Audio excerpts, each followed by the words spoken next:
Affleck has had an issue and is trundling his way down the pit lane. Will take no further part in the race, for which there are now just over 2 minutes remaining. Number 50, which is Harvey Dearth, leads the race. Pat Ford is there in second place, but it looks as though Lee Jones is going to get caught by Bill Richards. The green car of Lee Jones with the white flash to the bottom of it has now been caught by car number 126, Bill Richards, who's still there in fourth position. And having caught them, all of a sudden just sort of seemed to be a little bit slower going round through Paddock Hill Bend that time. I think he got the fright of his life, frankly, because Lee Jones just suddenly managed to make that the widest car possible as they were going along the straight, and Bill Richards just absolutely closed at a rate of knots onto the back of him, and suddenly went, which way can I go? Which way can I go? Because Lee Jones just put it smack in the middle. But look, we got a challenge heading in towards Surtees. No, he realises that that'll probably be a little bit too tight to dive up the inside there. But he's just going to try and follow him through the whole Clearways Clark curve. And at which point is he going to blast that power on and head down the start-finish straight? Is he going to find that gap? But they're coming up against the back marker. That means they're going to have to split either side by the looks of this. They are indeed. The back marker's just going to have to sit in the middle. That's 19 Hannah Swift.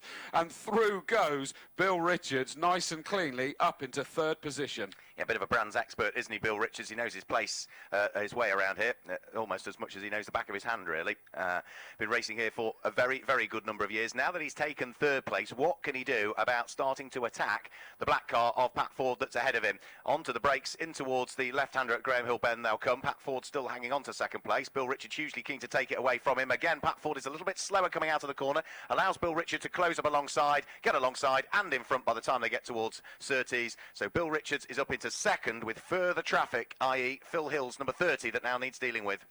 Yeah, I was a bit worried there that whether Bill Richards actually knew that Pat Ford was going to be that slow coming out of Graham Hill Bend, because obviously we knew that Lee Jones was aware of it, but certainly he just took care of it nice and cleanly, and he'd got the move done before he even got to Surtees. Time-wise, in terms of Dearth, now it's a 6.2 second gap towards the lead. He's slapping probably only about 0.2 quicker that last time, but his best time is like 2 seconds quicker a lap at the moment. I think Harvey Dearth is driving within himself at the moment, though, isn't he? Yeah, because he's on the last lap of the race, so the checker flag will go out this time through. The clock is already ticked to 0, so car number 50, Harvey Dearth, with his 2.6 litre Radical SR8 engine under the bonnet, is leading the race and is looking as though he's going to take the first of our mini all-comers featuring Swift Tune 50th anniversary races here at Brands Hatch. It's still slightly up for debate as to who's going to finish on the bottom step of the podium, because Pat Ford again has been caught by Lee Jones. Here comes our race leader. Win goes the way of number 50, Harvey Dearth. Second place will be Bill Richards, and on the sprint to the line, surely number 77, Pat Ford, will hang on to it. Indeed, he does. The Shell Oils supported Mini goes through and finishes in third position. Lee Jones chasing him all the way to the line. Number 26 will finish in fourth place. Fifth place should go the way of Nick Swift, the man who is nowadays at the helm of Swift Tune. He accelerates his Richard Longman replica Mini out of Clark Curve, still with some backmarker lappery to do. He's going to lap his daughter on the run to the line by the look of things. So father and daughter side by side over the start-finish line, waving at each other as well. Nick Swift and Hannah Swift. So Hannah's first race, she only did her arts course earlier on in the year, Hannah. So it's the first real race she's competed in. But Nick Swift comes through and finishes in fifth place. There goes car number 186. That's David Franks at the wheel of the Firefighters Charity Mini. He will finish in sixth position. Peter Hills, not Phil, I apologise, finishes in seventh place, car number 30. Eighth place is number 19, which is Hannah Swift, and we lost, well, a chunk of cars along the way. We lost number 32, Howard Affleck. We lost car number 79, which was John Lee, into the gravel trap up at Paddock Hill Bend. We lost car number 122 under the safety car, which was David Usher. We lost car number 65, Glyn Swift, and of course into the gravel trap also we lost Gary Warburton as well. So several cars having had issues. Fingers crossed they'll all largely get them repaired and out. Question marks perhaps of all of them over John Lee's car as to how heavily he hit the tyre wall up at Paddock Hill Bend, which might preclude his involvement a little bit later on today. So it is Chris Dawes that's going to wander down and conduct the podium presentations for the first of our Swift Tune 50th anniversary races, for which, if you want to win yourselves a fabulous prize, you've got up until 2 o'clock this afternoon to enter the raffle. The raffle is being held in the trade area, so at the back of the hospitality suites over the start-finish line, at the back of there, Colin Chapman Way. Head to the Swift Tune area, because there is a wonderful prize up for grabs, which is a Swift Tune, it says in the programme 100 brake horsepower. It's actually 106 when they put it on the dyno. on the Thursday. 1380cc complete engine, so it is chance of winning the engine, the gearbox, the ancillaries, the exhaust system, all with a value of around about £10,000. It's going to cost you £5 to grab yourselves a raffle ticket, but all of the proceeds go towards Dementia UK, so Dementia UK. And even if you don't win the fabulous first prize of that 10 grand engine, then you can also win prizes for the likes of a couple of tickets with full hospitality and grid walks and everything else here at Brands Hatch, courtesy of Pertec, and also there's a range of other Swift-Tune commemorative products available as well. So just £5 for the opportunity to win a £10,000 engine, and all of the proceeds going to Dementia UK. Your best bet, as we say, is head to the Swift-Tune engineering section up in the trade area at the back of the Paddock Hill Grandspondon hospitality area. We'll very quickly, excuse me, guide you through the grid for the next of our races coming up. The next of the races is the Power Maxed Mini Challenge, the Cooper class. If you want to turn to the correct page of your programme for this one, you can find the entry list for this one on page 40 of the programme. If you haven't picked it up, as we say, head to the Mega Store and grab one there. They're £5 and a fabulous value.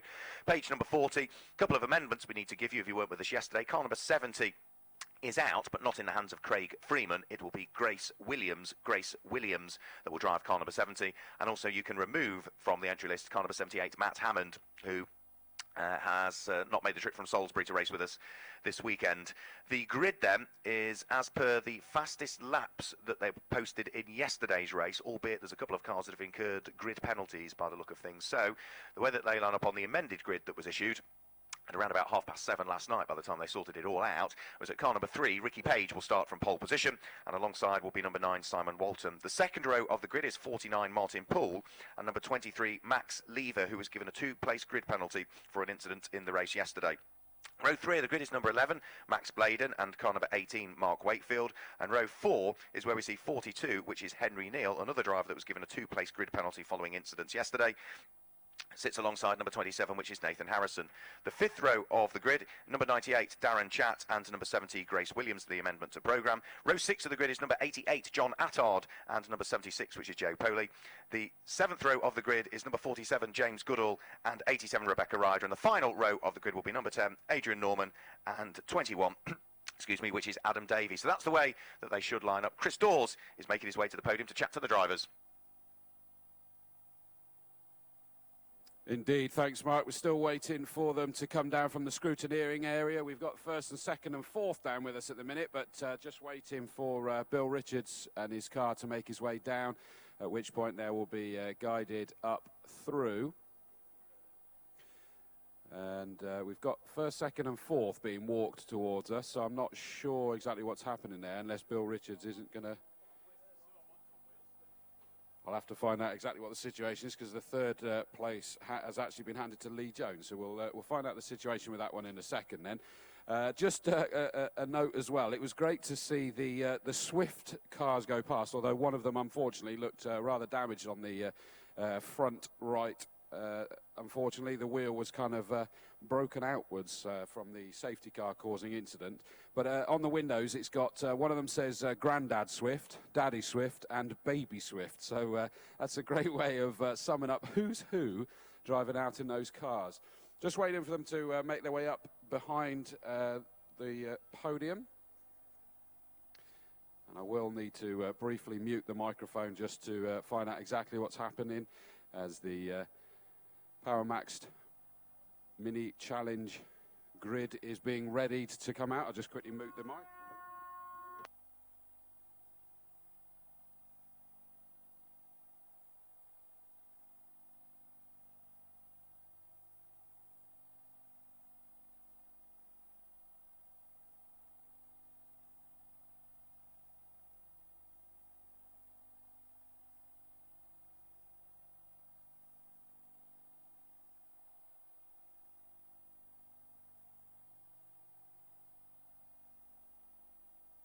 Okay, that's been cleared up now, Mark, just so you know as well. Bill Richards in the 126 car. The reason he's not going to be on the podium is that he wasn't qualified as a Mini. I think you identified it's not the car he qualified in, so officially he's not out here on the podium. So, for the Mini All-Comers featuring Swift-Tune 50th anniversary, in third position, car number 26, Lee Jones.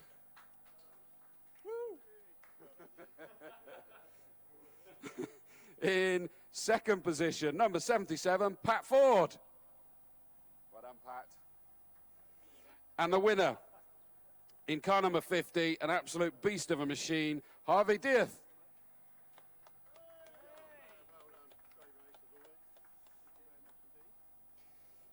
Well done, gents. Before you pop any bubbly at all, just going to jump in. Harvey, that looked like you had that firmly under control, as we kind of expected. That's one heck of a car you've got there.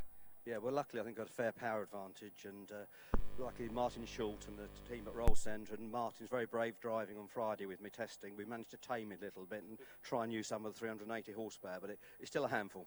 It makes you concentrate. Yeah, absolutely, and you got another one to concentrate on later as well, haven't you?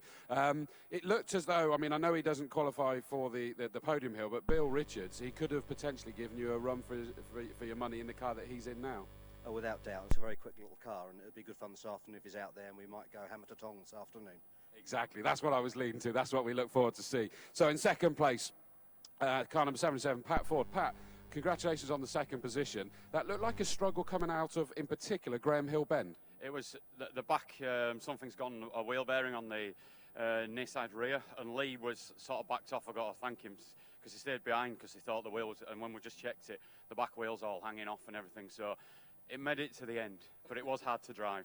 I hadn't used the car for 2 years, so it was good though. Yeah, absolutely, that's quite incredible to bring it home with that, because it also, coming up through clearways, it looked like a handful as well. Yeah, when you got on the main straight, it was darting left, it was going right, it was everything, and I thought I had a lot of horsepower, 280, but this fella, he's got no, this fella, whoa, you've no chance catching this fella. Well, to be fair, yeah, yours look powerful, is that you might get caught in the corners, but on the straight, you just blasted it, though. It's quick in a straight line, but with this radius arm, and I think I need to invest in some new tyres to put all the power down, then I'll try and give him a run for his running next year. Oh, well, I look forward to seeing if... are you going to be able to get that fixed for this afternoon's race? I don't know. I'll try and see. Good luck with that, thank you. Very quickly then, with third position, Lee Jones. Lee, that was every time you're going through some of those corners, you looked like you were able to move, but on the straight, there just wasn't an answer, was there? Yeah, well, I noticed that back of Pat's car saw he was coming loose, so I just backed off immensely. But, you know, it's in the straight, it's Pat's car. But our car's good, you know, handles well. It's got Formula 1 suspension on it. So, yeah, it has push-rod suspension. So, you know, it's took me a year to rebuild it, so it's a good car. Oh, wow, that sounds incredible. Well, congratulations, guys, on the podium. We look forward to seeing you back out again. Mark, back to you.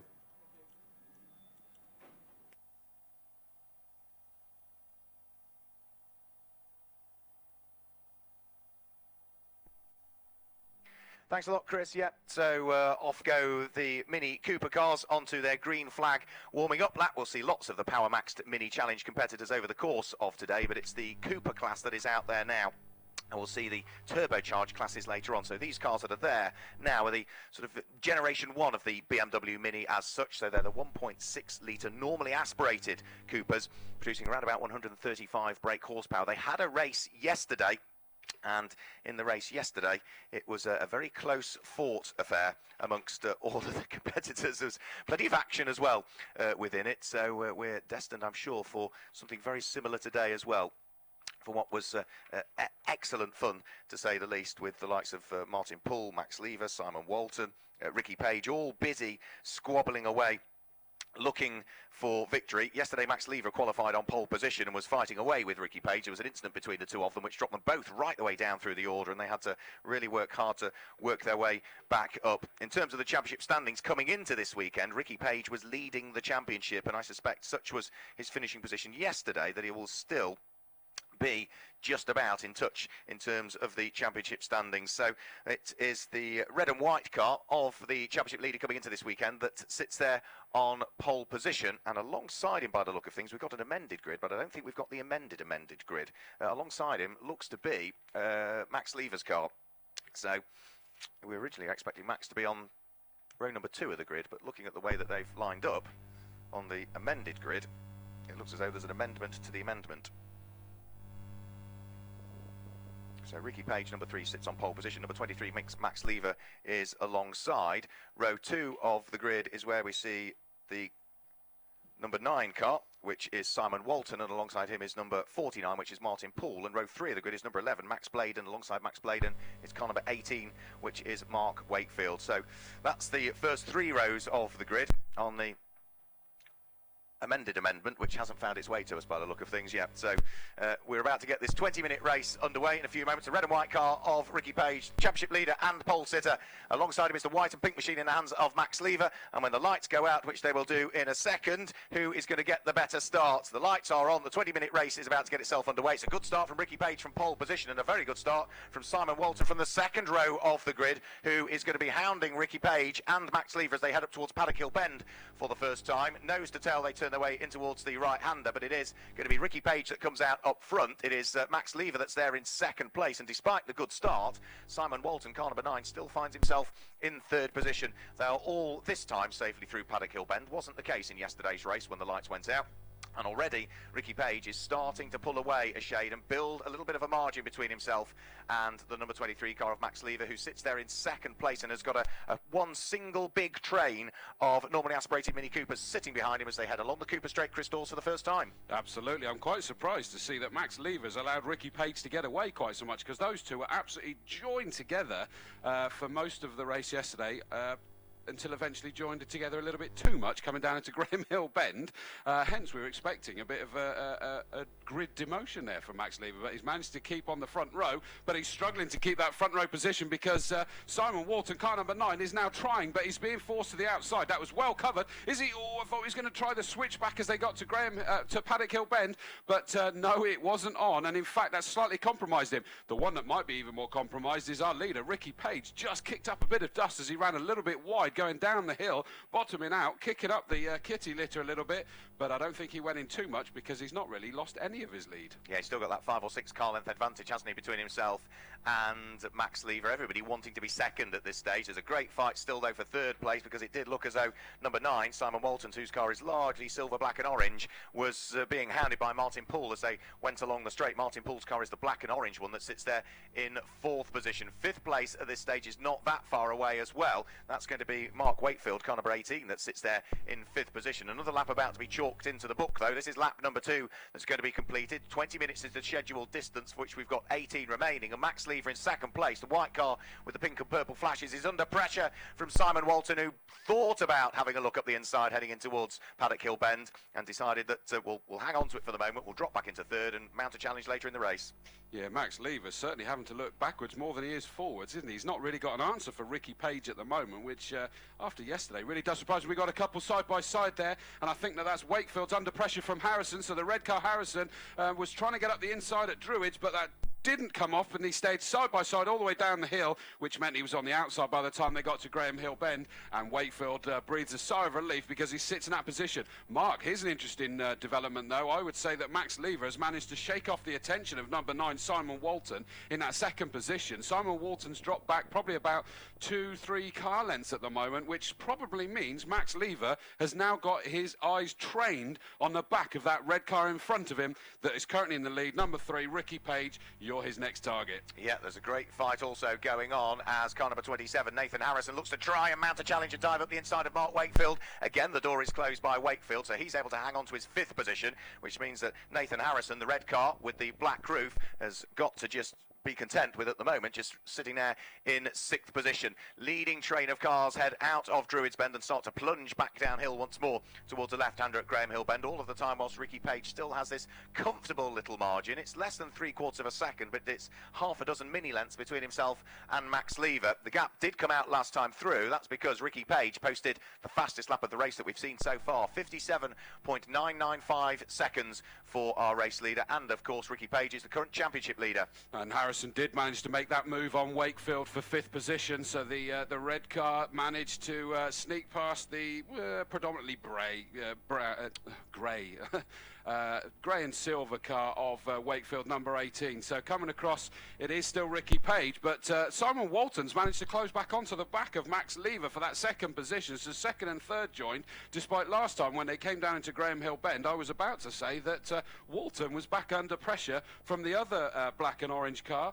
of number 49 Paul. But no, it's typical of what we saw all day yesterday, really, Mark, isn't it? Where it's just been back and forth. Three of them joined together. Now it's Walton, Paul, and it's Harrison. Now that he's managed to get past Wakefield, he's coming to join the party. Yeah, that's the red car with the black roof that sits there in what is at the moment 5th position, and would dearly like to be 4th place if he can work his way through and ahead of the car ahead, that being the black and orange car in hands of number 49 Martin Paul. He can't quite do it as yet, as we've also got towards the tail end of the field. A great little fight going on for, I think it's penultimate place in reality, isn't it, which is going to be the number 10 car in the hands of Adrian Norman, who is being attacked and accosted by Grace Williams and number 47 James Goodall. That's a little trio that are, well, almost 3 wide coming onto the Brabham Straight this time through. As they come onto the Brabham Straight, the race leaders are already starting to climb Hellwood Hill towards Druids. That's actually Jo Polly that's part of that, so she's going to be having a whale of a time getting in front of that. We chatted to her yesterday and she's just delighted to be back on the grid. Mark, look at that. The lead just seems to have disintegrated. Lever is pretty much on the back of him now. It's down to fractionally over half a second. Car number 3, our leader, has got a warning flag for exceeding track limits, Mark, so that could put the cat amongst the pigeons. But at the moment he's still out there in the lead, but that is going to be less than half a second. It was last time. It was about half a second quicker. Look at this already, looking up the inside. Ricky Page is now under pressure from second position Max Lever. He's absolutely nailed into the back of him, that lead that he had, and as they come across the line, that is going to be like such a small difference. Interestingly though, Harrison was the fastest man on the track last time round. And not only is Max Lever catching the race leader, he's bringing with him both Simon Walton and number 27 in 4th position, that being the car in the hands of Nathan Harrison. That time through, Nathan Harrison in 4th place was the quickest man out there. New fastest lap of the race to him with a 57.529. So we've now got a train of 4 cars for the lead. They will squabble, which might just allow the 5th place car to catch up as well, that being car number 49 Martin Poole, and he's got not too far away from him the next of the runners as well, which is Mark Wakefield. So they work their way onto the Cooper Straight. Lap number 7 is what we're on. Max Lever looking to try and hound Ricky Page for the lead of the race. Ricky having none of it, just making sure that he's neat and tidy through the corners. If he keeps the car in the right place and just parks it on the apex of the corner, he should be able to get good acceleration coming out of Clearways and up towards Clark. We've also had a shuffle in the order, haven't we, for 5th and 6th. Mark Wakefield now, car number 18, is ahead of the car in the hands of Martin Poole. Yeah, because we missed Martin Poole lose out of position to Harrison a lap or so ago. Walton's looking all over the back of Lever. Lever was so busy looking forward at Ricky Page that he forgot that those cars behind him were closing in massively, and Simon Walton was looking one way or the other in that 3rd position silver and orange car. And in fact, is he looking up the inside of Lever as they head into Druids? He is indeed. Has he got himself far enough alongside? I don't think he's quite going to be able to do it. No, he isn't, because as they get back on the power on the exit, Lever was able to just close that door back again and try and focus back on the Ricky Page car in front of him, who I really thought we were going to have the same as yesterday as they came down to Graham Hill Bend last time, because he just got very late on the brakes and I thought he was going to make contact with the back of Ricky Page's car again. Fortunately not, and the 4 of them, look at this. Lever is now trying again through the Clearways Clark Curve section as they come onto the straight. Is Ricky Page going to be able to get on the power and pull away on the start-finish straight? Anybody's guess at this rate. Let's have a look as they come over the start-finish line. Ricky Page, it still is that leads the race of the 20 minutes. We've still got 12 remaining. Max Lever is there in 2nd place and again looks to try and close up as best he can onto the coattails of the race leader. The top 4 looking fairly equidistantly spread, aren't they? And they're not holding each other up sufficiently so as to allow the car in 5th place, Mark Wakefield, number 18, and number 49, that being Martin Poole, to close up quite sufficiently so. So downhill in towards Graham Hill Bend once more they come. Ricky Page has led every lap so far. There is an extra 3 points if you lead a lap. You only get 3. Doesn't matter how many laps you lead. You only get 3 points for leading a lap. And at the moment, well, Ricky Page is the only driver that's picking up those extra championship points. I'll tell you what, this is definitely a 6-car train, isn't it? Page, Lever, Walton, Harrison, Wakefield, Poole. But number 11, Bladen, just off the back of that in 7th position. He's starting to see if he can crawl himself in and join in this party. And at the moment. Look at this, we're going 3 abreast coming down the start-finish straight. In the middle, we've got the white car of Lever. Outside is going to be number 9, Walton. Is he going to be able to come across enough? And just looking up the inside was Harrison there. That could have ended in tears heading into Paddock Hill Bend, but my goodness, somehow it didn't. And not only that, they end up in exactly the same positions. How did that happen, Mark? They end up in the same position, but all of that has just allowed Ricky Page to breathe a relative sigh of relief, because he's opened up again once more. An extra 3 or 4 mini lengths between himself and the squabbling pack that sit behind. So there goes Page. He still leads the race. The white car with its purple and pink flashing in the hands of Max Levers there in second position. The man who's under pressure is now the car that's there in third place. Nathan Harrison very much under pressure and losing a position by the look of things. Mark Wakefield, car number 18, looking to try and squeeze his way through. Oh, that's quite incredible. Harrison was up there challenging a moment ago, but he then suddenly got snuck past by Wakefield. So Wakefield now sat in that 4th position, but Harrison's not given up yesterday. So Wakefield in the sort of dark grey and silver car with the red car of Harrison all over his boot. Walton is still looking forward, and side by side we've got Bladen. I said that he was looking to try and join in, and he has indeed managed to get past Paul. I wonder whether Paul's car's not handling quite as he would want it to be at the moment. Martin Paul's car, the black car with its orange flashes to it, having lost a further place, and the red car with the Union Jack on the roof, Max Bladen, having gained a position. That brings him inside the top 6 for the first time in this race. So the leading 5 now onto the Cooper Straight. We're at the halfway point of the race. We've also got a black and white warning flag for car number 11, Max Bladen. Having just gained the place, he's being warned with regards to track limits. If he doesn't heed the warning, a slightly dimmer view will be taken by the officials. So over the start-finish line, are about to chalk lap number 11 into the book. It's still number 3, Ricky Page, that leads the race, despite the very close attentions of number 23, Max Lever. But Max has not as yet been able to mount a full challenge to try and wrestle the lead from the grasp of the current championship leader. He closes up on the brakes as they head towards Paddock Hill Bend, but again is not quite going to gain the momentum that he'd want coming out of Paddock Hill, up Hellwood Hill and in towards Druids. Nathan Harrison's having a look on Wakefield, and he's got up the inside heading in towards Druids, and I think that's deal done. He is indeed. Before they even got to the apex, he'd got himself firmly ahead of Wakefield there, up into that 4th position. I was just about to make the comment that Harrison there is in second position in the championship. Watching his championship leader scampering off in the lead is not what he wants to see when he's sat back in 5th position. Well, he's already managed to dispatch one of those cars in front. He's got rid of Wakefield. He's ahead of him. His next target is Walton, the silver and orange car in front of him. That said, this is the joys of the mini racing. He may well have just made that move, but already we've got Wakefield trying to sneak up the inside as they exited Clearways onto Clark Curve, onto the start-finish straight, and Wakefield's going to do this because he's going to be on the inside for Paddock Hill Bend. Yep, Mark Wakefield will get the job done. He is still alongside, but eventually very little defence able to be put up by Nathan Harrison, so he drops down into 5th position. Mark Wakefield moves up into 4th place. He's got to defend, though, on the run up Hellwood Hill, because he's almost being bump drafted by the car that he's just taken the position away from. So nose to tail, the cars in 4th and 5th place will turn their way into and out of Druids, and all of the time whilst they're squabbling, they're losing time relative to the lead trio, who again just threading their way out of Graham Hill Bend. 'Twas ever still Ricky Page that leads the race. Car number 3, the red car with its white wheel arches to it, still under this intense pressure from Max Lever. They had a good squabble yesterday before they eventually tripped over each other. They're having a good little fight today, but everything is neat and tidy so far, and if anything, they've just pulled out, haven't they, a very slender advantage between themselves and the car that sits there in 3rd place, which is number 9, Simon Walton. Absolutely, but we've seen that happen time and time again, which is why we're loving this weekend of racing with the minis. Interesting to see. We were saying that we reckon Martin Paul, 49, may well have an issue. He's just about to come across the line now in the black and orange car. He's lost another position to number 42, Henry Neal, and yes, that's son of Matt Neal, British touring car legend, making his own way in the motor racing world with aplomb at the moment, and he's managed to get himself up into 7th position. Martin Paul stumbles back to 8th now, so something's not quite right with that car. Oh, and we just had coming down the hill towards Graham Hill Bend that Max Lever in 2nd position was desperately trying to see if he could make a move, and he just stepped himself a little bit too wide for the entrance to the corner, and he's about to lose second position because Simon Paul is going to dive up the inside when they get into McLaren and Clearways, and he's already done it. So the recovering, scrabbling Max Lever, number 23, already he's trying to sneak up the inside. Slightly forceful move that looked a little bit there as he tried to force his way up the inside,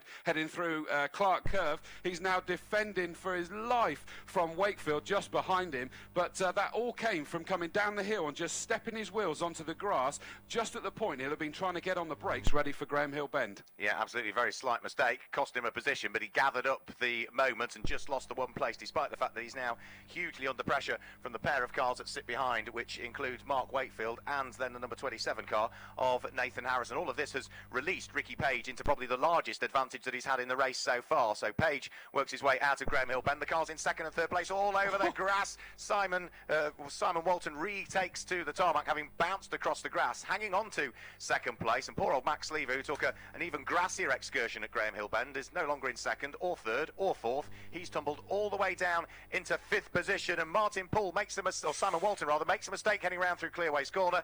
He was in second. He's going to be shuffled all the way to the back of the pack. This has become a race of attrition, not in terms of mechanical retirements, about driver errors, that they're just been pushing each other as far as they possibly can, which is exactly the task. And look at that Harrison is most definitely pushing Wakefield. Harrison's going to be delighted. Second in the championship, and he's got himself up into third position already, and he's making a move up for the second position. Wakefield is on the outside as they head into Druids, and again Harrison has got that move done nice and cleanly before they even start turning into the Druids corner. He's up into second, so that is championship leader first, championship second in second position. But Wakefield's not giving up yet though, is he? No, he's certainly not giving up, and he's looking as though he's going to draw himself back alongside as they head down the Cooper Straight once more and manage to grasp second place again once more. So Mark Wakefield back up into second place, back down to third goes the number 27 car in the hands of Nathan Harrison. They've still got 4.5 minutes to try and sort out who is going to finish on the second and third steps of the podium, because all of this squabbling has, I think, rather cemented who's going to be leading. Max Lever's just come into the pits. Oh dear. So that was, he was challenging hard for that second position, and I wonder whether that was that grassy excursion that's maybe just unsettled something on that car. Yeah, well, he had sort of the moment going in towards Graham Hill Bend, and then he had the larger moment coming out a lap or so later on. But yeah, problems for Max Lever, who's had the pace so far this weekend. Let's hope that they'll be able to get it sorted, and we'll see him back out for their third and final race a little bit later on over the course of this weekend. Ricky Page now with a comfortable lead in the race, and it's a trio fighting over what is second, third and fourth position. It's Mark Wakefield that's there in second place. Nathan Harrison is in third place, and the car with its orange flashes, that is Simon Walton, who is there in fourth place, still within touching distance, isn't he, of the pair ahead. Yep, absolutely. From the look of it, looking at the work they're doing on Max Lever's car down there, I think it was where they exited Clearways that I said it looked like he was sort of diving up fairly strongly up the inside. Was it Simon Walton, I think he was possibly trying to get back in front of again, and it looks like it's just damaged the bodywork, pushed it back in towards the engine compartment, and they're having a look at that, see if it's done any serious damage. Hopefully, as you say, they'll get it back out later. But through goes our leader, still Ricky Page, 1.5 seconds ahead after 17 laps with just over 3 minutes left. But Wakefield, Harrison and Walton are scrabbling away, and already Harrison's looking to make a move past Wakefield, and he's done it again. I think that's his favourite overtaking place, that one, isn't it, Mark? Yeah, he's done it several times there, hasn't he, as Nathan Harrison. He's got himself back up into second position at the expense of Mark Wakefield, who drops down into third position. Race leader just about to put a lap on number 87, Rebecca Ryder. A lap or so ago, she had a bit of a moment coming out of Graham Hill Bend and had to gather up the car. She moves neatly out of the way and allows Ricky Page to put a lap on her, not compromising the run either of the cars in second, third or fourth position. So good driving by the back marker there, moving nice and neatly out of the way and not causing any issue for the front four cars that we've got in this race, with now just 2.5 minutes remaining. So the lap that they're about to start and 2 more thereafter between Ricky Page and a victory here, a victory that would give him, what, win number 5 of the season. That's impressive, isn't it? It's no wonder he's out front in the championship. Absolutely dominant, and he was looking good for it yesterday until he was collected going down into Graham Hill Bend. So he'll be loving the fact that not only is he out in the lead, but he's absolutely dominating with a lead of over a second this time round, which, as we can testify to from yesterday, Mark, that's a lot in mini racing, isn't it? Yeah, we've had some very close races. All right, another spin by the look of things down at the bottom of Paddock Hill Bend that's just about gathered up in time. I have a feeling that might possibly be Adrian Norman that's had the issue. We'll work out exactly whom that is next time they come through and over the start-finish line. Ricky Page still continuing to lead. The leading margin over the course of the last lap has diminished by half a second, would you believe, because Nathan Harrison is closing in on Ricky Page. Whether he's driving within himself or whether the controlled tyres that all of these cars are and the controlled Pirellis are maybe just going off a little bit now, but Ricky Page leads the race as they head onto the penultimate lap. This time the gap is down to less than a second because again it is another 0.3 of a second quicker for the car in second place. Okay, so just as I said, he'll be enjoying that dominant lead. It's starting to drip away ever so slightly, but the man that seems to be on the move in that quartet at the front there is the fourth position, number 9, Simon Walton. He was, I wouldn't say he was trying to make a move on Wakefield heading into Paddock Hill Bend there, but he was certainly showing his nose enough to try and put the pressure on. And as we've seen from only a few laps ago, is that it's worth trying to continually put that pressure on the car in front because there is that opportunity of just pushing them that little bit too far. Yeah, here they come through Surtees up towards McLaren, very shortly about to start the final lap of the race. Number 3, Ricky Page, is all of the time losing the advantage that he had managed to build up. The charging Nathan Harrison, number 27, beginning to close in on the race leader. He is bringing with him to a shade as well the car that sits there in third position, that being car number 18, Mark Harrison. And don't rule out the fact that if they all trip over each other, Simon Walton is there in perfect position in fourth place to gather up the spoils. So the leading quartet out of Paddock Hill Bend for the final time. They start to climb uphill, up Halewood Hill, in towards the braking area for Druids Corner. These front four are well and truly ahead, aren't they now, of the car that's there in fifth position, number 11, Max Bladen. And then, of course, completing the top 6 is car number 42, which is Henry Neal. Yeah, absolutely. And if anything, these lead two have just managed to make a mini break, no pun intended, sorry about that. But it is Ricky Page that's still got that lead ever so slightly from Harrison in second. Is he going to be able to make a move on these last sequence of corners? I'm not sure he's quite close enough. This is 1, 2, 3 in the championship at the moment. Ricky Page is just about to lose that lead. Is he looking up the inside? Is Harrison? Is he going to be able to do it? Number 27, Harrison, has got the inside line as they head through Clearways onto Clark Curve, onto the start-finish straight. This is going to be a drag race for the line, and is the inside line going to count? Is Ricky Page going to lose the lead on the final lap? Look at that, so close. It is Harrison takes it by 0.019. Would you believe it? Harrison gets that extra 3 points, presumably, therefore, for leading the lap, the last lap, the most important lap, and he takes that victory. Car number 27, Nathan Harrison, just somehow on that final drag took it. Ricky Page is going to be furious. Mark, you're doing the podium. This is going to be an interesting podium. I can't wait to hear about this. It's good racing, but he's got to be frustrating after leading every single lap apart from the most important one. Ladies and gentlemen, this is what we were enjoying yesterday. This is how close the racing was all day. Mini racing is some of the best racing in the country, and genuinely, this is what we need to contend with. I hope you got your pacemaker in, because we need to control the excitement here this weekend, because you can expect plenty more of that. But amazingly, through comes number 27, Nathan Harrison, to take the victory by 0.019. You saw them come across the line with nothing to separate them. In third position, with a grandstand view of that titanic tussle in front of him, was number 18, Mark Wakefield. Fourth was number 9, Simon Walton. And in fifth was number 11, Max Bladen. Sixth was Henry Neal in car number 42.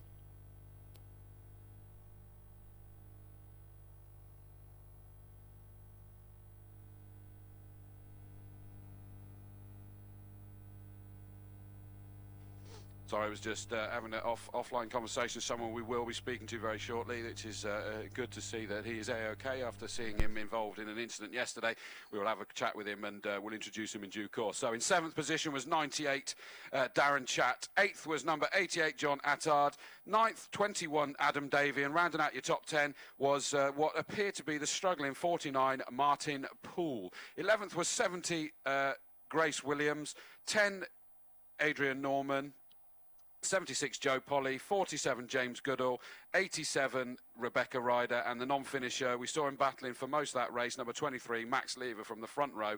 Hopefully they'll be able to get that issue sorted for later on this weekend. Just a quick comment to say, anybody has got any photos of the weekend's events? If anybody sees something we don't necessarily see, anybody knows anything from the paddock, anybody has any announcements, let's join in together. It's great to hear from you all on Twitter. I am available on @DawesRacing, that's DAWES Racing, and Mark is on @comms_box.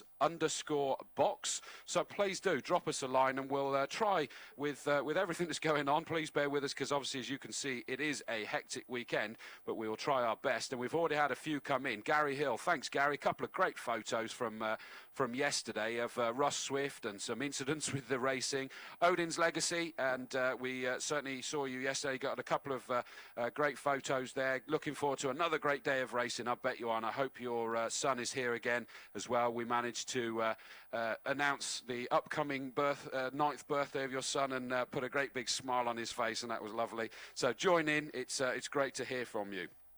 Mark has made his way down now for the podium, and what I shall do before he jumps in with that while he's waiting for them is I'm going to whip through the grid so that we've got that covered off before the race starts.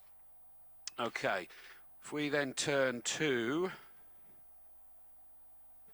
page number 33 in your programme. I hope you've managed to get yourself a programme. £5, they're available at the Mega Store if you haven't got one already on your way in. And I can see that there's a good number of you already watching the Russ Swift show. The good news is he is performing a little bit later as well, and he will be on the track from midday. But if you've turned now to page 33 in your programme, you will see that there is the grid positions for race number 11 underneath. So get your pen on the ready, and let's get the numbers in there for those of you who do like to do that. On row 1, we have number 1 and 11. Row 2 is 99 and 50. Third row is 21 and 53.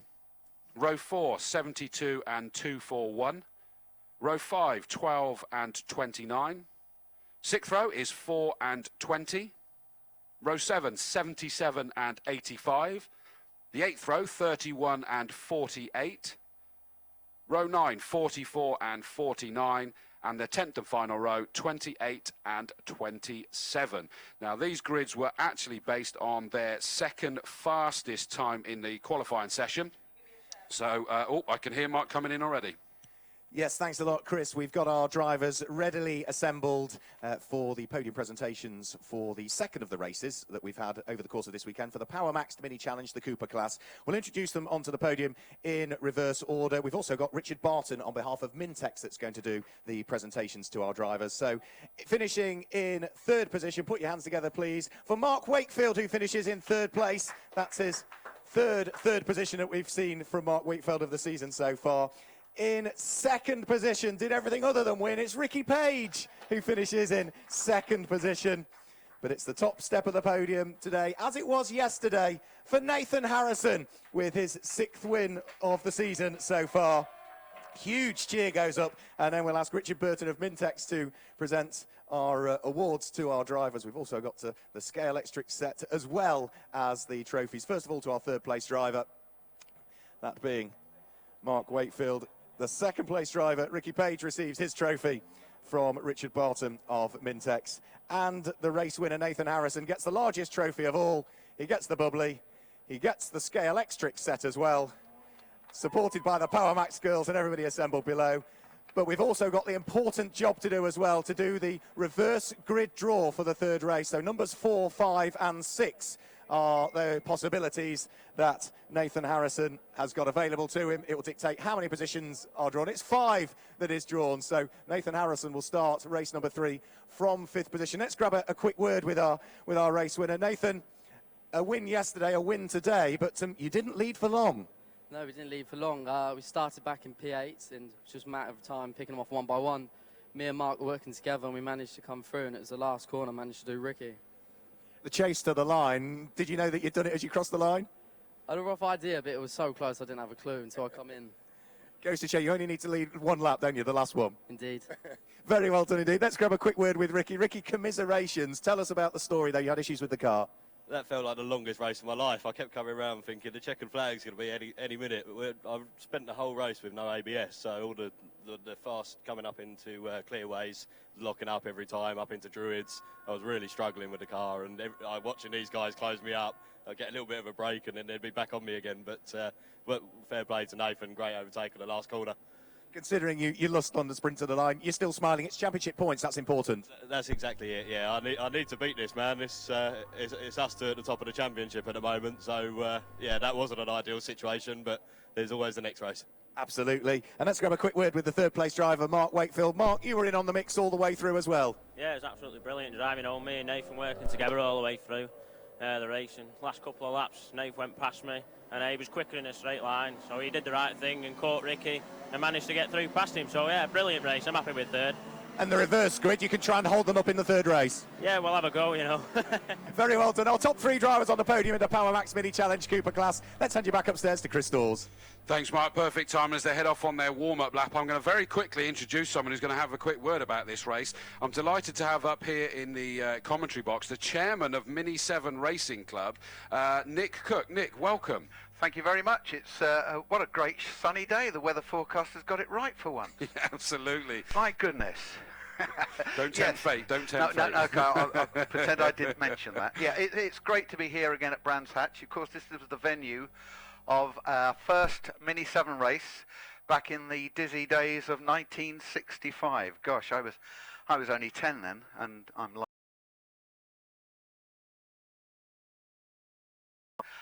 probably the longest one-make championship in the world even.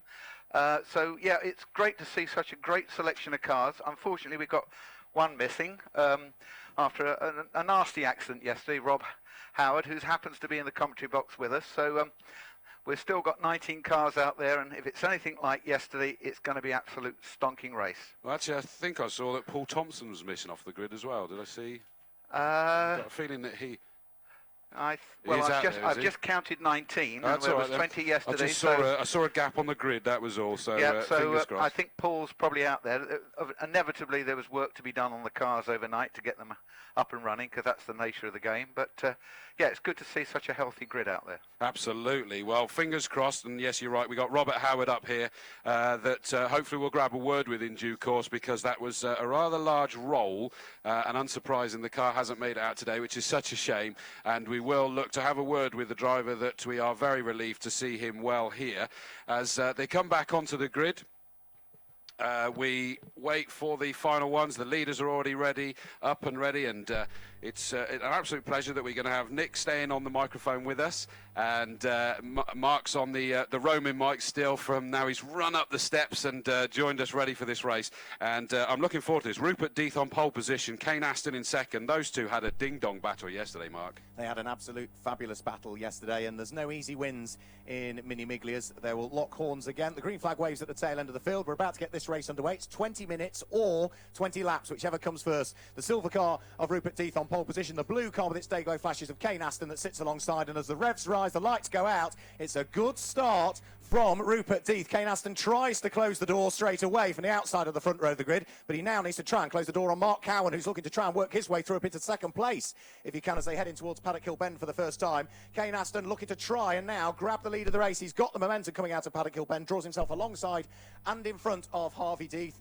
So, of Rupert Death, rather. Harvey Death was earlier on, wasn't he? Kane Aston goes through and takes the lead of the race. Rupert Death is there in second position, and we're side by side for third and fourth position. It is Aaron Smith that is looking to try and assault himself up into third place, and has managed to do so up the inside of the number 99 car of Mark Cowan as they went into the braking area at Graham Hill Bend for the first time. They're already sprinting their way through Surtees up towards McLaren. Looks as though Dan Wheeler's black and green car is there in fifth position, and completing the top six is Niven Burge in the early stages of the race.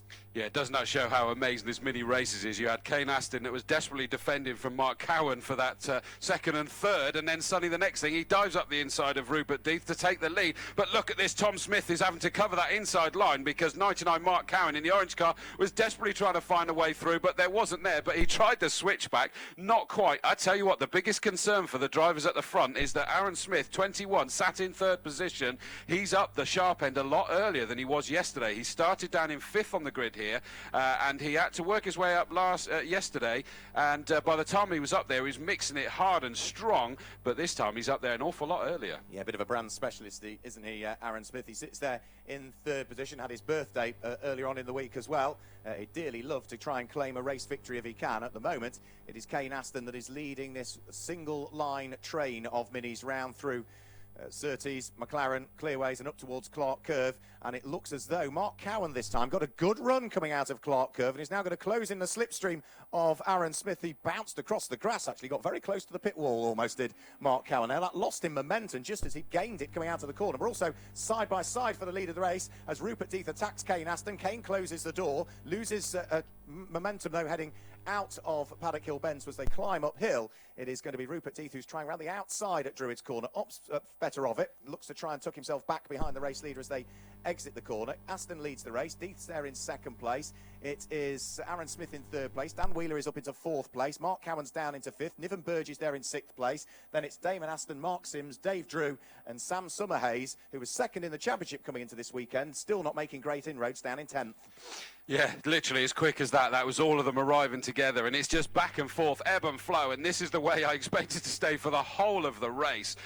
Kane Aston has managed to maintain that lead since Druids on the first lap, which is quite surprising for this, but there's someone just behind him that wants to address that. Rupert Death, car number 1, switches to the outside, more to the point. Aston covered that inside line, or nearly contact as they got on the brakes, just a bit of squirming under the brakes, and Cowan manages to get past number 50 Wheeler, so the orange car sneaks up into that 4th position again, and if we look behind, someone who's just charging round about 2 cars round the outside, and it looked like there was a bit of bodywork, and there is a spinner. That's number 50. Dan Wheeler has indeed made contact with 241 Damon Aston, who went in so fast into Druids and overtook 2 cars round the outside, but I think once he got back on the power on the exit that there was nowhere for Dan Wheeler to go. Yeah, they were sort of leaning on each other, weren't they? And unfortunately they both ended up making contact with each other, which caused both cars to spin. It is still Kane Aston that leads the race though. The man who looks very racy once more, as he was yesterday, is Aaron Smith, who was there in 3rd position. He'd really closed up on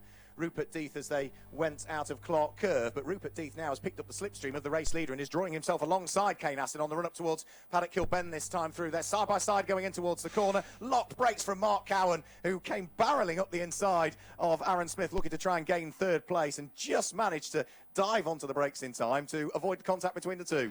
Absolutely. I was going to very quickly bring in Nick Cook. Nick, this is exactly what you have grown to love about this racing, isn't it? Well, I've been involved with this club too many years to mention, really, but this is typical, you know, the top 10 cars covered by less than a second, and it's going to be like this all the way through. It's unfortunate what's happened between Damon and Dan, but Dan seems to be going still. I can't quite see where he is on the circuit. He's coming to the pit lane, Dan. He's coming to the pit lane, okay. Yeah. Well, that's a great pity because Dan's a great racer, but just look at these. I mean, the safety car. The safety car's coming out. Yes, unfortunate. And that will be because of the pink and pale blue car of Damon Aston 241 that sat on the grass there just on the exit of Druids. It was hopeful they might have got away with that, but unfortunately not. Yeah, not to be, unfortunately. So the safety car comes out there. That car I don't think will take long to clear. It gives us a chance to probably have a chat with Rob Howard. If you were here yesterday, Rob Howard had a very large accident heading down the Cooper Straight.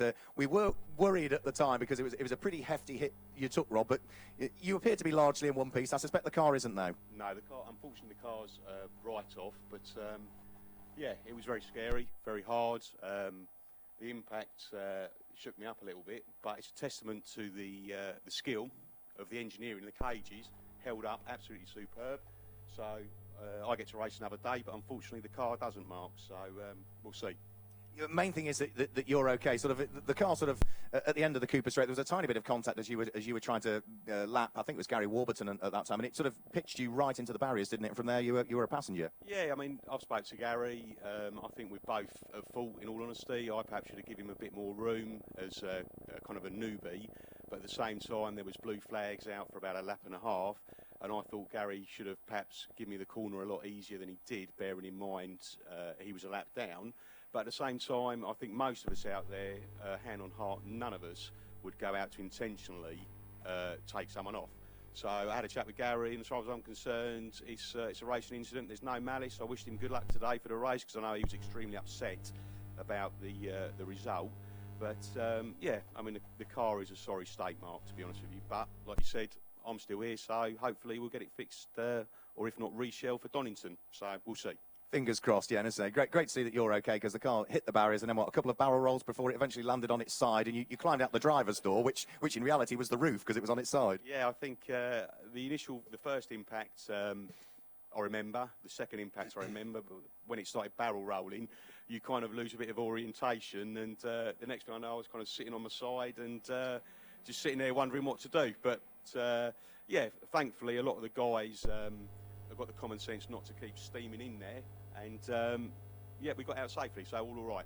Great stuff. Yeah, we're about to go back green flag racing once more. Spot on, Rob. As we go green flag racing, it's a good restart by Kane Aston. Rupert Death cannot overtake, though, until they get to the start-finish line. So the green flag waves. Rupert Death jinks out from behind the slipstream to try and draw himself alongside Kane Aston on the charge up towards Paddock Hill Bend. Keep an eye on Aaron Smith's pink, silver and black car that sits there in third position. Mark Cowan's still in fourth, and Niven Burge is in fifth place. Those front five cars have jumped away a little bit, haven't they, from Mark Sims, who was caught napping a bit when the race got back underway. Let's not forget, it is either 20 laps or 20 minutes, whichever comes first. They are now on lap number 8 with just over 12 minutes remaining. Yeah, absolutely. That's quite a relief to see after a safety car. Well done again to our Orange Army out there. We haven't mentioned them yet this morning. Thank you.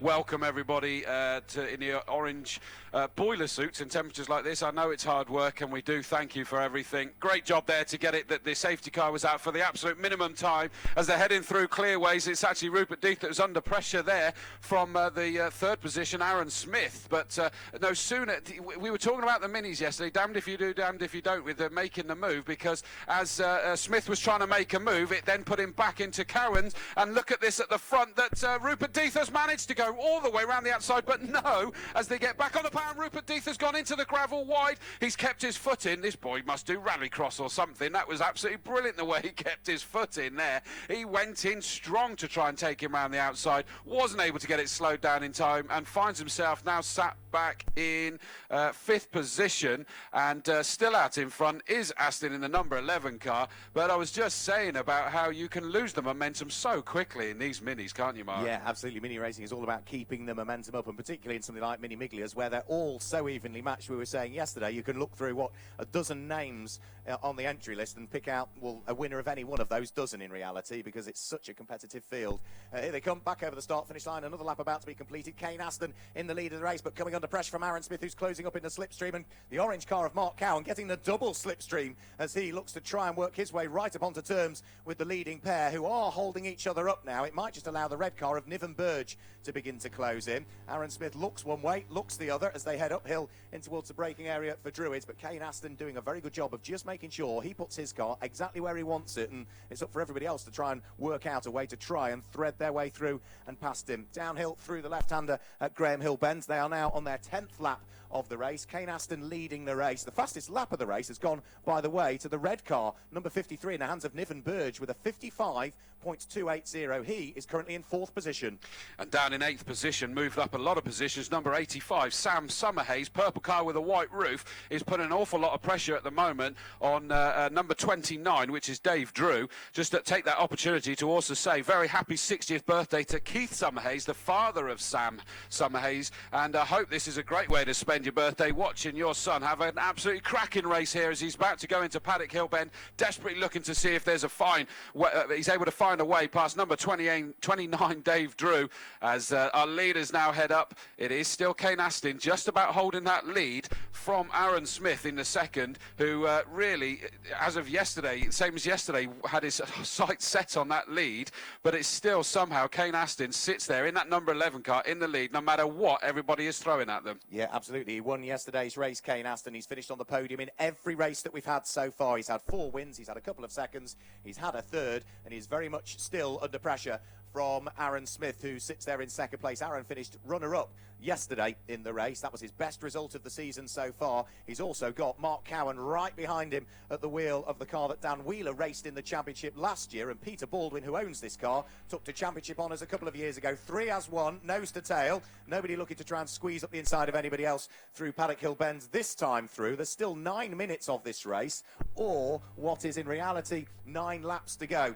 as they head up towards Druids for what will be lap number 12. Kane Aston still leads the race. It's still Aaron Smith there in second place. Despite the very best efforts of Mark Cowan, he couldn't quite get himself alongside on the run out of Druids and down in towards the braking area for Graham Hill Bend. But look now also at the cars in 4th and 5th place. They're closing up. Niven Burge is closing up on the leading 3 and bringing with him erstwhile race leader, car number 1, and reigning champion Rupert Death. Yeah, and it's good to see that Rupert seems to have had the wherewithal to not have the old red mist settle down with the frustration of going into the kitty litter. He's got himself out. He's living to fight another day. He's on the back of this lead 4. Niven Burge just in front of him, the red car number 53. He was joined in the tussles all day yesterday, and side by side already, that number 1, Rupert Death, is attempting to make a move, and he's up into 4th position as well. So he's not got any of that red mist. He is moving himself back up through. That has, as you see, is that you make the move and it does lose you the momentum for the cars in front. There's a bit of a gap he's got to make out, but the fact that those 3 in the lead are battling so hard, Rupert Death just needs to sit there patiently taking the race in line, keep the momentum going through the corners, because he knows there's every chance he's going to close onto the back. And look at that, I would say they pretty much have already. Number 99, the orange car of Mark Cowan, can already see that number 1 car looming large in his mirrors. Yeah, he's not that far away, is he, Rupert Death? Mark Cowan will have to stick his elbows out here to try and hang on to the podium place. Mark Cowan will be hugely keen to be able to do so. We've seen him take a win so far this year. He's had a second, but we've not seen huge amounts of him on the podium. He'd dearly like to grab a podium place here in the second of the 2 Mini Miglia races, supported by Mini Spares, of course, this season. We thank them for their support. Up towards the braking area for Paddock Hill Bend they'll go. Kane Aston still leads. Then it's number 21, Aaron Smith, in second place. The orange car of Mark Cowan's in 3rd. Rupert Death cannot as yet work his way through into the podium places. It's a great fight that's also going on for the final place inside the top 6 as well. Car number 20, the green car of Mark Sims, has got 29 Dave Drew and 85, the purple machine in the hands of Sam Summerhays, right with him as well. In fact, Dave Drew and Sam Summerhays side by side coming out of Druids this time through, but Drew has got the inside line for the left-hander at Graham Hill Bend, so they slot themselves back into the order that they were. Drew is 7th, Sam Summerhays, number 85, is 8th. They just seem to be starting to slide the cars through the corners a little bit more as this race has progressed on. They've already done 13 laps coming through to complete their 14th. There's just under 6.5 minutes remaining, which is music to my ears to see that we've actually got plenty of racing left in terms of time, plenty of racing left in terms of the action on the circuit, there's no question. Aaron Smith looking from one side to the other. Is he going to be able to make a move? He needs to make sure he's not compromising his speed, his momentum through the corner, and in fact he's carried that all the way down. Is he going to look up the inside of Kane Aston? Kane Aston saw that one coming and he's absolutely covered that inside line, headed up into Druids, and made sure that he's not able to make a move. But without question, that is going to then allow the cars behind to start sniffing around on the back of their cars again. Head down towards Graham Hill Bend. It's still Kane Aston. A little bit of a wheel lift there by 21, Aaron Smith, as he just clipped the apex curb in there, but it didn't seem to settle the car enough to cause him any issues. Yeah, he's still hot on the heels, isn't he, of the current championship leader, Kane Aston. Kane was also a champion in Mini 7s before moving up to Miglia's a few years ago. He hasn't as yet claimed the Mini Miglia championship, but he is leading it almost at the halfway point of the season. There's a black and white warning flag going out for somebody. It is car number 21. Aaron Smith, who's in second place, needs to be careful here. He's clearly keen to try and grab the lead of the race, but black and white warning flag means that he's exceeding the circuit limits. He needs to stay within the confines of the track, otherwise he'll be given a penalty.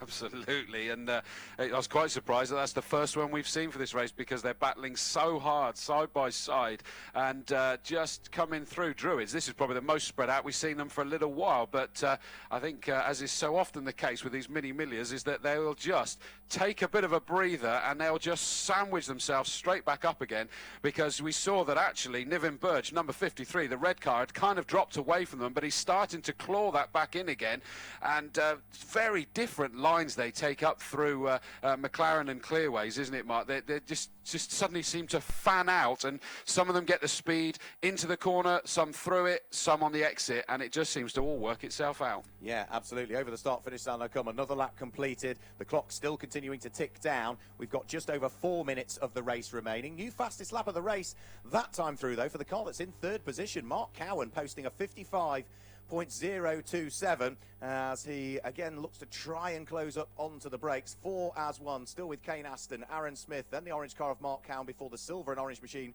of Rupert Death head out of Druids Corner. All of these 4 haven't as yet been caught by Niven Burge, who didn't exactly make friends with the apex there, heading round through the Graham Hill bend that time through. We've also now got a great fight for what is 7th and 8th place. Number 29, as off the circuit goes Mark Cowan up at what is Surtees Corner, and the number 99 car, with its brakes locked as it disappeared onto the grass, is making its way into the back area to the Grand Prix paddock. So Mark Cowan from third position is no longer there. It's Kane Aston and Aaron Smith that are fighting it out for the lead of the race, and Rupert Death, car number 1, the reigning champion, finds himself back in the podium places. He does indeed, and he's got to be pleased with that. What a relief. That was quite intriguing, is that Cowan, the orange car, was just going straight along the bottom straight here, heading towards Surtees left-hander, suddenly put the brakes on, locked all 4 wheels up, and you can see the black marks as he just went onto the grass to take himself out of the race and back into the paddock. So he knew there was an issue, and fortunately it was a time when there was plenty of runoff, so no great issue.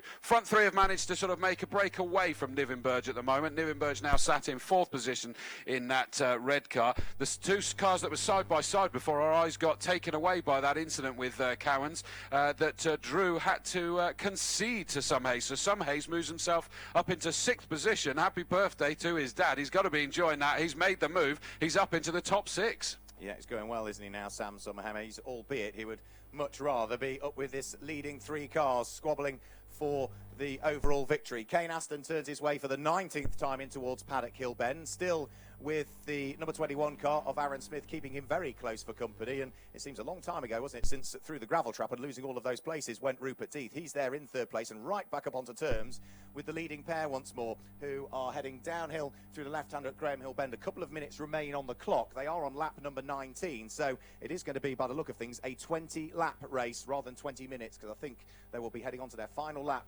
this next time through as they sprint their way along the Cooper Straight. Kane Aston with an extra couple of mini lengths between himself and the cars in 2nd and 3rd position. It looks as though now the race leader is just starting to build a margin.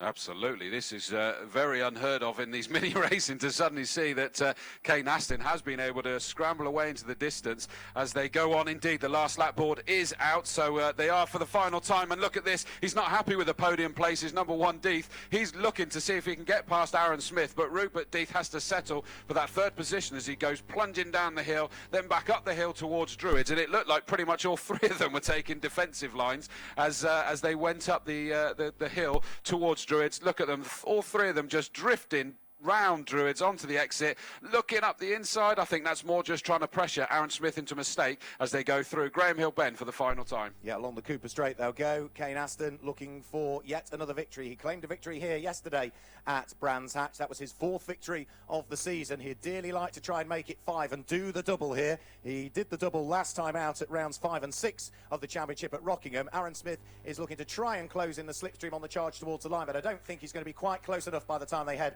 onto the Brabham Straight. So the top 3 over the start-finish line. It will be a double win for Kane Aston here at Brands Hatch at the Mini Festival 2015. Aaron Smith finishes in 2nd position. Rupert Death finishes in 3rd place. Niven Burge comes through and will complete the top 4 ahead of Mark Sims, Sam Summerhays, Dave Drew and Colin Peacock, who finish in 5th, 6th, 7th and 8th places overall. Tristan Knight will finish in 9th place, and completing the top 10 will be car number 31, which is Phil Dale. Well, thanks, Rob Howard, for joining us. Pleased to see that you're okay. And Nick Cook, chairman of the Mini 7 Racing Club. That's what it's all about. Wow, yeah, that wasn't that good. Unusual to see the same result as yesterday, with Kane Aston winning, Aaron Smith 2nd and Rupert Death in a 3rd position. Yeah, great race. The top 3 covered by, well, 0.38 of a second. Less than half a second covering that. Those top 3 drivers after 20 laps. I mean, that's what it's all about. Great racing. Now, to everybody out there, please come and see us in the paddock, the Mini 7 Racing Club. You'll find us very close to the Halewoods restaurant. We've got our awning out there. We've got some merchandise. If you're thinking about going mini racing and want to join the Mini 7 Racing Club, that's where to do it. see all our paraphernalia handouts. We've got a car there to indicate how we go about building such things. So please come into the paddock and have a chat with the members there, please. Thanks a lot. Thanks, Nick, for joining us as well, and we'll catch you later on over the course of the season. Right, we've got another grid that we need to get through in a few moments' time. Chris Dawes is working his way down to have a chat to the drivers on the podium.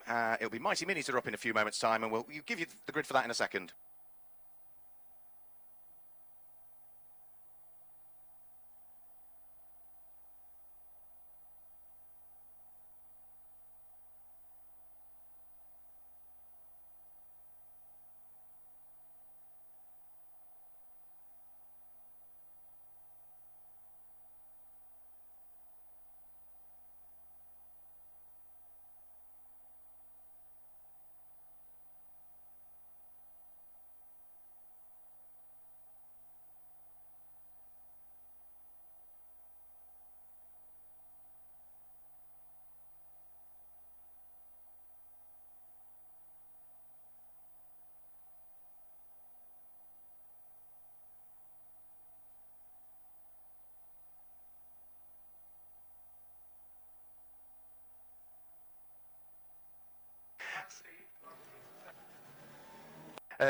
Yeah, let's go through the grid for the Mighty Minis, which can be found on page 32 of your programme. Page 32 of your programme. Mighty Minis are up next. They also had a race yesterday. They've got this race to look forward to today.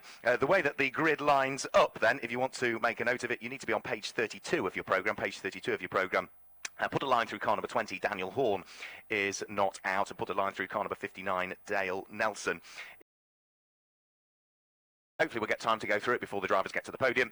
If not, chip in, Chris, when you get them. 95 and 46, row 1. Row 2 of the grid is 66, Caroline Gilbert, and 61, which is Maria Brown, 66 and 61 on row 2. The third row of the grid is 84, Robert Pearson, and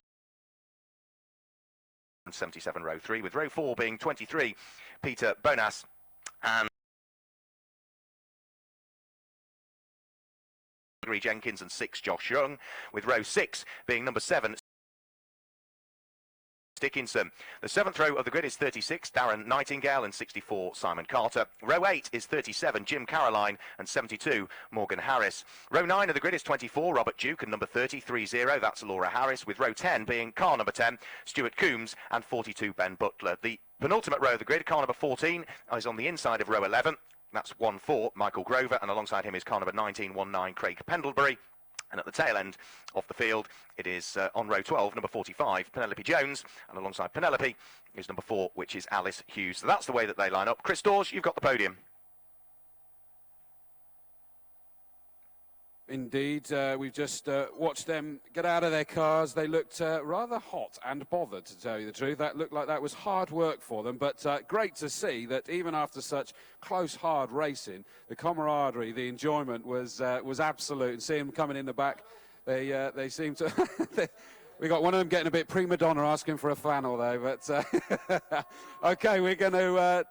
We got watches, yeah. Tag Heuer watches wanted as well by the looks of that. Right, in reverse order then, after an absolutely outstanding race. In third position, number 1, Rupert Death. Well done, Rupert. Oh, sorry. In second position, car number 21, Aaron Smith. I thought you weren't going to come out then. And the winner in car number 11, Kane Astin. Well done, Kane. Well done, gents. And before you go any spraying anything, guys, I want to come in and ask Kane. You just dominating that race, leading every lap. That doesn't tell the story, does it? No, not at all. Not around Brands Hatch. I had a great start, but to be honest, Mark Cameron was on beside me, and I thought he was going to keep it planted. And I think he backed out. So I kept my foot in, and I just got some grip. Rupert slightly washed out, and then I thought inside, let's go from there. Safety car came out, which I didn't have a good safety car restart, I have to say. Rupert was right up my chart. That was a schoolboy error, but it's great racing, you know. It's clean, it's fantastic, and it's such a great circuit to race at. Absolutely, and you performed them well. It's been an absolute pleasure to have you here. Congratulations on that. In second position, Aaron, I made the comment that said you kind of got up to the sharp end a lot quicker today than you did yesterday, having to work your way through the grid. And I just knew that was going to be trouble. You were going to be hounding them the whole race, and you did exactly that. I mean, yeah, like it's almost a rerun of race one, but like I can't fault the CAD power of the engine, like just pulling me along, and it was able to give me like just enough to stay with him. But like I reckon it was just there was nothing in it, you know. So it was a good race, Absolutely, congratulations, great second. And quickly in third position, Rupert Death, congratulations on that. You managed to dive round the outside, going into Paddock Hill Bend to take the lead, but just took a bit too much speed in and went rallycross driving. Yeah, we went to visit the beach. I thought it was still hot and sunny again. Repeat of yesterday, but no, fair play. Didn't have the grip round there. Sort of do or die move, really, I suppose. But you've got to try it round here, because where else do you overtake? That's true, and I mean, you were looking the whole time that you were just behind Kane. You were looking everywhere. No, pleased with that. Yeah. Oh, what a race.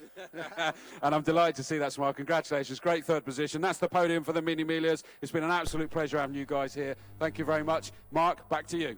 Yeah, thanks a lot. Great to hear from the top three there on the podium. And yeah, it's fabulous that they come and join us at Mini Festival, which if you want to go away from Brands Hatch with a memento of your visit here for the Mini Festival, why not head to the Megastore and pick up one of the Mini Festival t-shirts? It says in the programme they're £12. I was in the Kensington last night and saw a note that said they're £10. So they're either 10 or 12, as the case may be, but they are available in the Brands Hatch Megastore. So that is just situated behind the grandstand at Paddock Hill Bend. So the Mighty Minis are out there on their green flag warming up lap, trying to build some temperatures into their Yokohama tyres, all of them running a road tyre. It's an A539 road tyre. All of these are raced with largely standard engines, standard cylinder heads, standard gearboxes, standard ECUs, as per the specification for what was the last of the original Alec Isigonis designed Minis that came out of the factory. So it's the 1.3 litre SPI, so it's the fuel-injected Mini Cooper.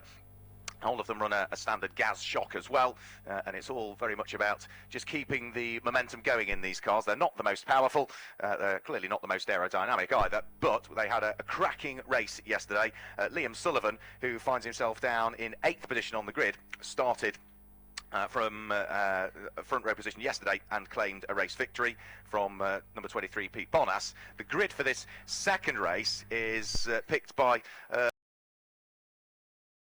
8 grid positions are reversed from race 1, and it's 8 positions that have been reversed. Thank you very much from race 1. As they line up on the grid, it's the largely red and black car, number 35 of Nicholas Lyford, that sits there on pole position. It's another red and black car of Alistair Richards that's alongside. Row 2 of the grid, just to pick out the colours, it's the blue car with the white stripes in the hands of Caroline Gilbert, and alongside is the largely black car but with the orange wheels of number 61 Maria Brown. And row 3 of the grid is number 84, the blue and Dayglow car of Robert Pearson, alongside the black car with its Dayglow bonnet, number 77 in the hands of Braden Fletcher. That's the order that they are in. The green flag has been waved at the tail end of the field. The red light is on. 20 minutes of Mighty Mini racing is about to get itself underway here, and as the lights go out, it is a good start from row number 2 for Maria Brown, who looks to try and bring herself right up onto terms with the front row guys as they charge their way up towards Paddock Hill Bend for the first time. Nicholas Lyford and Alistair Richards not getting great starts, and it is Maria Brown, the one I picked out from what was the second row of the grid. Right, further down through the order, we've got some cars getting all sideways, one of which looks as though it's Pete Bonas, who's looking to try and get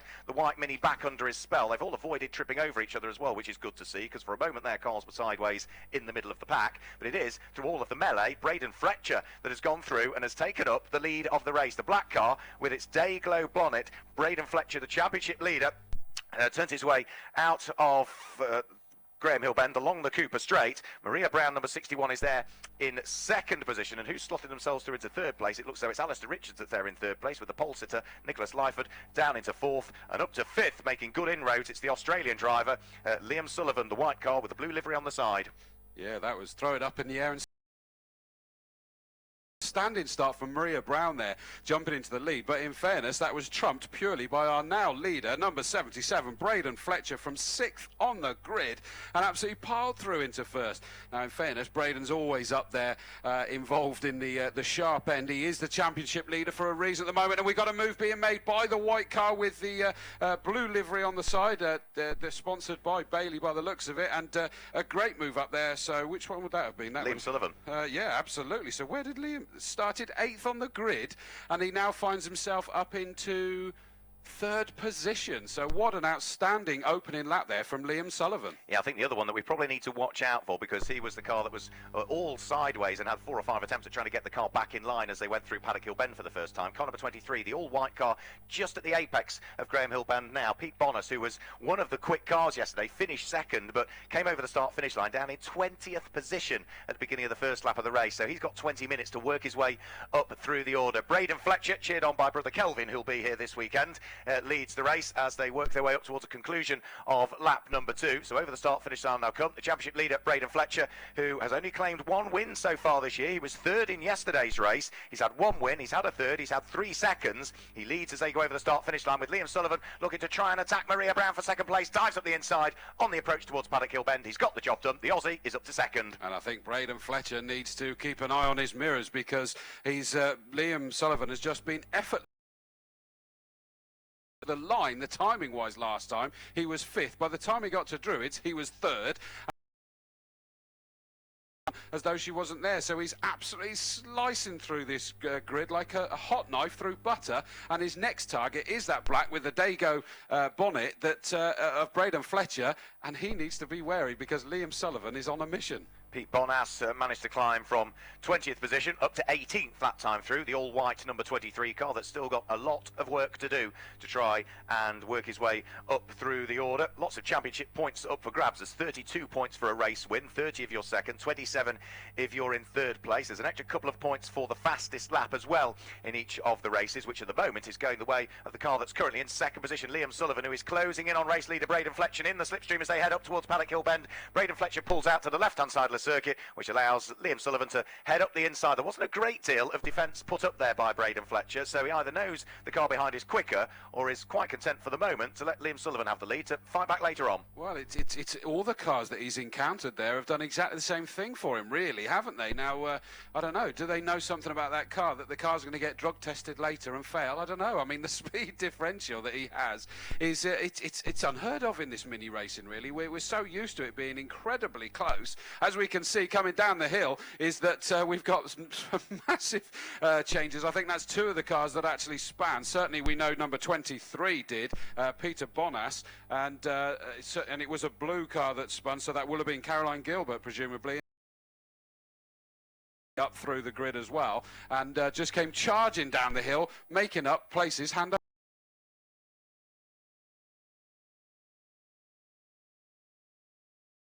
Liam Sullivan as they come over the start-finish line, but there's a good little fight going on between car number 10, which is Stuart Coombs, who comes over the start-finish line. He's got Josh Young, number 6, right with him, and then you've got the blue and Dayglow car in the hands of Robert Pearson. They are fighting away for what is 6th, 7th and 8th position. The leading pair, though, up towards the braking area for Druids Bend. Still nose to tail they are. It's still the Bailey Caravan-supported car of Liam Sullivan that is out front and leading the race, despite the best efforts of Braden Fletcher to try and stay within his shadow as they head down through Graham Hill Bend for what is the 5th time of asking this time through. Maria Brown going superbly well, isn't she? In a fairly lonely 3rd position at this stage, but for Maria Brown, she'll be hugely keen to hang on to it.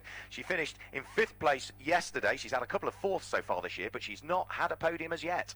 No, and she's got to look at this. Braden Fletcher, we may have said that Liam Sullivan was able to cut through like a hot knife through butter, but all of a sudden he's not getting in his own way. Could he have taken the best out of the tyres in these cars, Mark? Well, it's a road tyre, it's a Yokohama. It holds up well, but they purposely choose the Yokohama because it gives a good level of grip, but also it's quite durable as well.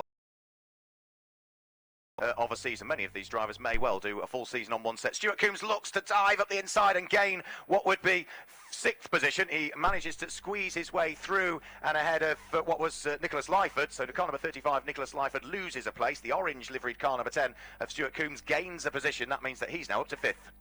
Which is quite incredible considering he started 19th on the grid. Isn't he doing well?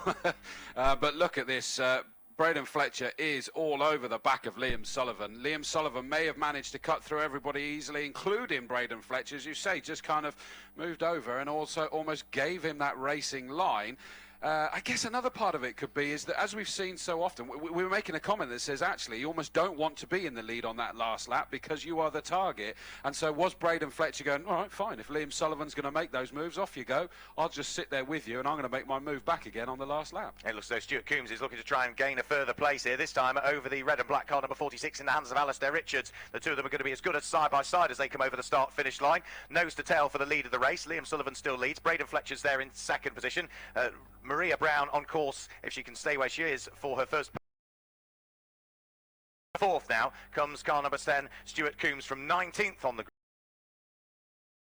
Bonas, who tumbled right the way down to the very tail end of the order. He is now up into 12th position, car number 23. Yep, absolutely. And Caroline Gilbert in 66. She was the blue car that span on the downward stretch of the paddock after Paddock Hill Bend, and she's got herself up to 11th position. She started third on the grid. She's not going to be too happy down there, but she's working hard. But it's great to see Maria Brown there on the podium position. She was absent from racing.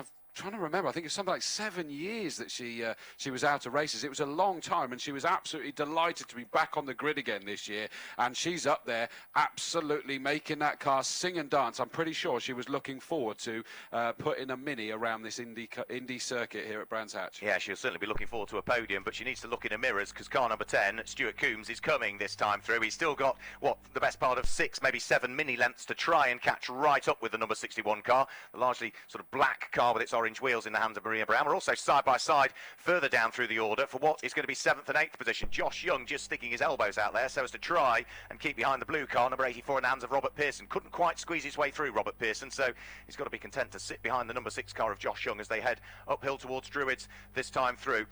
We are now on lap number 8. The fastest lap of the race has gone to the car. I said keep an eye on. He should make progress. Car number 23, Pete Bonas, maybe 12th, but he's just posted the fastest lap of the race as part of his recovery, a 1 minute 4.225. We have a slow-moving on which is the multicoloured green, red, blue, yellow car of number 70 Gregory Jenkins is now just really backed off the pace. I did just get a tweet from Odin's Legacy, thanks Odin's Legacy, saying that he's dragging his exhaust on the ground. So that looks like he's basically just now starting to nurse that car back to the pits, unfortunately. He was running up in 10th position. Yeah, shame that for the number 70 car that was running there, as we say, in 10th position, Gregory Jenkins. Over the start-finish line have gone the leading pair, still not as yet really squabbling away. It does look as though Braden Fletcher is just content at this stage to let Liam Sullivan do all of the hard work, and he'll, I'm sure, towards the end of the 20 minutes, of which we're almost halfway through now, he'll roll his sleeves up and slug it out to try and work out who's going to claim victory in this round here at Brands Hatch. It's round number 6 of the season. And at the moment, Liam Sullivan has won 4 of them. Braden Fletcher has won just 1 round so far, the opening round of the championship season. They're the only 2 drivers that have actually claimed victories in the Mighty Minis so far this year. They're on lap number 9. Nose to tail, they turn their way in towards Surtees and up towards McLaren. We've still got car number 61, Maria Brown, there in 3rd place. But for how much longer? Stuart Coombs has a look up the inside, heading in towards Clearways Corner. The door is closed by Maria Brown, so for the moment, she hangs on to the place. She certainly does. That was a rather optimistic look, I think, from Mr. Coombs there at that stage. I think he's just as well to carry that momentum all the way through Clearways onto Clark Curve, and he's more than likely going to be able to make the move as they head into Paddock Hill Bend. And as we look towards the lead too, is up the ante a little bit, I think, which is quite surprising because we're only, halfway through this race. We've got and Braden Fletcher heading up. He's looking towards the outside as they head into Druids.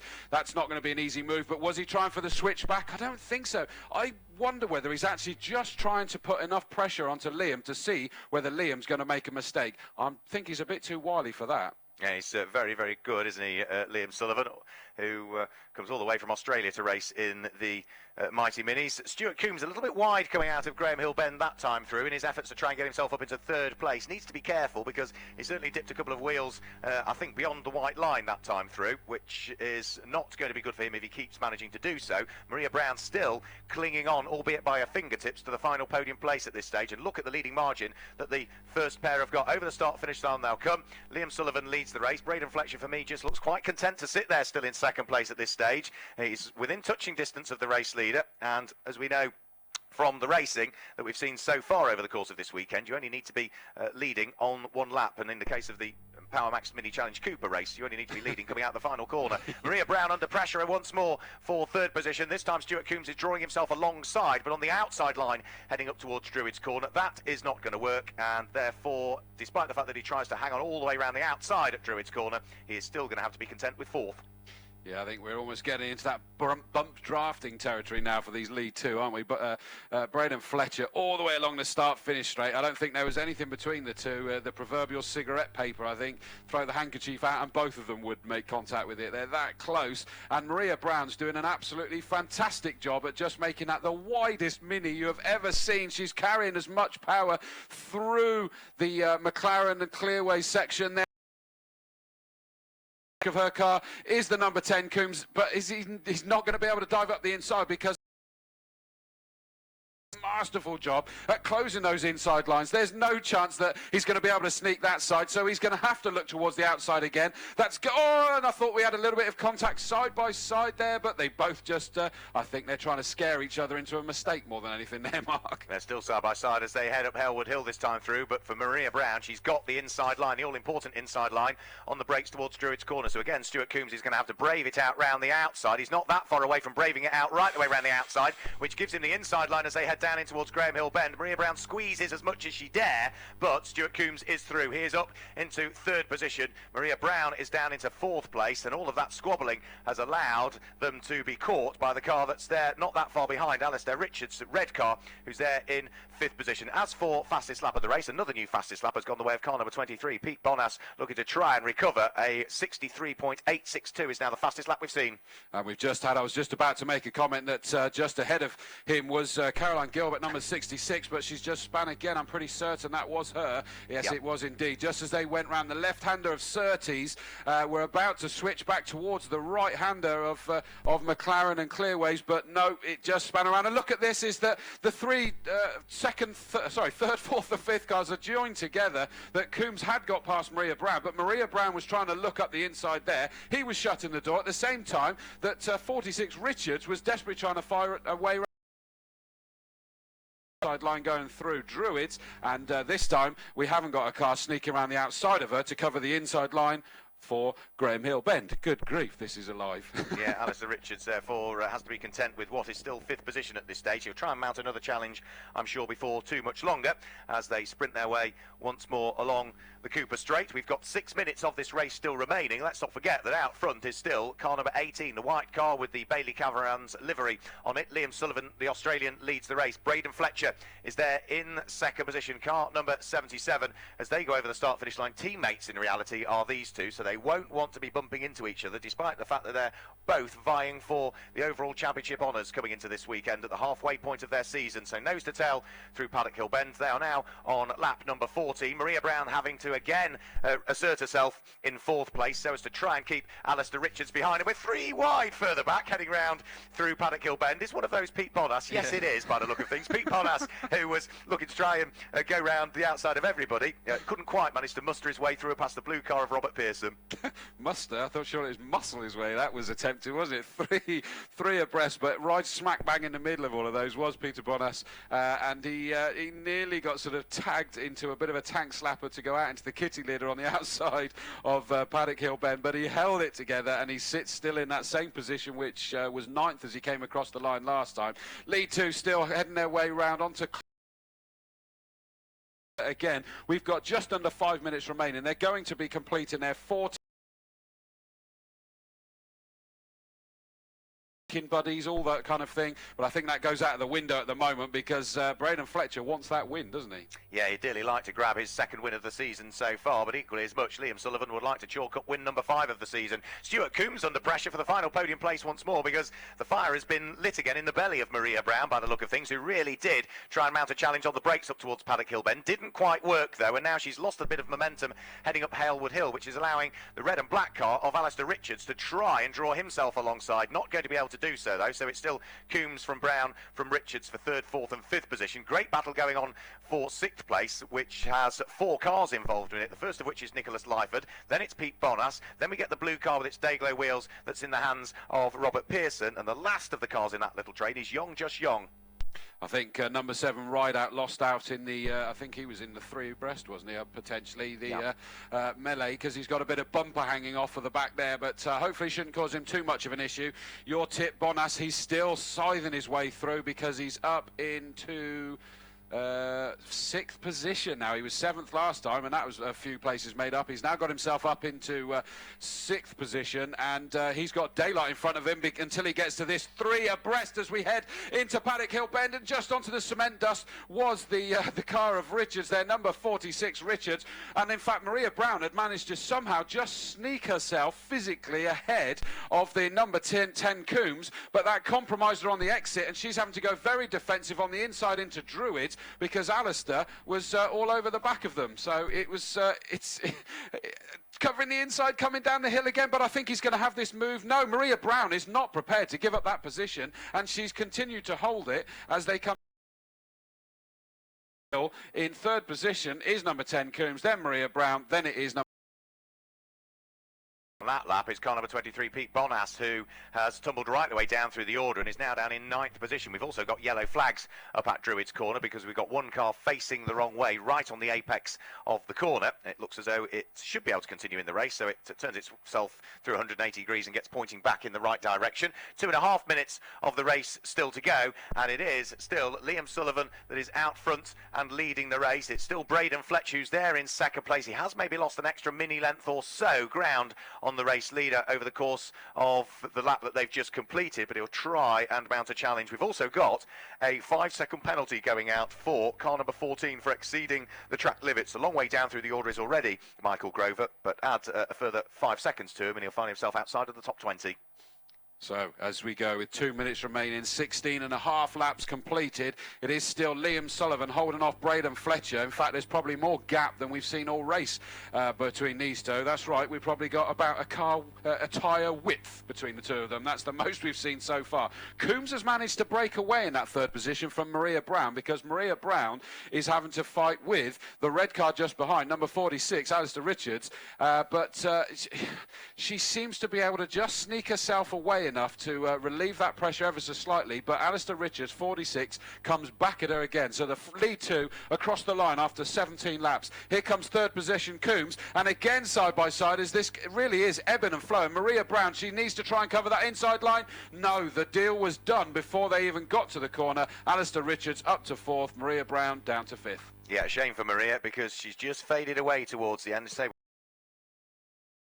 course of this year, a top 6 would still be a good result for her. Chris? She's just dived up the inside again, heading up into Druids. Apologies, Mark, I just suddenly saw a puff of smoke as she had jinked to the right-hand side very late on the brakes, and she managed to retake that 4th position. Good old Maria, back up into 4th place for her. She's hugely keen to finish as high up as she possibly can. The leading pair, though, just turning their way through Surtees and up towards McLaren. There's only 40 seconds remaining, so they're about to start their final lap of the race. So if Braden Fletcher has been playing the waiting game, he can't play it for much longer. They're about to start their last lap of the race. He's going to have to roll his sleeves out and sort it out here. Liam Sullivan leads as they start the final lap of the race. Braden Fletcher is absolutely in his Yokohama wheel tracks as they go over the start-finish line. The leading pair separated by a little more than 1/10 of a second as they head up to Paddock Hill Bend for the final time. It's Stuart Coombs who completes the podium at this stage, and we're side by side for 4th and 5th once more, with once more Alistair Richards looking to try and get himself round the outside of Maria Brown on the run up towards Paddock Hill Bend. Lock breaks from both, but Alistair Richards is now up into 4th. Maria Brown back down into 5th.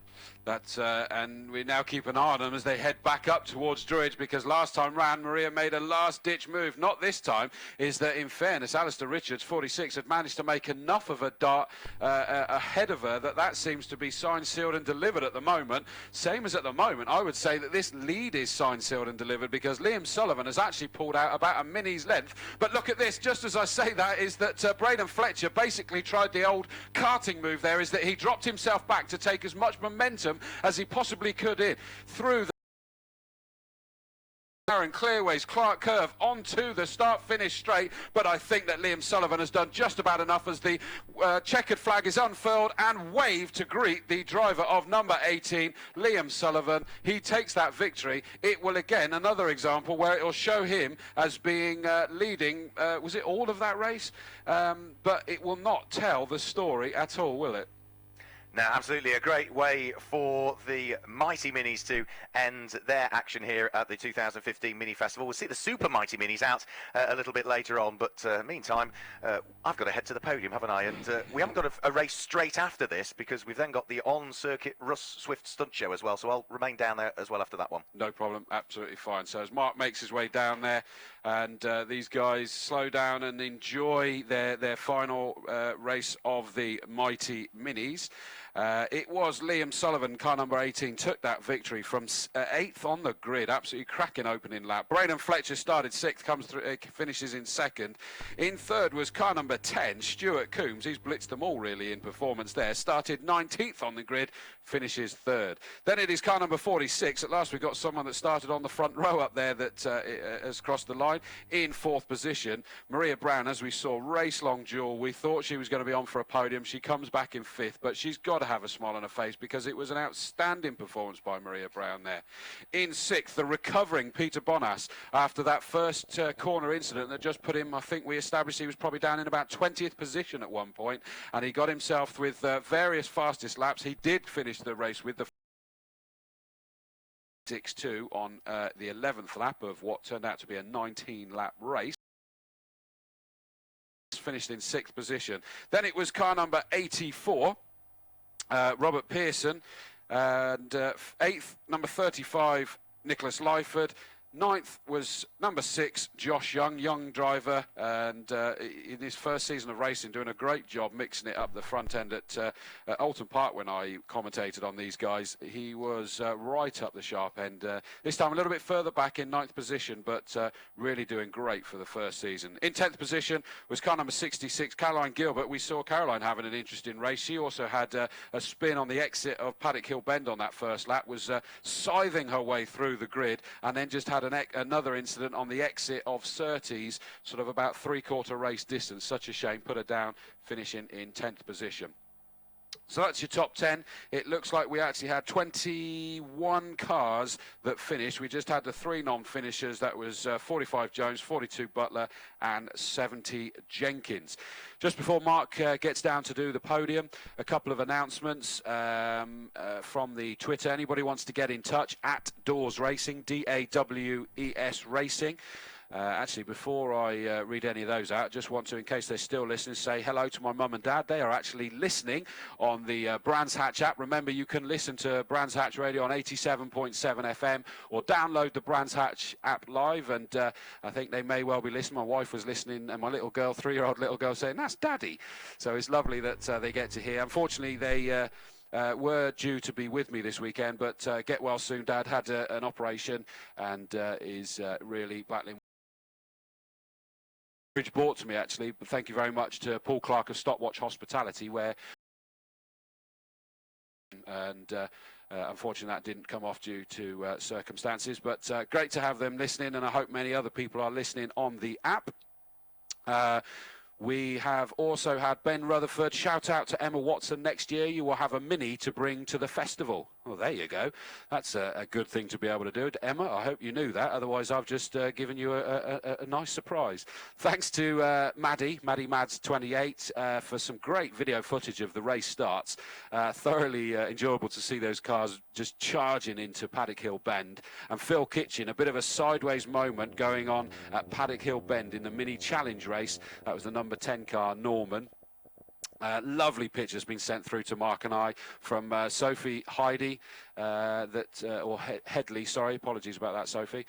Little Grace enjoying her first race at 4 months old. Give a shout out to Darren and Sharon. Hi to Darren and Sharon, and very much a hello to Grace. Get them addicted young, that's the way to do it. So thank you for that. Ali Rushforth, don't know if that means that you're listening in, Ali. I know that you joined me in the commentary box at Silverstone last weekend at the MG Live.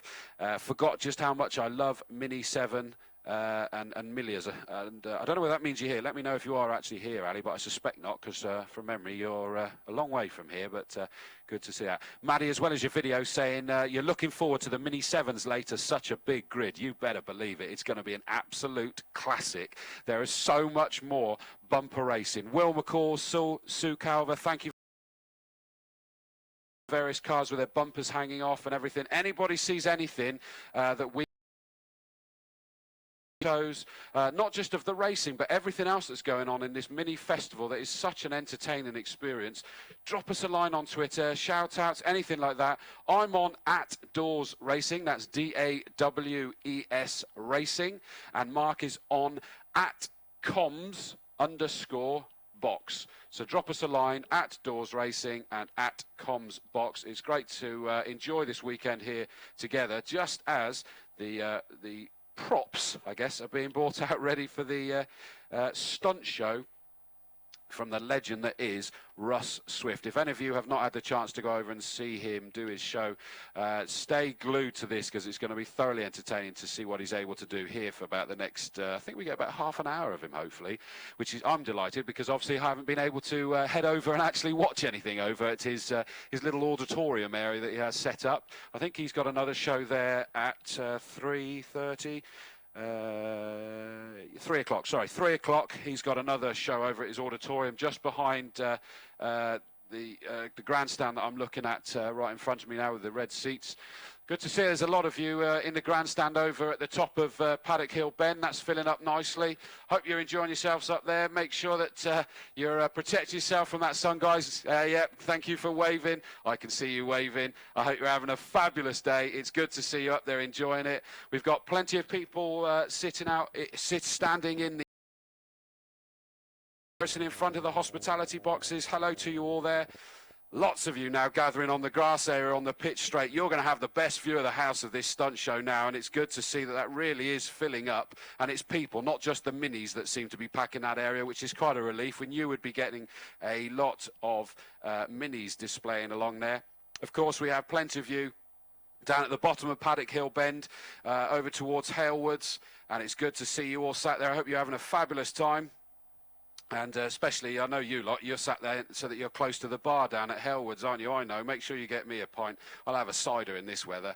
And there's plenty of you sat over picnicking on the banking behind our commentary box as well. Mark, I think you have a podium. Yeah, we have. We've got the top three drivers ready on the podium. We've got Simon of MSVR that is out there ready to hand over what are some fine-looking trophies, actually, and some bubbly as well to our top three. So let's get them out onto the podium in reverse order. Finishing in third position, only his second visit to the podium, and drove from 19th to third in the race. He looks tired. Stuart Coombs finishes in third place. Give him a big round of applause. What a drive from 19th to third.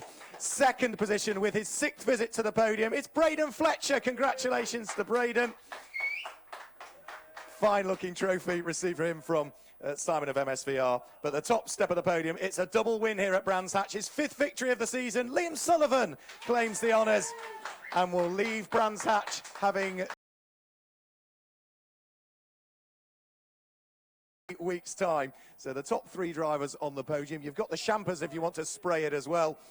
And they are going to make merry with the champagne. So time for me to close the door, stand in a safe place and let them enjoy the celebrations out there on the podium before we can grab a quick word with the top three. And three very happy-looking drivers. Stuart Coombs will be chuffed to bits with only his second podium visit of the year, having non-finished yesterday, starting 19th on the grid. But what a drive through to what was third place. And then with the champagne flying in all directions on the podium. Is it safe to come out? I think it is, yeah. Let's grab a quick word with the top three. Three very happy-looking drivers. Liam, that's win number 5 of the season, but it doesn't really tell the story. You never got away.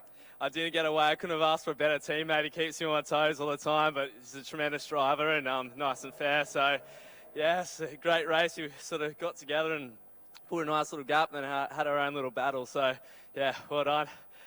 You're on a roll now because that's what 5 victories on the bounce. You don't worry about this reverse grid format for race number 2. You just get on with it. No, well, I was convinced that every number I pulled out of the bag was 8th because it happened last time. So I checked it out and there's more than 8. So, yeah, I just keep pulling 8. So, yeah, it's just great racing all the way through. So I enjoy it. And 2 wins puts you into the championship lead as you head to Castle Combe in a few weeks. Yeah, the championship lead was pretty close still. Very well done indeed. Let's grab a quick word with Braden Fletcher. Braden, what just wasn't to be, you could never quite get yourself fully alongside him. Yeah, I made a good start. I got into the lead at the start. Then when I seen Liam come in, I thought we'd try and pull a gap. Because I didn't want it like a bit. Yesterday was kind of a 5-way battle, so I tried to pull a gap with Liam, and we made a bit of a gap. And yeah, I kept trying to get him out of clearways just on one corner. Tyres were going off, and I kept making mistakes. So yeah, he pulled a gap, and then I got it back, and it was just cat and dog. But yeah, Liam got the better of me. But yeah, it's been a great weekend, and 2 podiums is good for the championship.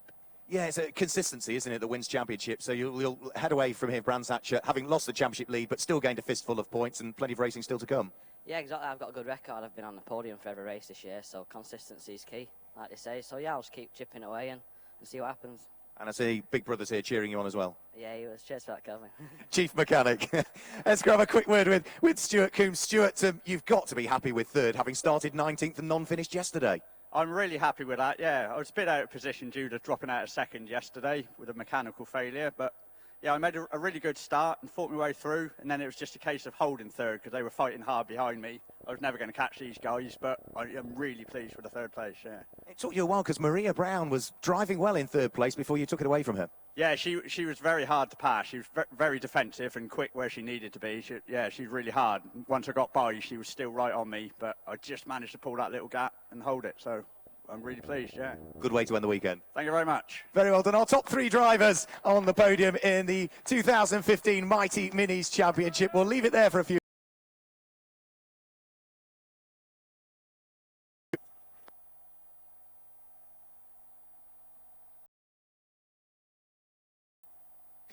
Thanks, Mark. As you make your way down there, I'll just pick up again and keep the entertainment going. Because as you guys that are providing the entertainment, it's great to have you all getting involved. Some fabulous photos being sent through, and some great help being given as well, and some mentions. Charlie Thorrington, hi. Ellie Crooks, great photo of the display minis to the side of the grandstand opposite me. Also, Debbie. Can you please wish Jason Martin a happy birthday from Debbie, Becky and Stuart. Very happy birthday, Jason Martin. And you say you are loving it. That's what I like to hear. I hope everybody is. Shout out to Zaki, the Steward 2 Mini, who is here today. Indeed. Maddie's got a photo of Howard's rims. That's a big old mess, that one, unfortunately.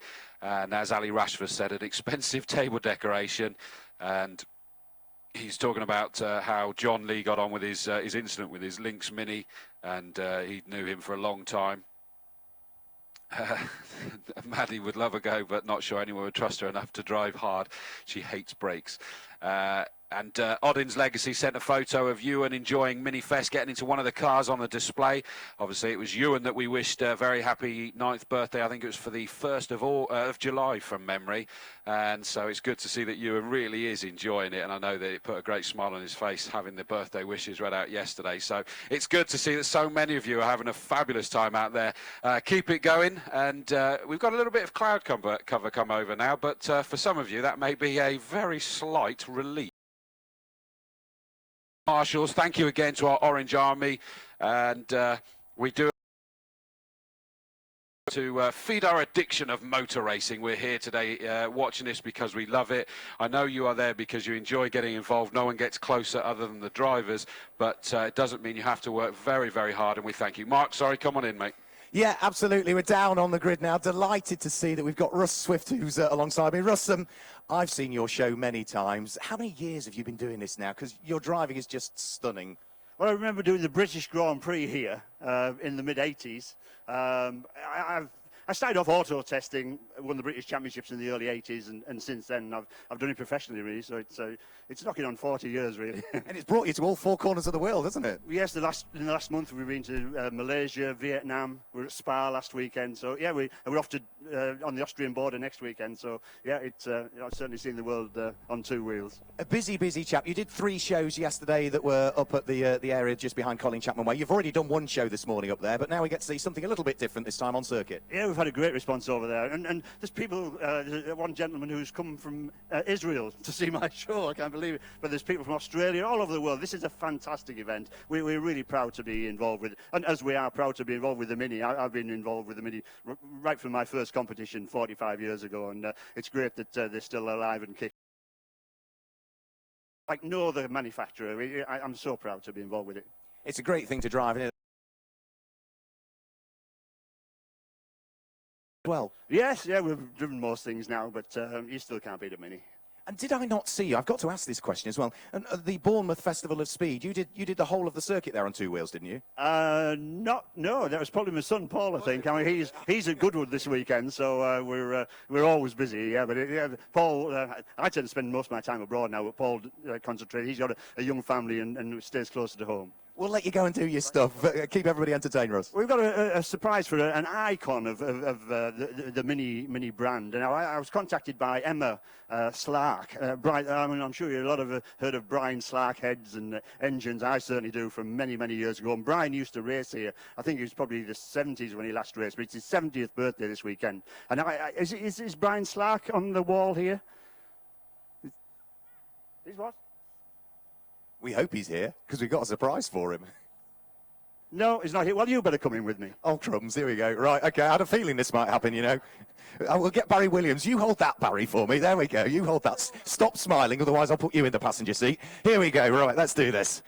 Right. This is a J-turn. Set the world record. A J-turn. Set the world record for this. Right, let me get the seatbelt on first, because I don't trust you as far as I can throw you. Albeit, very professional. Right, okay. Lots of tape on the handbrake as well. Either, Russ, as well. The Swifts were spinning in between. Never done this before. So Never done this before.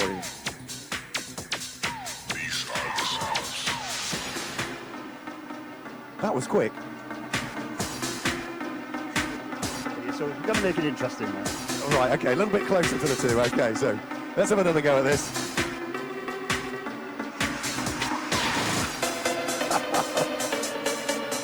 So how much gap is there between the two cars? It's getting down to inches now, I think.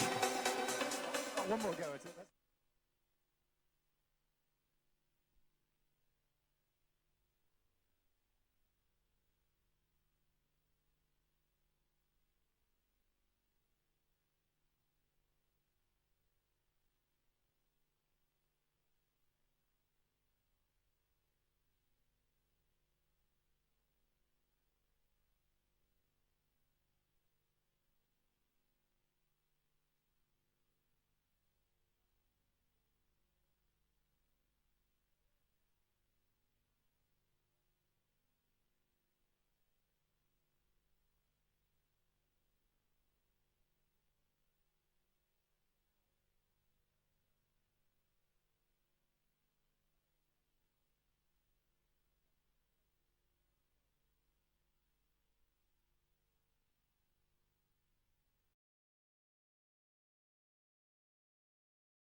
Coming up.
experiencing driver.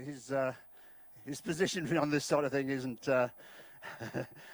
He's never done this before, and he wasn't looking forward to it. But it's great to involve the Swifts. I mean, he's getting quite a name in motoring circles now. We're really proud to be involved with this side of the family.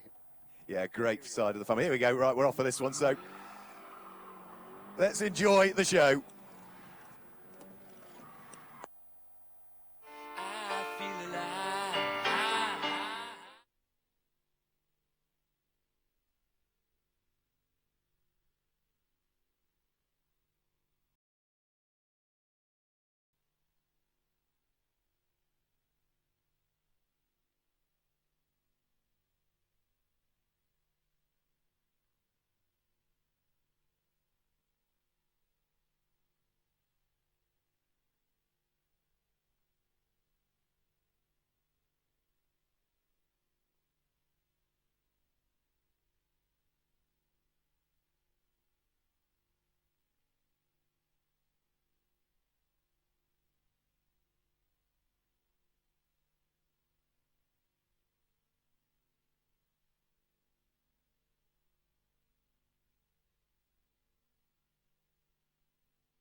Absolutely.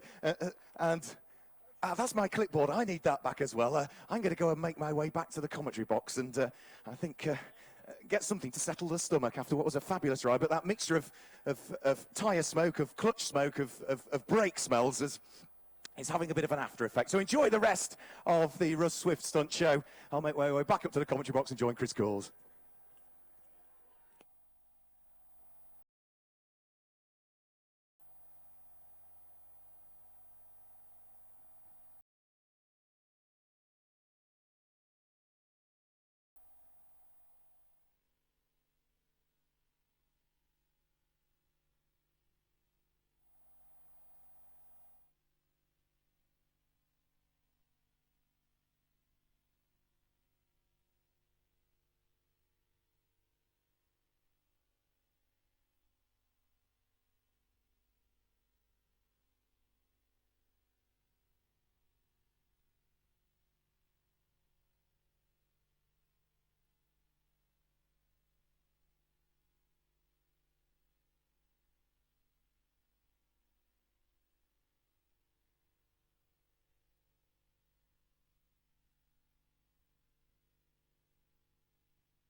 I think I'd have been rather terrified, to say the least, but there we go. Okay, so we've got paperwork coming out of our ears now. I've just been running around trying to collect up various bits and pieces. Oops. Still got the tweets coming in, and please do feel free, get involved. Barry Lee, 76. Big shout out to Bomber County Mini Club and to my son Jack, 11 years old, at his first Brands race meeting. Welcome, Jack, and welcome to an addiction that I tell you will last forever. There's many of us here that will tell us that. Simon Smith, some great photos of the incident yesterday of Mr. Howard that was up here earlier. Fortunately fit and well, but shows you just how big an incident. Ellie Crook showed a photo of that Russ Swift car up on two wheels. There's a white. Mark Werrell's just made his way back up here, showing a picture of it up on two wheels, and he said it was amazing, and he had him in the boot of that earlier. So a few of you have been used and abused by Russ Swift by the sounds of it. Mike, you definitely I feel used and abused by Russ. I kid you not. I did not know that was going on. Had Brian Slark actually have turned up on time, Brian would have had... Now, is it a pleasure? I am going to say a pleasure, but I'm going to keep that pleasure in inverted commas. Yeah, it is a... I'm out of breath. A very strange sensation, and I think it's like being on a fairground ride or a roller coaster. The difficulty is you don't know which direction the movement's going to come in. Yeah. If it's a roller coaster, you know which way it's going to go. True, yeah. Russ Swift knows which way he's going to go. I don't know the routine. So your stomach and your mind and your brain can't prepare yourself for that enormous change of direction. And the smell as well, it's a mixture of clutch, it's brakes, and it's rubber. All of those coming in through the car, all of the time, whilst Russ Swift is grinning like a Cheshire cat in the driver's seat. If it makes you feel any better, so were we, and all the spectators around the circuit were grinning and laughing and pointing at you. I've got to say thanks to Gordon, one of the marshals who I've just bumped into as well. And Gordon, they're not allowed to take photographs when racing's going on, but when that wasn't, he was allowed to take a few photos. He's got a few photos he's going to ping through to me. So, yeah, it'd be good to see those. Thanks, which Gordon. actually reminds me, talking about some of the marshals as well, is that Odin's Legacy has said, could you say hello to Ken and Lewis Martin down on post 9? And he says, thank you very much, guys, for Did I hear you mention Bomber County Mini Club as well? Yeah. They're my part of the country as well, so they're the Lincolnshire people. So they've wandered down. So good to see they've come to join fellow Lincolnshire residents down at Mini Festival. So yeah, welcome along to Bomber County Minis. Right. I think I might have a rest for a couple of minutes. Yeah, no problem. I shall whip through this grid. I shall do it in the usual way, whipping through in number order. This is as a result of how they finished in yesterday's race. I'll just make sure we've not got any amended. Doesn't look like it. Excuse me. So this is on page number 36 of your programme. So if you flick to page 36, I hope many of you have got a programme. And you will see grid positions for race number 13. The boxes are ready. I hope your pen is too, because let's get the numbers down. On row number 1, we've got 18 and 1. Row 2 is 42 and 92. Row 3, 27 and 10. Row 4, 15 and 14. Fifth row, 77 and 57. Sixth row, 13 and 21. Seventh row is 23 and 37. Row 8 is 80 and 2. Row 9 is 3 and 26. On the 10th row is 33 and 61. 11th row is 6 and 76. And on the 12th and final row, 34 and 16. That's right, 24 starters in this, the SU Carburettors Mini Euro Challenge for pre-1966 Minis. Don't be lured into a false sense of security that because they're pre-1966, they're going to take it steady. Not on your life. They don't know how to when they're racing these pocket rockets, and it really is an absolute pleasure. On pole position, we do have Ian Curley, who's also guest driving in Charlie Butler Henderson's F Gen 3 Mini in the Mini Challenge as well, but here he is. Great races yesterday. On in car number 1, we've got some cars that you'll see on the programme that there are 2 drivers down. In car number 1, we've got Matt Kelly will be at the wheel of this one, because Jonathan Lewis drove yesterday. Second row, Chris Morgan and Steve Jones. There is no Padmore in that car. On row 3 is number 27, which yesterday was piloted by ex-Formula 1 driver Martin Donnelly. Today, it's Justin Cooper. Don't panic, Martin Donnelly will be out later on today as well. We've also got, in car number 10, another ex-Formula 1 driver, Mike Wilds. Mike Wilds will be piloting that. Back in the 70s, I think it was, that he raced Formula 1. He is out there in that number 10 car. 15, Graham Churchill, John Milicevic in 14. On row 5 is 77, Mark Burnett, and 57, William Hard. On row 6, in car number 13, it's being piloted today by Matt Jackson. Yes, the Matt Jackson of British Touring Car and this year British GT fame. He is having a lot of fun, judging from his Twitter, where he posted a photograph of the car that he's actually piloting here today, and you can't blame him. It's got to be so much fun to drive these things around the track. So it is Matt Jackson in car number 13. What's he going to be able to do? He's starting 11th on the grid. Is this a bit too much out of his comfort zone, or is the natural racer going to see him come charging through the field? So keep an eye on that. Car number 13.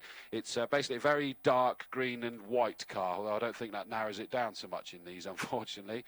We do have one of them. Looks like it's coming down the pit lane. Hopefully that's not an issue that's going to put them out. We'll keep an eye on that and see which car it is that's coming down. I'll get my I can tell. It looks like that's number 27, which is his car down.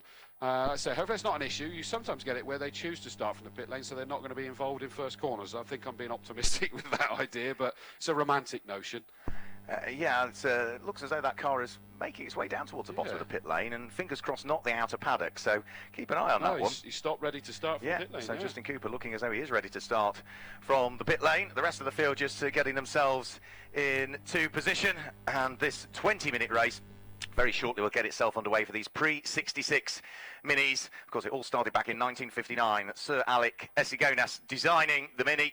And whilst he held a British passport, he was actually Greek. Longbridge and Cowley, largely the factories in the UK that built the Mini, but they were built worldwide, even right the way down into South America, where various factories built them. As the red lights come on, and when they go out, it is, by the look of things, from the second row of the grid. It's a quick start by Chris Morgan. We saw a great race from him yesterday. A poor start from Matt Kelly from the outside of the front row of the grid, but Ian Curley, the pole sitter, will lead as they head up towards Paddock Hill Bend for the first time. Justin Cooper gets going from the pit lane, but it is Ian Curley, car number 18, that's out front and leads the race. The red machine in the hands of Chris Morgan there in second place. Matt Kelly is down into third position after a slowish start from the outside of the front row of the grid. And who's slotted themselves through and into fourth place? It looks as though it is going to be car number 92 that's there in fourth position. Is that Nick Padmore for this race? No, because don't forget there is no Nick Padmore piloting. It's Steve Jones again. Yeah, it is. That's a mistake. It's actually in the endurance race that I think it is the two of them in that one. So through they go. Look, watch the sight of these guys just drifting these cars through. The left-hander of Surtees as they head up to McLaren into Clearways and then continue on the power through Clark. Ian Curley in the white car there at the front, number 18, seems to have made a mini break. Side by side though, further back for fourth and fifth, it's number 10 and 14. So it's Mike Wilds, the 1970s Formula One driver, sneaks himself up into fourth position, and he is going to have to fight hard to try and keep that, because John Milicevic in number 14 is going to want to come back. What a great start for him from 8th on the grid. John Milicevic, hugely experienced, not so much in minis, but in historic racing. He's a multiple Formula Junior champion, is John Milicevic, and he is certainly one to watch out for as the race wears on. The front five have just broken away a shave, haven't they, as Ian Curley looks to try and press on, with the red car of Chris Morgan not overly far behind him. The grid for this one dictated as per the finishing positions from yesterday. Then we still get the car of Matt Kelly. He's there in third place. Fourth place is Mike Wiles. John Milicevic is there in fifth place. Then it's Steve Jones, number 92, in sixth place. Graham Churchill is in seventh position. Eighth place is number 57, which is William Ward. Ninth is going to be Matt Jackson. Completing the top 10 is number 77, Mark Burnett. That's the order of the top 10. As over the start-finish line now come Chris Morgan, looking to sit in the slipstream of race leader Ian Curley as they charge their way up towards Paddock Hill Bend, but opts not to try and gain the lead of the race. There you go. There's a sign of exactly how close this mini racing is. That I was making the comment that Curley's managed to make a break. That hasn't lasted for long at all. Is that he's straight on there with Morgan. Go on, Mark. Yeah, I've just picked. Have we picked out as yet? Starting 22nd, Bradley Ellis, up to 9th after 2 laps. Well, there you go. We said that it was an unusual position. This is the car that you have to keep an eye on watching his drifting, isn't it? You told me that yesterday, just as he did it for the first time, and I was just in hysterics at it. Yeah, it's a light green car that's just about to now turn in towards Surtees corner. Bradley Ellis, Fortunetta that he shares with Adi Barwick. Another place gained by the look of things. He looks to try. Very much closed there, wasn't it, to prevent Bradley Ellis from squeezing his way through, but the angles that he can get this pre-66 Mini 2 are absolutely staggering. We're side by side for the lead of the race. Chris Morgan trying around the outside on the approach towards Paddock Hill Bend is not going to work. Now he needs to close the door to prevent Matt Kelly squeezing his way through from third up to second. Matt Kelly had a look, that compromised his exit coming out of Paddock Hill Bend, and now he's under pressure from car number 10, Mike Wiles, who's got the inside line as they head towards Druids Corner, so place gained. And change for the lead is that number 42, Chris Morgan, has managed to make it stick as he went up behind the trees. He just suddenly thought that we saw that it was a red car, had managed to make that sneaky move up the inside, and my goodness, he made that stick. I thought that the opportunity had gone as he'd decided against it going through Paddock Hill, but he hasn't, and in fact straight away on the back there is Mike Wilds, number 10, closing, and he was the one that was nearly being put under pressure by Matt Kelly, and it really is, I keep saying this, damned if you do, damned if you don't. You try to make a move, if it doesn't come off, you can suddenly lose 1 or 2 positions. It's a really tricky game with these minis, isn't it? Yeah, it's typical one-make racing, isn't it? Everybody is equally as competitive. You look to try and gain an advantage where you can, and if it doesn't quite work out, you compromise your run. And Mike Wiles looking to try and take the position. He's made a big mistake, though, going in towards Paddock Hill Bend. Mike Wiles, all through the gravel trap, did the right thing, took the steering lock off as he hit the gravel sideways, which meant that the car remained on its wheels. It's rejoined the circuit, but Mike Wiles, who was looking to try and get himself up onto terms with Ian Curley, who is in second position, is going to drop down down to, I'm guessing, something like 8th, maybe 9th, and possibly even 10th places. So 4 for the lead of the race. It's Chris Morgan, number 42, that leads. Ian Curley, number 18, now in 2nd place. Matt Kelly is 3rd, car number 1. And John Milicevic, just behind the car we were talking about, number 76, Bradley Ellis. So that's going to be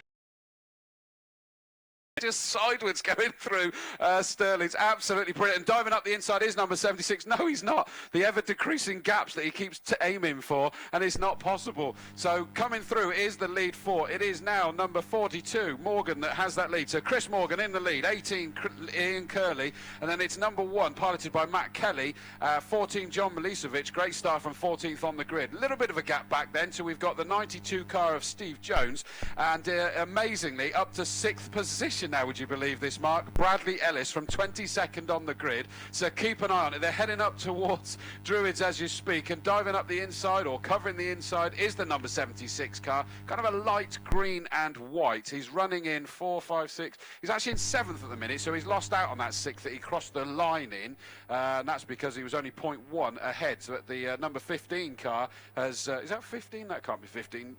Just trying to catch up with who that would be. It must be number 10, Mike Wiles, that's managed to make that move again. But that's they're basically do-si-do your partner with this mini racing, I think, isn't it? Yeah, they're great value, aren't they? Top 4, though, have got quite an advantage, haven't they? It's almost 3 to 3.5 seconds back after the top 4 to get to 5th position. So over the start-finish line they come. Order still remains the same. New fastest lap of the race, not on the lap that's just been completed, but on the one prior for Chris Morgan. As this time, Matt Kelly dives at the inside of Ian Curley at Paddock Hill Bend. So Matt Kelly's now up into 2nd position. Ian Curley's down into 3rd, and John has a quick look up the inside, heading in towards Druids Corner. Curley would dearly like to close the door, but need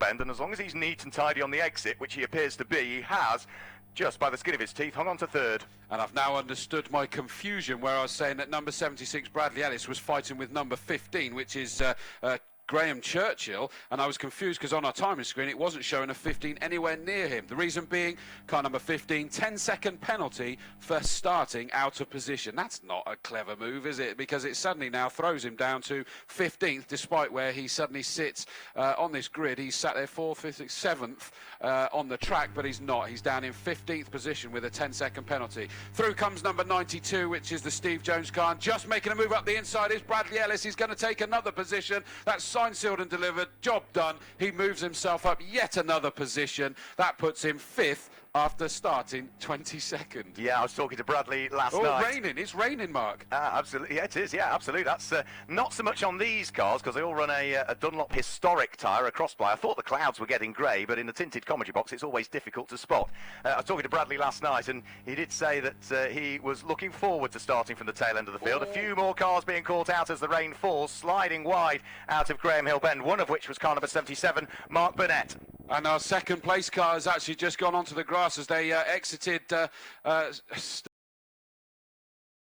22. Is that Steve Jones's car that's choosing to pull into the back of the paddock here? I don't know whether he's deciding that I'm not taking part in these conditions, but our second place car did indeed. That's car number 1, Matt Kelly, just took it wide onto the grass after the left-hander of Sterling's, but regained it, got it back onto the track, and somehow didn't even lose a position to Ian Curley. It looks as though the car that's heading for the pit lane is number 92, Steve Jones, so he has opted to take no further part in the race as the race leader goes off this time at Paddock Hill Bend. Through the gravel trap goes Chris Morgan. That hands the lead of the race back to Matt Kelly, who only a couple of corners ago made a mistake himself and went all over the grass. So it's now car number 1, Matt Kelly, that leads the race. The red machine with its dusty wheels now in the hands of number 42, Chris Morgan, in 2nd place. And a hugely sideways moment for Ian Curley, who tries to gather it all up and does so, hangs on to 3rd place, but loses a big chunk of time relative to the leading 2. And he is now under pressure from John Milicevic still as they slide their way, quite literally, through the left-hander at Surtees,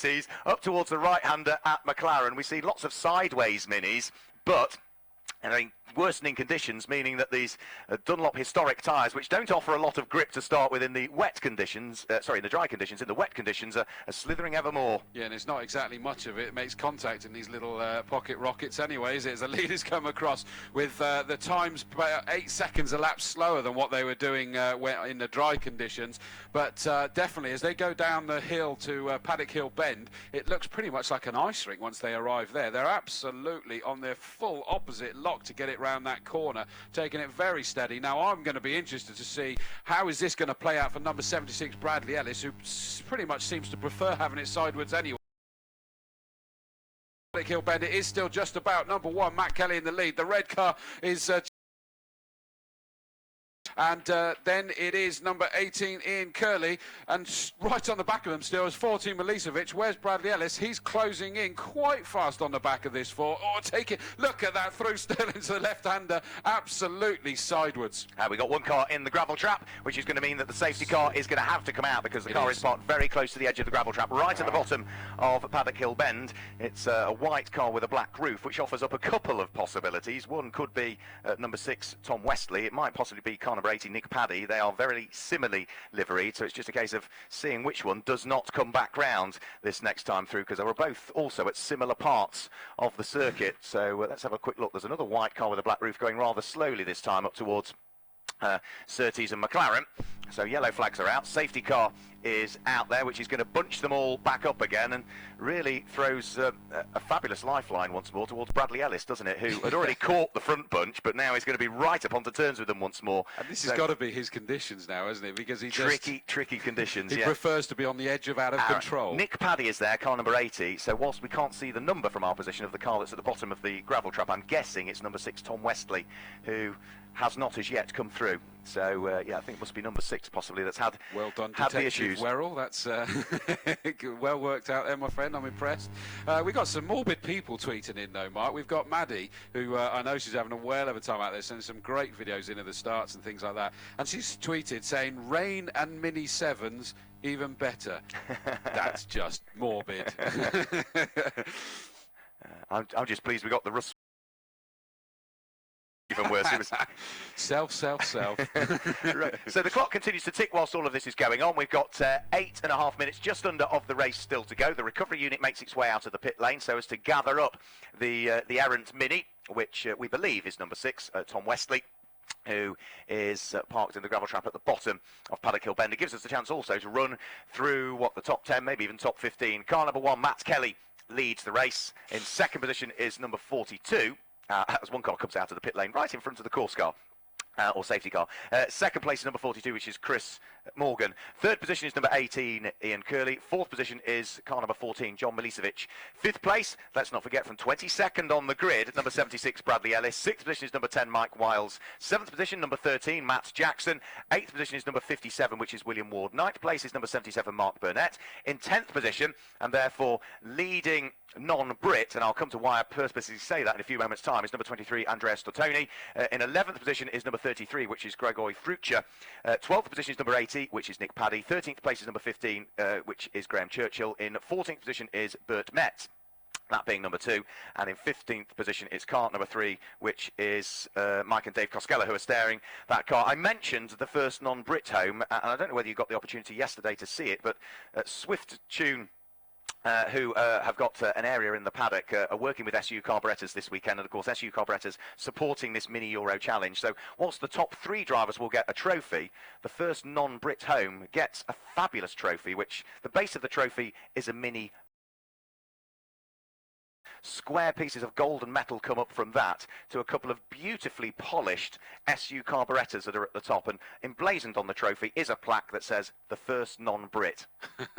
So that will go to the first non-British driver home, and at the moment it's the light blue car number 23 of Andrea Stottoni, the Italian, who is just coming over the start-finish line in a few moments' time. That has certainly got one hand on that trophy, because he was the first non-Brit home yesterday and he's the leading non-Brit today. Well, when you were describing it to me yesterday, I thought you had more than one hand on it. I thought that wasn't going to be it. I tell you what, you need 2 to lift it up. It's a heavy old Hector. It's, yeah, you definitely fell in love. Well done, you were right. It's number 6, Wesley, that did have that incident because they've dragged him out of the gravel and he's actually making his way back to the pit lane of his own free will. Anybody listening on the Brands Hatch app or 87.7 FM, anybody's got access to it, you can also watch live feed of the whole of today. That will have included you, actually, Mark, out there being used and abused by Russ Swift on www.race.tv.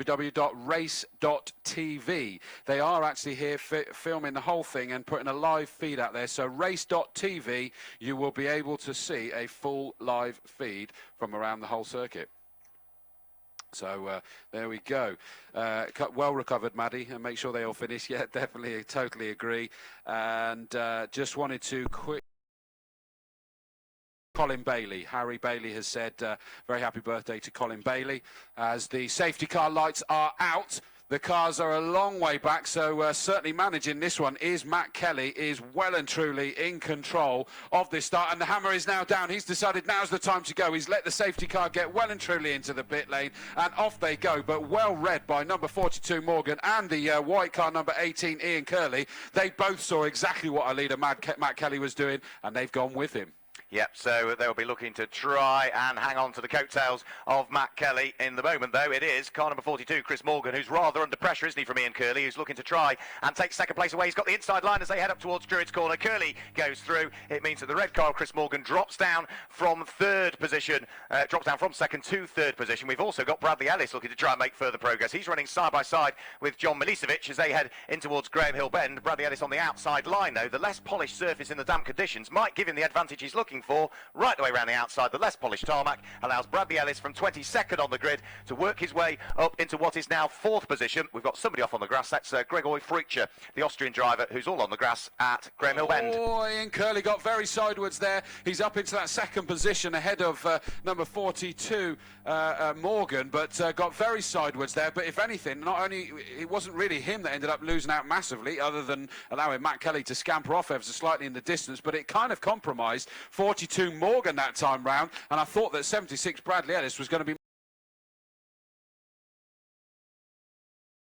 We go. Mike Wild, number 10, has managed to slide it up the inside of 14 Milicevic as they get into Paddock Hill Bend. This is constantly all change. Yeah, we're side by side for the leader race once more. Matt Kelly fighting it out with Ian Curley. Matt Kelly just about to hang on to the lead of the race, despite the very best attempts of Ian Curley to wrestle it from his grasp as they charged uphill towards the braking area for Druids Bend that time through. They're about to head in towards the left-hander at Graham Hill Bend. Kelly still leads at the wheel of the British Racing green car. The white car of Ian Curley there in second position, a former Mini Miglia champion, also raced in the British Touring Car Championship for a season or so, did Ian Curley. He is under pressure from the car that's there in third position, which is Chris Morgan, and Bradley Ellis from 22nd on the grid, still in fourth place, but he's doing the sensible thing in reality. He's trying different lines, not all of them working, I hasten to add, looking at the way it went sideways for a split second, heading around through Clearways Corner, but he's trying to work out where the grip is, or in some cases isn't, as they come over the start-finish line. 4 for the lead of the race. Kelly still leads, Curley second, but it's Chris Morgan in third place, who's under pressure from the charging Bradley Ellis.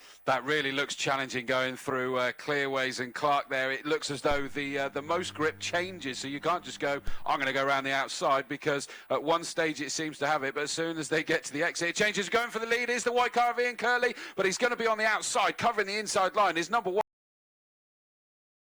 all the way round, and we got a very different line being taken by Bradley Ellis, 76. Did you see that? He's about to go from fourth to first. Is it first? Is he going to be able to do it? No, and there's contact with Ian Curley. I could see that coming from a mile away, and onto the grass goes number 1 Matt Kelly, but that was absolutely an incredible Druids corner there by 76 Bradley Ellis, but now he finds himself down in 6th position. Yeah, down in 6th position, and with damage to the car that he is behind the wheel of, and that was because sort of Ian Curley was a little bit sideways going into the corner. Bradley Ellis was trying to do what he did on the lap prior, go around the outside on the less polished tarmac, and unfortunately the two of them met. Over the start-finish line they'll come. Ian Curley, despite the contact, leads the race. Matt Kelly is there in second place, but look at the fight now for third and fourth position. It's car number 10, Mike Wilds, that's up into third place, and he's under pressure from erstwhile race leader, let's not forget, number 42, Chris Morgan, as they head onto the brakes and turn their way through Paddock Hill Bend. Then we get the blue car in fifth place, which is John Milicevic, who gets a little bit sideways coming out of the corner, has to get off the throttle, gather it it all up. That's going to drop him a position because Bradley Ellis is drawing himself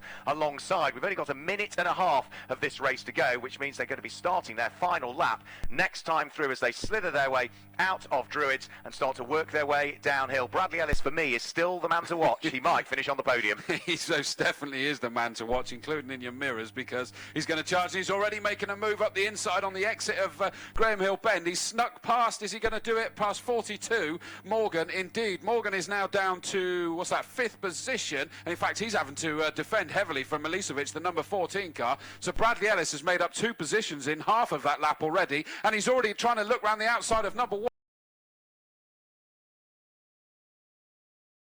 Next target is one, Matt Kelly, all the while scampering Curly with absolute daylight between him and second. Yeah, we're side by side, aren't we, for the final podium place, and it's going to have to be very brave for Bradley Ellis to try right away around the outside at Paddock Hill Bend in the wet conditions, and he's made it stick as well. So Bradley Ellis is in the podium places from 22nd on the grid. Let's see what he can do now about trying to move himself up to 2nd position. A different line he will take, I'm sure, round through Druids. He's been sort of almost taking it as a triangle, going diagonally in towards the apex and diagonally out so as to straighten up the exit. He's absolutely riding on the coattails of Matt Kelly's number 1 car as they head in towards Graham Hill Bend for the final time, let's not forget. Ian Curley leads the race as they head onto the Cooper Straight. Matt Kelly under enormous pressure in 2nd place from number 76, Bradley Ellis, who is going to have to sit on the coattails of the car as they turn their way through Surtees Corner. He's only really got McLaren and up towards Clearways and Clark Curve to try and wrestle 2nd place away from Matt Kelly, whilst also trying to keep at bay Mike Wilds. Again, that wider line taken out of Clearways up towards Clark Curve. Is it going to be enough to draw himself alongside Matt Kelly? Ian Curley is going to claim the win without question, and on the charge to the line, Matt Kelly hangs on to 2nd place in the race, finishing in 3rd position, number 76, Bradley Ellis. What a drive from him from 22nd on the grid. 4th place goes the way of number 10, which was Mike Wiles. 5th place for number 42, ultimately, who had a go at leading, didn't he, for a good period of time, that being Chris Morgan. John Milicevic finishes in 6th place, number 14. It's Matt Jackson in 7th place, number 13. Gregory Frucha is the first non-Brit home in that race. Car number 33, the Austrian driver, so we need to wait and see on aggregate scores from race 1 and race 2 as to who is going to claim the fabulous SU Carburettors non-Brit trophy. In 9th position is number 57. That is a car of William Ward, and completing the top 10 is number 23, the Italian driver Andrea Statoni. So that was a wonderful race, extra spice added into the mix with the rain that started coming part the way down. A few of the cars, perhaps not in the concourse condition that they were at the beginning of the race, but in tricky conditions with drivers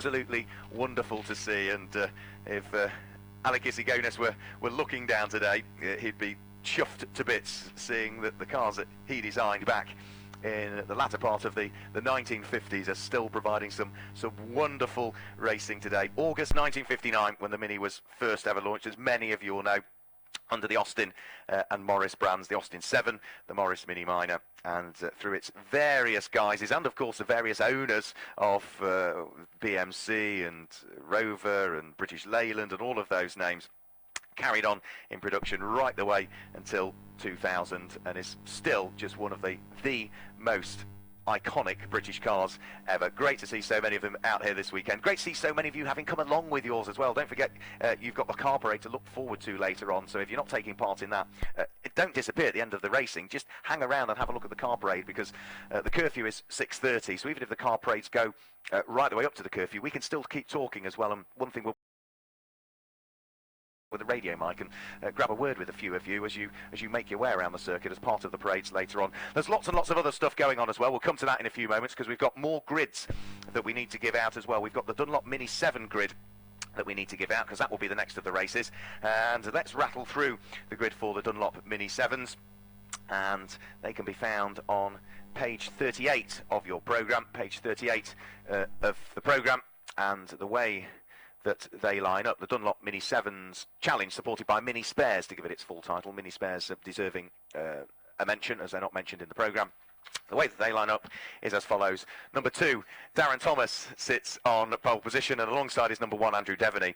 Second row of the grid, 46, Max Hunter, and 35, Paul Spark. Row 3 of the grid is number 6, Ashley Davis, and number 18, which is Lewis Selby. Row 4 is 44, Adam Smith, and 23, Yabe Dyer. The 5th row of the grid, number 73, Spencer Wanstall, and number 3, which is Graham Davis. Row 6 is number 11, Charlie Budd, and 49, Ross Billison. The 7th row of the grid is 29, Daniel Budd, and number 5, Kieran MacDonald, with row 8 being number 52, Nathan Burge, and 4, Leon Reitzman. The 9th row of the grid, 97, Jim Burrows, and number 6, Steve Trench. The 10th row, Dean, Stephen Baker. The 11th row of the grid, 38, Stephen Hopper, and 47, Kelvin Edgar. Row 12 is where we see number 7, Julian Proctor, and 93, which is Roland Parslow. The 13th row of the grid, number 39, Andy Miller, and number 16, which is Julian Affleck. The 14th row of the grid, number 37, Gareth Hunt, should be one to watch out for from there. He's had a terrible couple of seasons, really, with mechanical woes, but he's a very quick driver, so from 27th on the grid, watch out for him, the orange car. 28th position on the grid, the outside of the 14th row of the grid, may possibly be car number 34, Anthony Towie, and we'll come on to why he may be there or may not in a few moments' time. And on her own, at the back row of the grid, because it's their second fastest times from qualifying that dictate the grid. Tina Coupe had problems in qualifying yesterday, only did a couple of laps, so the former champion, a Mini 7 champion way back in 1993, number 21 Tina Cooper lines up on her own on the 15th row of the grid. So that gives you the full grid. Chris Dawes is no doubt downstairs. Hopefully this time the pre-66 drivers will make their way a little bit quicker towards the podium than they did yesterday, Chris. Just on cue, they have just arrived, so perfect timing. They have indeed moved up quicker. The unfortunate thing is it means I'm out on the podium now and there's no roof over here, so we'll do the we'll do the usual thing. We'll announce them in reverse order. I'll make sure that they're paying attention. They're still talking about there. You ready, gents? I'll call you out in reverse order again. So here we go. In third position, from an incredible 22nd on the grid, entertaining us all weekend, is number 76, Bradley Ellis. Well done, Bradley.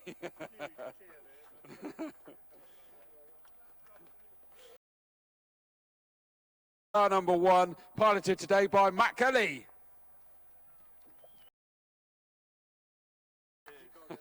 And the winner managed to scamper away off in the distance, but that doesn't tell the story. Number 18, Ian Curley. Congratulations, gents. Dive in and have a quick word. Well, certainly don't spray it yet. Congratulations. That was quite a reasonable gap at the end, but if anybody walked in and saw that last lap, that would not give the picture of the race. No, definitely not. Got off the line, and first lap it was misfiring over 8, and I'm thinking, oh no, and I thought, well, I'll just hang on as long as I can, and I was just going backwards, and I could see everyone coming. I'm thinking, well, I had 7 seconds in the bag from yesterday, so I thought, right, just hang in there, and then it got, like, the rain started to come, and it got incredibly slippery really quickly, and I thought, well, at least I'm not revving the knackers off it anymore. So and then it just panned out to me. I mean, that was, it was just luck at the end of the day. So the Graham Hill was so slippery, it was ridiculous. But I must have ended up when it all sorted itself out, really. Well, you certainly did, and I thought it looked like a bit of an ice rink down at Graham Hill. In second position, Matt Kelly, congratulations. And he managed to scamper way off in the distance, but you had every shot at taking a victory yourself as well. Yeah, it was quite interesting. It's that's the most laps I've done in the car, so it was quite interesting. And I haven't raced for 15 years, so I was quite pleased to be. Rain came, and obviously that was a whole new experience. I nip ahead then, and then I saw Bradley coming up, and I thought, obviously we've not been going quick enough. Well, I think then if you haven't been racing for 15 years and your first time out there, it was basically try and give you all the lessons in one fell swoop, I guess, with the rain coming as well. Yeah, no, it was thoroughly enjoyable. I've been with the Snetterton Speed Shop boys and Jonathan Lewis and the guys, and it's been they've been great. Tiny, Ted and the guys have done a great job on the car, and I'm looking forward to the long race later on. I think we're starting 18th. We had a few problems in the qualifying with the carburetors, so John Lewis said he's going to take it through to the front for me, and then I'll just do the easy bit at the end. Sounds fair enough. Well done on your second place, brilliant. But starting on 18th, That's nothing. You want to start down in, what was it, 22nd? Bradley, fabulous performance. I mean, obviously that was, of course, qualifying out of position, but it certainly made it entertaining for us watching you. I mean, I just can't help but laugh watching. It's just so brilliant seeing the sidewards 76 car of you. Tell me, is it as much fun to drive as it is to watch? I think it's a lot more fun to drive than it is to watch. I mean, you know, in the wet, it was just unreal. The amount of oversteer is just, it's incredible. So it was great fun, a big learning curve as well. So, but really enjoyed it, you know. Without Nick and Simon, you know, it wouldn't have been possible to do the race. So massive thanks to them. Cheers, Nick. Trying to work out actually where, because as we've been sort of talking about, you really like to hang that back end out. Was going to be better for you, or mean that you have to sort of rein it in a little bit, no pun intended. It looked like it was like, I don't think you cared. No, well, it actually helped because it stopped the understeer on the exit. I could keep it oversteering all the way around the corner. So it actually, the car was handling a lot better actually for the wet conditions than I was expecting. So, you know, I didn't have to try as hard to make it go sideways. We were watching you doing a great line up at Druids where you were basically sort of triangling the corner, trying to sort of get on the grip bit, which meant that you were suddenly like right on the Can you stop giving away my technique? Sorry, mate, sorry. But you were on the outside of them, dived to the inside, but unfortunately it didn't quite work out on the, I think it was probably the first or second time that you did that, where you came down to Graham Hill and it just all got a little bit too tight. Yeah, I mean, my line, you know, gave me a lot more grip, so you know, I was able to keep the car a little bit more under control, but they were on the tighter line. You know, Matt was in the lead, he got it a bit sideways, so we all had to slow up a bit, and as Ian's come down, he got it a bit sideways, and we all went off, and I came out worse, then it dropped back down to 6th, and then in 2 laps I had to get back up, you know, to a podium position. But there was a big variation in lines. I don't know if that's throughout choice or just the car taking you there. No, there certainly was a big choice, including through clearways and everything. But you go down to 6th, you got up to 3rd. Congratulations, great entertainment. I look forward to seeing you out later. Thank you very much. Well done, guys. Thank you to the podium there for the SU Carburettors Mini Euro Challenge for the pre-66 Minis. Mark, back to you. Thanks a lot. Yep, so the Dunlop Mini 7 competitors. This time, I think the reason just for the subtle delay will be, of course, the Dunlop treaded tyre, unlike the Miglias that we saw out earlier on that run a slick tyre. They can get away with, and of course in these slightly wetter conditions they'll opt for ones that maybe are a little fresher. They're now just being released out of the assembly area and will head out onto the circuit. If you weren't here yesterday, then it was an interesting race, I think it's fair to say. Car number 34, Anthony Towie, had a clearly a mechanical issue, which meant that there was lots and lots of smoke coming out from the tail end of his car, which was no doubt down on power, I would suggest as well, with some of the engine internals looking to become external as quickly as they could. That meant that whilst he carried on around the circuit, there was a big train of oil that was out there, which was met by the race leaders when they came in through Clearways corner. That allowed Andrew Devaney to slide wide. He kept the power nail to gather it all back up again. A few others slid wide. They then carried on the oil round through Paddock Hill Bend, which caught the odd one or two out. But the main problem with the oil was when they got to the apex at Graham Hill Bend at the left-hander, where 5 or 6 cars all ran wide, in particular the leaders, Paul Spark, Max Hunter, Andrew Devaney, all bouncing into each other.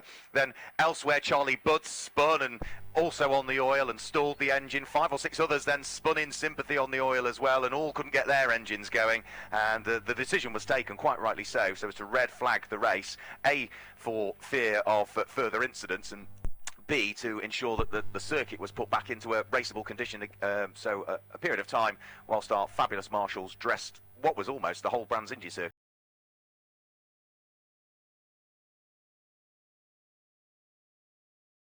Starts on pole position today. Car number 2, Darren Thomas, having claimed the win in yesterday's race. Whilst it is their second quickest time from qualifying that dictates the grid, it's the winner from yesterday that starts on pole. The runner-up sits on the outside of the front row of the grid, and the driver that completed the podium, Max Hunter, starts in 3rd position. They've got 2 green flag warming up laps, by the way, so the first of them is taking place now. They'll then assemble on the grid before they're released for a 2nd green flag warming up lap. That's largely because they qualified and raced yesterday in dry conditions. It's the first time they've been on the circuit in wet conditions, so that we give the drivers an extra lap so as to acclimatise to the conditions. We're joined by Nick Cook, chairman of the Mini 7 Racing Club again, and he's going to tell us everything. Encyclopedic knowledge again springs to mind, Nick. Unfortunately not in your case, it's in other people's that encyclopedic knowledge springs to mind, because we continue to trip you up, don't we, when we ask you questions. It was a good race, though, yesterday. Darren Thomas, Andrew Devaney, Max Hunter, Paul Spark, Ashley Davis, nothing to choose between them. Thanks for the great introduction. Hey, that was good, wasn't it? It's as good as it gets, mate. I reckon we could go on the stage, you know. There's one leaving in about 10 minutes. Yeah, it was a great race yesterday. Hopefully you're going to have a great race today. I'd be very surprised if the Mini 7 Racing Club don't put on their normal great act between the top, well, all of them. They're all having their own little battles. So let's hope it all goes without any incident, and let's look forward to a great race. Absolutely. Great words there. And forming up on the grid, and frankly, as you were saying there, Mark, that they obviously had the oil down, so surely they didn't need the extra lap. They had it slippier yesterday than it is now. But I did say that. I did say they've actually got more grit now than they had yesterday. Absolutely they have, although I suppose they did suddenly stop that one, didn't they? And we used up, I think, a month's worth of cement dust to try and get that one sorted. But it didn't stop the entertainment once they got the race going again, though. No, it was great, wasn't it? Darren Thomas claiming his second victory of the season yesterday. It's only his third visit to the podium. He's had a bit of an up and down season. Has to have several drivers, really. So Darren Thomas, the green car, number 2, starting from pole position. He won round number 1 at Castle Combe. He finished in 3rd position on the podium in the first of the 2 races that we had at Rockingham, and then he claimed that second victory yesterday here at Brands Hatch. So he'll be hoping that he can just keep up a string of consistency here. After Brands Hatch here, they head to Donington Park, where they support the British Truck Racing Association up there, by the look of it, the 25th and 26th of July, so I shall be there for that one as well, before they then head to Alton Park for Mini Festival North, where I think I'm destined to be as well. Then it is the final couple of championship rounds that take place at Silverstone, with the 50th racing season party and a non-championship round on the Snetterton 300 for the 50 plate meeting. And we'll get Nick Cook to tell us a little bit about that before too much longer, because it is a special year for the Mini 7 Racing Club. Yes, indeed. Yeah, this is our 50th season of racing. Our first season was here at dear old Brands Hatch back in 1965.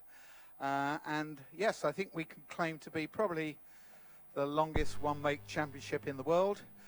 Nobody has ever questioned that with me. Nobody has written to me and said this is as far as we're concerned. So you're looking at a load of cars going around that have been racing years, but certainly some of the shells out there are getting elderly, like the person who's talking to you now.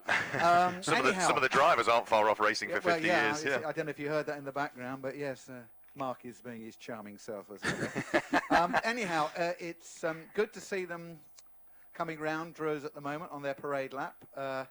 And it's nice to see so many. I think we had 30 yesterday on the grid. I think we've got 26 there today, so we've had a few people fall by the wayside. But, yeah, let's hope for a great race.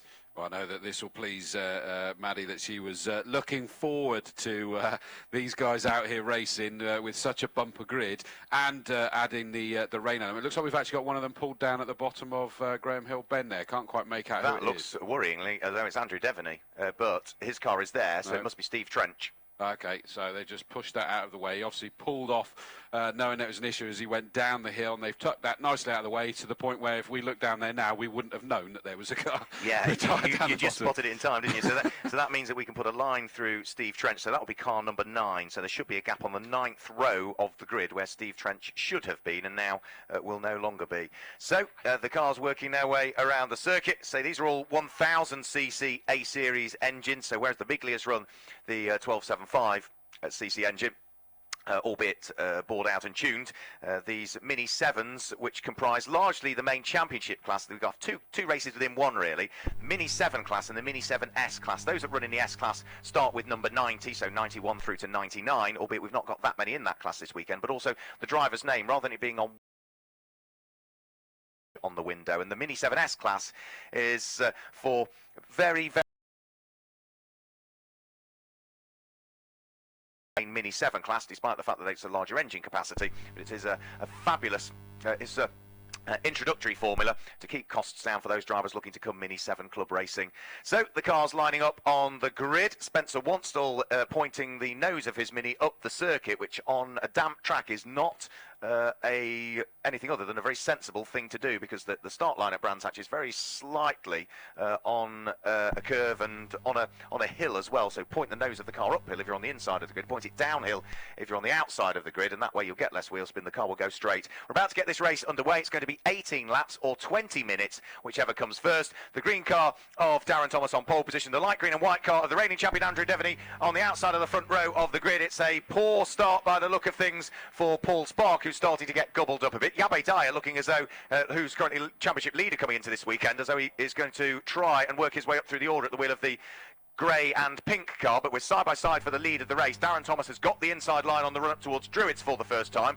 despite the fact that the 3 times champion Andrew Devaney is looking to try and draw himself alongside. He slithers wide, though, heading round through Druids, and that allows Max Hunter, number 46, to pick up second place. Max Hunter also just pops a couple of wheels onto the grass, heading out of Druids corner. Paul Spark charging up the inside of Andrew Devaney to steal third place away. There's a bit of a bump between the two of them as they head out of Graham Hill Bend, and as they now charge their way down the Cooper Straight for the first time. Darren Thomas leads. Max Hunter's there in second place. Paul Spark is in third place. Andrew Devaney slithers very wide in fourth position, just hangs on to fourth place despite the very close attention of the black car of Graham Davis, who was in fifth place, but has...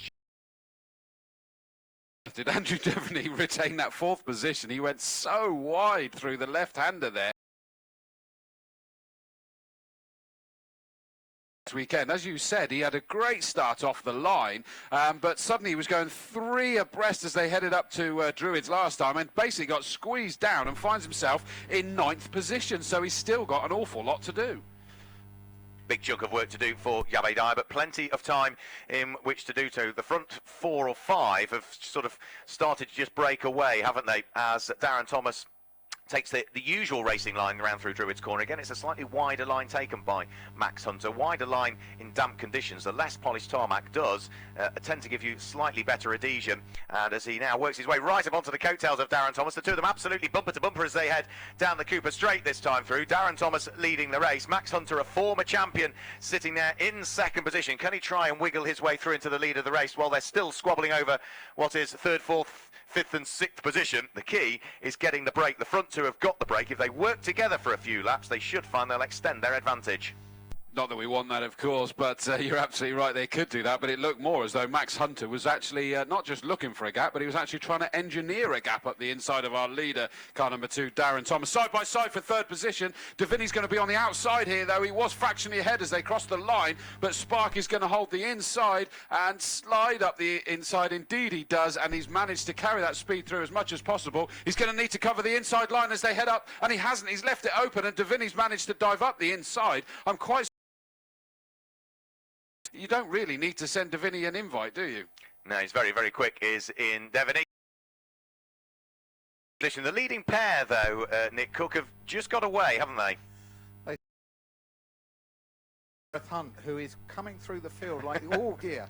I shouldn't have said that, the commentator's curse, but he's coming through the field like there's no tomorrow, dare I say. So Gareth is really going well in this race today. Yeah, he is one of those drivers that over the course of the last couple of seasons, if anybody's had bad luck, it's Gareth. He's just continually, meeting after meeting, had mechanical issues with his car. And I did pick out car number 37 when we went through the grid as one to watch out for. That's the orange car, but with its checkered roof, who is looking to try and carve his way up through the order. The leading pair over the start-finish line, Darren Thomas extending his lead that time through between himself and Max Hunter. The fastest man on the circuit at this stage, though, with the new fastest lap of the race, is in third position, the reigning champion, car number 1, Andrew Devaney.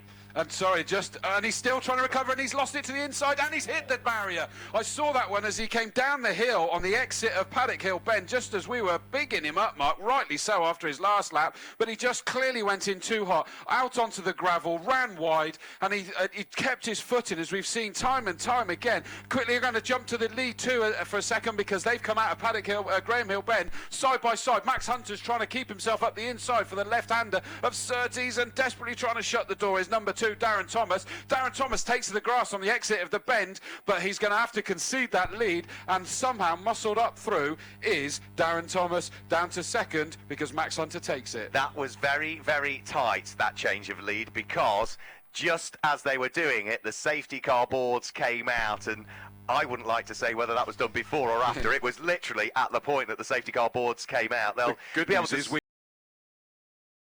that Max Hunter leads on the road, but it was absolutely, and it is difficult. Things are in their peripheral vision, and it happened just as the move was.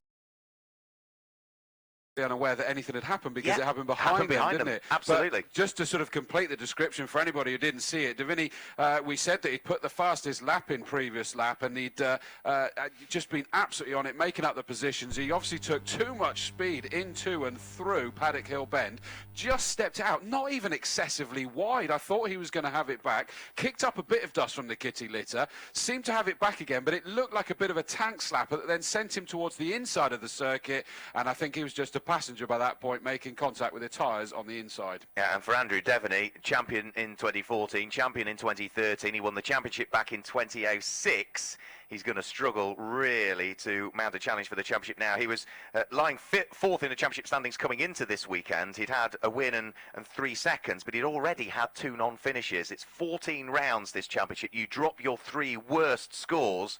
Well, he's already got 3 non-finishes with 2 races still to come at Donington Park, 2 races at Alton Park and 2 races at Silverstone. He's got to be consistent for the rest of the year if he wants to win 3 championships on the bounce and his 4th in total. Which doesn't, of course, cater for luck, does it? Especially Gareth Hunt's luck. If that rubs off onto him, he's got no chance, has he? So he is putting the pressure on him.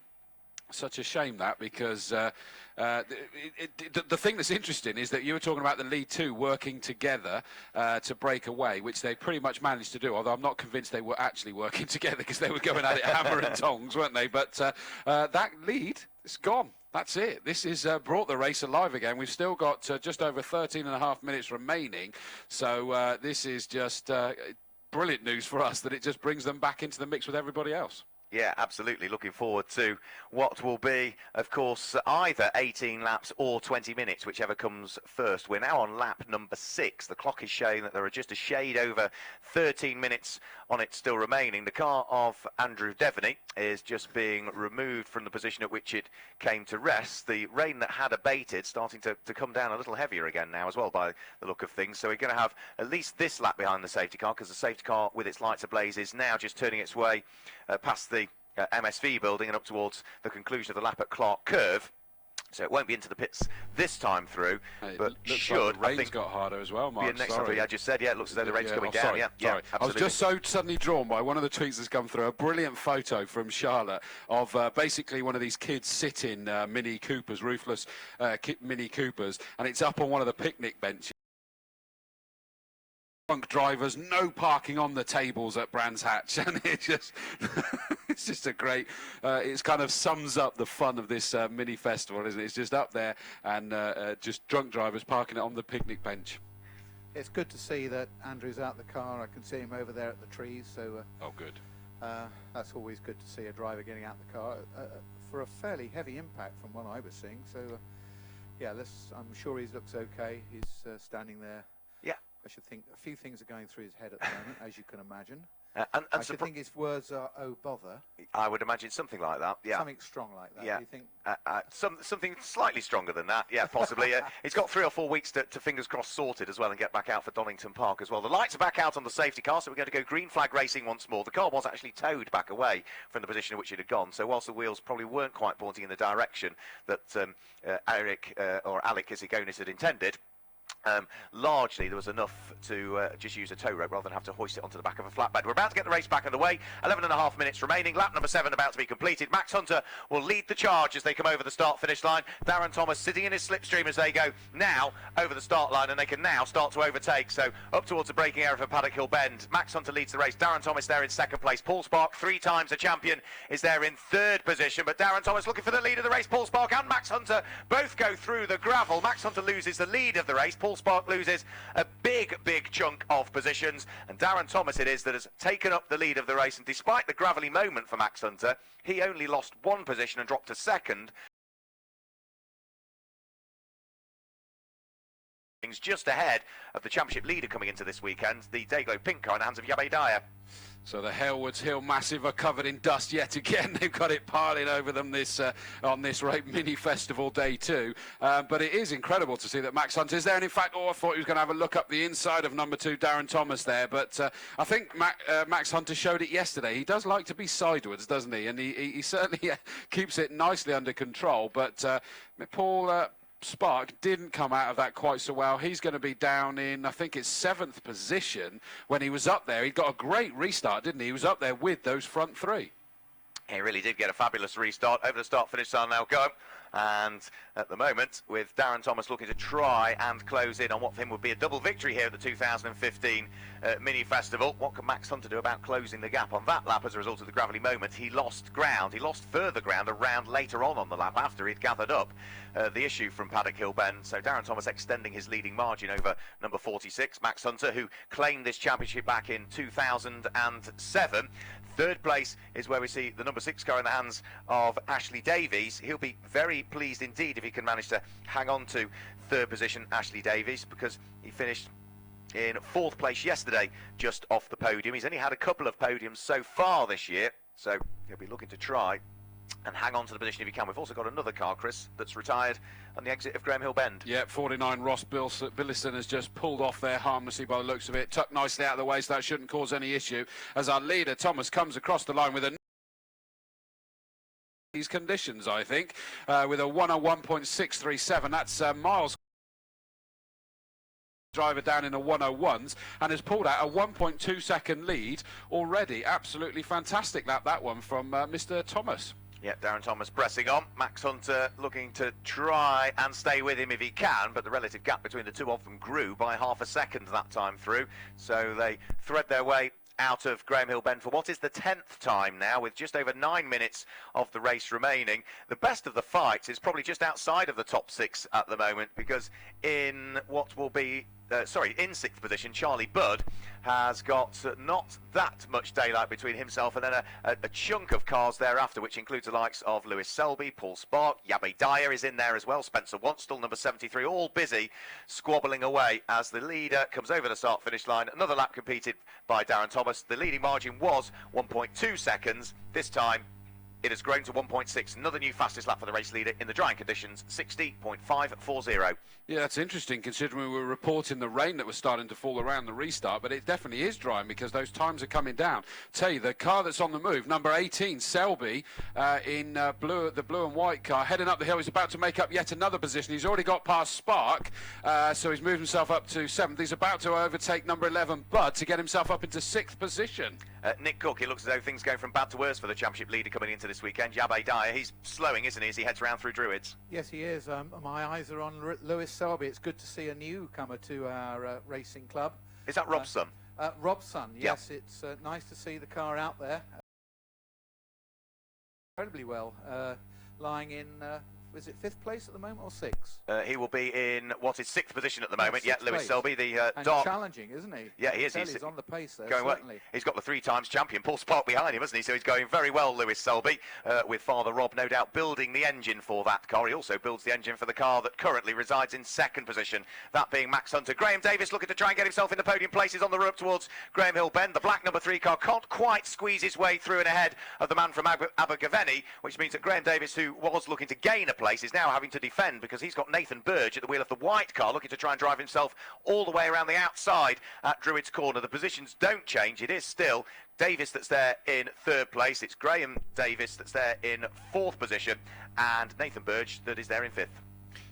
And yeah, absolutely. That Nathan Burge is the car that's definitely trying to make up the position. Where did he start? He started in 15th on the grid, so he's done a great job there, and he's putting immense pressure on the car number 3 just ahead of him, which is Graham Davies. I mean, it really is topsy-turvy from the grid, frankly. Look at that. Selby is already making a move. He really is continuing this stomp through the grid. I think someone settled into that car rather well all of a sudden because he's about to move himself up into 5th position ahead of Burge, who I said was actually putting pressure on the number 3 car ahead of him. The number 3 car, Davis, is just taking number 6, Davies. So it really is do-si-do your partners all the way through the grid on this one. It's confusing, isn't it?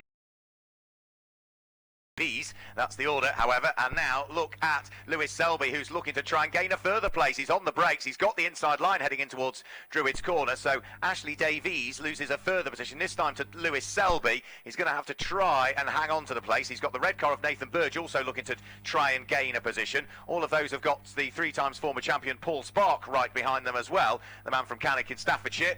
But our race leader is just about to work his way very shortly up towards the conclusion of lap number 13 with 5.5 minutes remaining. The battle really is for the final podium place, isn't it? Lewis Selby looking to try and get himself up the inside of Graham Davis and claim third position, and he's managed to squeeze his way through there. Lewis Selby gaining what? He started that lap in 5th place. He's now up into 3rd, but now he's at the front of the queue, Chris. He's got the defensive work to do. I just cannot believe that. If we had a driver of the day, so far, Selby's just about got that one, but he's having to go defensive already. The number 3 car of Davis is desperately trying to fire away, and Nathan Burge is now trying to sneak up the inside of Davis, and just a little bit wide there from Selby, but I don't think it's caused him any great issues. He kept his foot buried on the noise pedal then, and he's carried him all the way up and through, and just behind now is the Burge car, moves himself up into 4th position, and in fact Davis is having to defend, and there's contact as they go through. That looked rather a tough move there by Spark, just sort of basically making that gap disappear even though they were side by side. It's very close, wasn't it, between the two? Graham Davis has lost positions as a result of that. Over the start-finish line in a few moments comes the advantage between Darren Thomas in the lead of the race.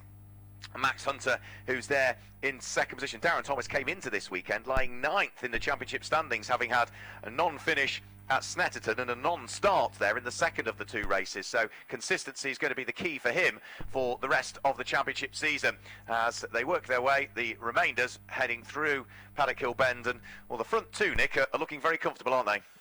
Yes, I should imagine Darren Thomas at the moment is saying, my goodness, what's happened to Max here? Because Max usually is all over Darren, isn't he? Certainly was in yesterday's race. But yet again, looking at Lewis Selby, I should think he can now see Max Hunter in front of him thinking, well, I've got a few more laps to do. Last time he took about 1.5 seconds out of Max Hunter. If he keeps doing that, he could well be looking for a 2nd place if things go all well for him. Yeah, absolutely. It does beg the question, Chris Dawes, as to the slight delay to get the cars onto the grid, whether some more tread and others opted to use a treaded tyre that perhaps had been used previously and maybe didn't have as much tread. Yeah, and does that therefore suggest that maybe Selby went for the less tread, and yeah, as it's dried out, it's coming good for him now, because the way he was scything through. But I know that both you and I looked at each other with a grin on our face, because there was at least 2 cars on the exit of Graham Hill Bend there that we kind of smirked, going, surely that was a bit wide there. There's going to be the pressure pads were sent into meltdown, I think, by a few of them there. So we'll keep an eye on that. But well, we haven't had any news of warnings yet, have we? So. Yeah, Lewis took another 1.2 seconds out of Max Hunter on that lap. Yeah. So I'm not terribly sure what the tyre situation on both cars, but Lewis is certainly closing in on Max Hunter. He really is closing in on him. Paul Spark driving the wheels off his number 35 car up there in 4th position, and just needs to be careful that he doesn't perhaps drive with a bit too much enthusiasm, otherwise some penalties may be given to him. 2 minutes to go over the start-finish line to start lap number 17 goes Darren Thomas, so we will get 18 laps in before the clock ticks to 0, despite the safety car period, and the leading gap is now 8 seconds between 1st and 2nd place. What of Lewis Selby in 3rd position? He's still closing the gap to Max Hunter, but only by 0.4 of a second, and he's 4 seconds adrift, so I think 3rd is probably the best that Lewis Selby can hope for. Yeah, and it's just good to see that he is he's cementing that 3rd position, isn't he? Because he's just sneaking away. Well, actually, no, he hasn't. On that last lap, of a 1.00.582 compared to the 0.818 of Selby. So I was about to say he's just trying to tickle himself forward to try and get himself away from Mr. Spark there in number 35. But I think Spark might smell blood on what has got to be probably the last couple of laps. Yeah, it should be the last lap that they're about to start in a few moments' time. Oh, Max Hunter's gone wide on the exit of Clearways. That just suddenly came into my view behind the frame rim of the door, and he's into the gravel, harmlessly into the gravel, but also not going to be able to get back out again. He's going no further. It promotes Lewis Selby up into second place. Paul Sparks up into third place. It also gives Darren Thomas now an enormous lead. Some 12.2 seconds between first and second. The best of the squabbles is probably for fourth and fifth at this stage. The red car in the hands of Nathan Burge, still fighting away with Graham Davis at the wheel of car number 3. And not that far behind those is where we see number 44, the silver-coloured machine, in the hands of Adam Smith. So keep an eye on that one. The clock will tick to 0 not long before they head over the start-finish line, but the 18 laps will be chalked up first. So they are, Crystals, on their final lap of the race. They are indeed, yeah. The last lap board is indeed out. Look at this. The 52 of Nathan Burge is the head of a 3-car train all over each other. But Spark has closed in on Selby massively on this final lap. It's coming through to take the checkered flag. Is the number 2 car. Doesn't have to deal with the back markers. Is number 2, Darren Thomas. A great victory, a surprisingly dominant victory in his mini racing. Here comes number 18, Lewis Selby, takes second position with the ever closing number 35, Paul Spark, but Paul Spark couldn't quite do enough. And then 52, Nathan Burge holds on to that 4th position, keeping at bay number 3, which is Graham Davis. And just behind them, as you say, suddenly came to join the party quite late there, didn't he? Number 44, Adam Smith, and then it was number 6, Ashley Davies, round out the top 7. They were the ones that were most definitely in at the sharp end. What an absolutely outstanding race yet again. 18 races. Fastest lap of the race was our winner, Darren Thomas, in a 1:1.104 on the 12th lap of the 18. So absolutely fabulous entertainment yet again. Surprising lead because he managed to take that by 11.771. But I'm sure he'll be absolutely delighted, and he may well wonder where on earth everybody was, but I don't think he'll care that much, really. No, I don't think so. I should think he's going home tonight thinking that was a pretty good weekend, really. I mean, 2 victories in following each other at Brands Hatch must be a really nice feeling to have. And I have to say, all praise to Lewis Selby. He hasn't raced much this year, and it's nice that he's in his father's car that's prepared by his dad, and it's nice to see him coming through the field. That was a great drive by Lewis, so all praise to him. And Paul Spark did try at the end of that. But no, Lewis held off for a good second place and Paul Spark in third. So it was. So how have you enjoyed this weekend here then? Oh, enjoy Brands Hatch. It's one of my favourite circuits. Mind you, most circuits are my favourite circuits. That's a bit of a nonsense saying that, really. But yeah, I've always liked Brands Hatch. I've raced here myself very badly. I've been round. I think my first race in a Mini 7 many years ago was here at Brands Hatch, and I did look at the racing prior to buying a car, that is, and I thought to myself, that looks quite slow, and yeah, I think I could do that. But when you get in the cars, my goodness, what a rude awakening you get. They are fast little machines. Really. Well recovered. Absolutely, well recovered. Yeah, and I've never driven a Mini Miglia, but they must be verging on the horrifying, I should think, to drive. They are tremendous bits of kit, and of course we all run with still the original A series engines. We haven't got these twin cam this and twin cam that and VTEC this and VTEC that. We all stick to the basic theory of a Mini that was introduced back in 1959 of an A-series engine with push rods and valves and springs and 5-port heads and all the sort of things that you would have bought if you bought a road car back in those days, and you know, as you bought in later days. So we stick to that. We try and keep the cost down as much as we can, which is difficult at times, but as things are invented and improved, as things are improved over the years. But yeah, come and join us and you'll find out what it's all about. Come and see us at the awning. We've got the regulations for our racing calendar, what we do, and come and see us. We'll talk to you. Definitely. Go and have a chat with them. You know, find out more. At the end of the day, get involved with people. Find out how or if you could potentially get yourself out there racing. It kind of falls within to the it's all racing. I'm sure it's getting. I've always wondered, Nick. I've got to ask you this: has it got harder to get the parts though? No, we seem to be okay there. There's enough around to keep us going. We get a lot of help from Mini Spares, one of our sponsors, obviously, who get us the sort of things that we're looking for. We're having a little bit of a problem with getting wheels. These current Mini 7s are running a 100 plus or rim stock wheel at the moment, and they are now virtually impossible to get hold of. So we've got a problem in that area. So some of these wheels out there, Perisher thought, are getting on for 25 years old. Wow. So we've found a few problems with those in the last few meetings. So we're asking our members to crack test them very simply with a sort of dyeing process to look for cracks in the ribbing of the wheels. So yeah, there are some problems out there, but we're hopefully keeping on top of it at the moment. So stick with it, really, is the message. So thank you to all the people that keep us going. Dunlop especially, one of our main sponsors, but yeah, it's going okay at the moment. Brilliant. Well, when you go down and find out any sort of other information, just pay attention to how good the team spirit is between everyone. I can now hear Mark's ready for the podium presentation. Yeah, absolutely. Podium presentations for round number 8 of the 2000. Supported by Mini Spares. We'll introduce the drivers onto the podium in reverse order, finishing in 3rd position. It's Simon Green of MSVR that is on hand to present the champagne to our top 3 drivers. In 2nd position, a great drive, his first visit to the podium and a fistful of points. Lewis Selby, congratulations to Lewis. And the top step of the podium, done the double here at Brands Hatch this weekend, and his 3rd win of the season.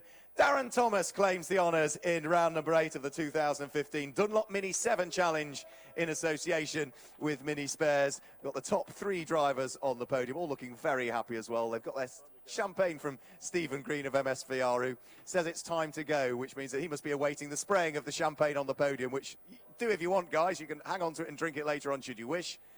They're having a discussion. They're talking like good racing drivers. They're opting to drink it later on. That sounds sensible to me, chaps. Let's grab a quick word with Darren Thomas. Darren, it's sort of a race of 2 halves in reality. The first half you were pushed, the second half you built a gap.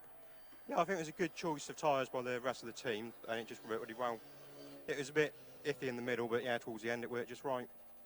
It was pretty tight on occasions, though. We've seen you sort of bumper to bumper throughout the course of the weekend, side by side, but you must be chuffed to bits to come away from Brands Hatch with a double win. I'm more than happy, yeah. It's been a difficult start to the season, hasn't it? It was a good start of the first race, and then it sort of went downhill after that, so it's good to be back here now. Let's hope it's back on track. I hope so, yeah. Very well done indeed. Quick word with Lewis Selby, who finished in 2nd position. Lewis, I've got to say, what a drive. Thank you very much. Yeah, it was quite enjoyable. It's only my really 2nd race back. I had one race at Coombe. Fantastic, sort of get back into the groove. And thanks to my dad, who's been working so hard on the car. It's been fantastic helping us as well, get the car ready at short notice. And Simon Fisher, it's been fantastic. So thank you to everybody that's helped out. Very well done indeed. Oh, and another thank you as well. Yeah, I need to thank James Fleur down there as well. He's been fantastic. Come along to help me this weekend. Thank you. The one thing you can't do is complain about the engine. No, I can't. It was fantastic. Dad builds it, absolutely. Let's grab a quick word with Paul Spark, who finished in 3rd position. Paul, a podium place, but a difficult race for you, including an off at Paddock Hill Bend at one point. Yeah, very difficult as we restarted after the safety car. It started raining a bit and I was on dries. And I thought I'd give it a chance to keep up with them because I can get away in the wet. And I struggled and I thought that was it. But managed to keep it going and it was a brilliant race. Picked your way through the order. Another podium place, must be chuffed. Yeah, another podium place. Big thanks to my dad for all the effort he's put in and big thanks to Trevor for turning the engine round so quick. We haven't done the maths as yet, but with a 5th place yesterday and a podium today, it's going to be tight at the top of the championship, isn't it? Yeah, it's a fantastic season this year. Everyone's up there and it's very close competition. Darren's now sorted his engine problems out and he's back up there and it's brilliant for the whole championship.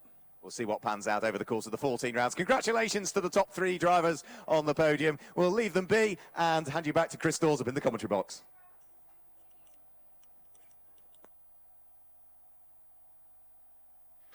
Thanks for that, Mark. And that's the end of the racing for the lunch break as we speak now. And what will be happening is that the Gen 3 and JCW cars will be going to the grid at, I think, in about the sit out there, and during the lunch break you will be able to go out and walk on the grid, walk amongst the cars, get yourself out there on the the grid itself, great position to be in. I would imagine it's normally, if you want to do this, get up to the gate, basically on the exit above Old Paddock Hill Bend. Mixing my circuits there. Old Paddock, crikey. Paddock Hill Bend, that you'll be able to come through the gate, as it was if anybody was here for the pit lane walkabout, that I would imagine they'll bring you in from there, up the wrong way up the circuit, onto the grid, and do a bit of a walk around, have a look at the cars. Hopefully the drivers will be there as well. I think Mark was suggesting yesterday that the Cooper class cars might be on there as well, so that you can get up close to those. Especially have a look at the new versions, the Gen 3, because they are basically the mini F56s, which makes them sound like some kind of superjet, really. And frankly, technology-wise, they're probably not a million miles off. I think they are quite literally touring cars in the shape of a mini. Got great sequential gearboxes, which is apparently quite a challenge to a few of them to get used to. But it's very different. Hopefully, as I say, some of the drivers will be there. Have a chat with them. They'll be delighted to speak to you.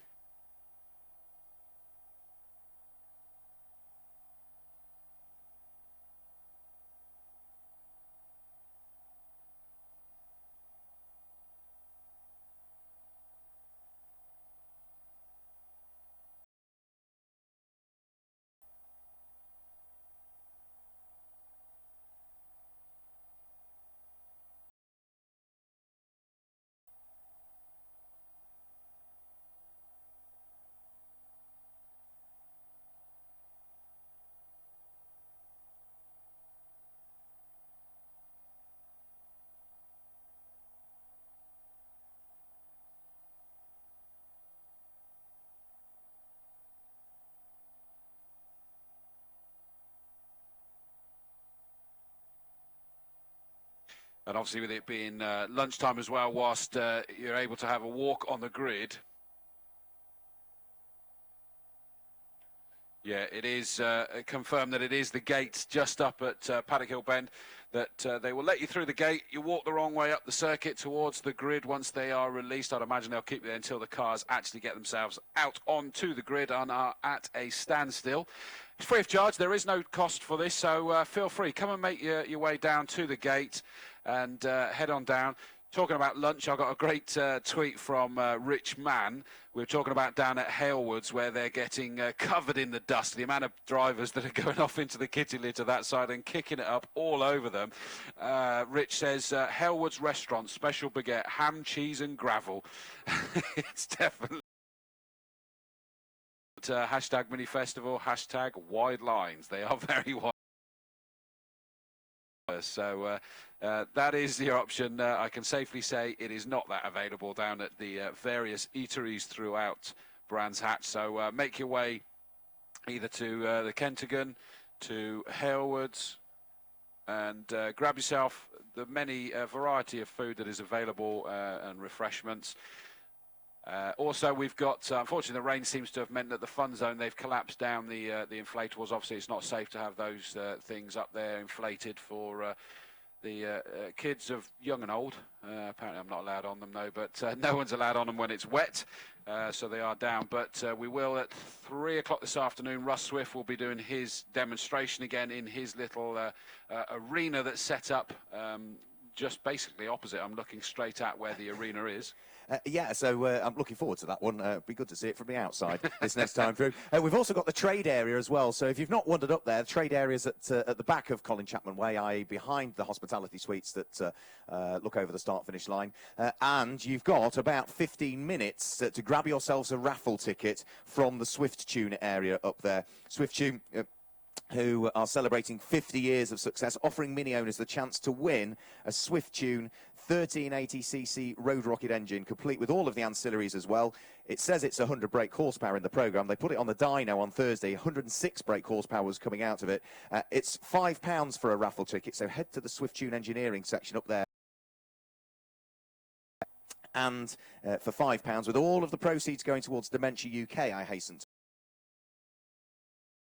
Indeed, you could walk away from Brands Hatch with a winner having won a 1380cc A-Series engine. And I know that Nick Swift and the family, who held a raffle in their area of the paddock yesterday, raised an auction, actually, not a raffle, an auction in their area of the paddock, raised the best part of another £2,500 yesterday.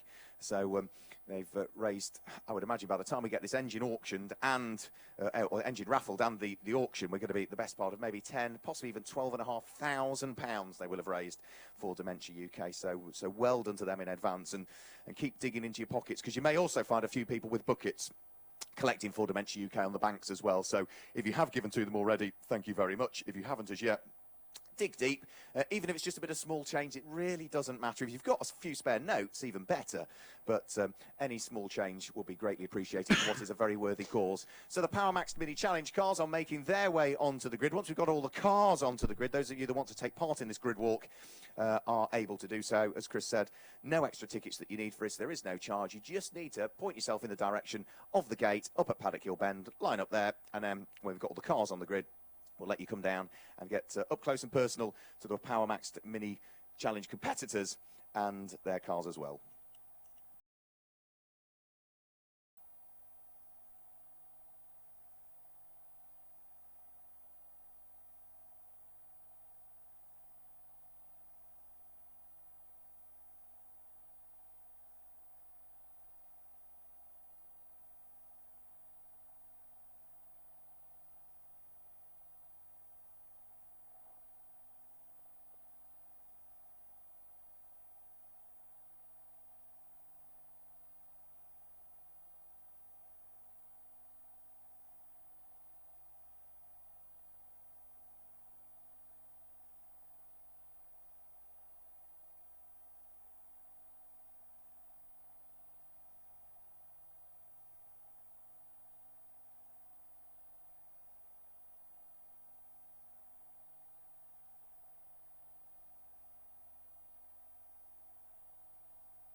Just quickly add as well, because apparently this was missed.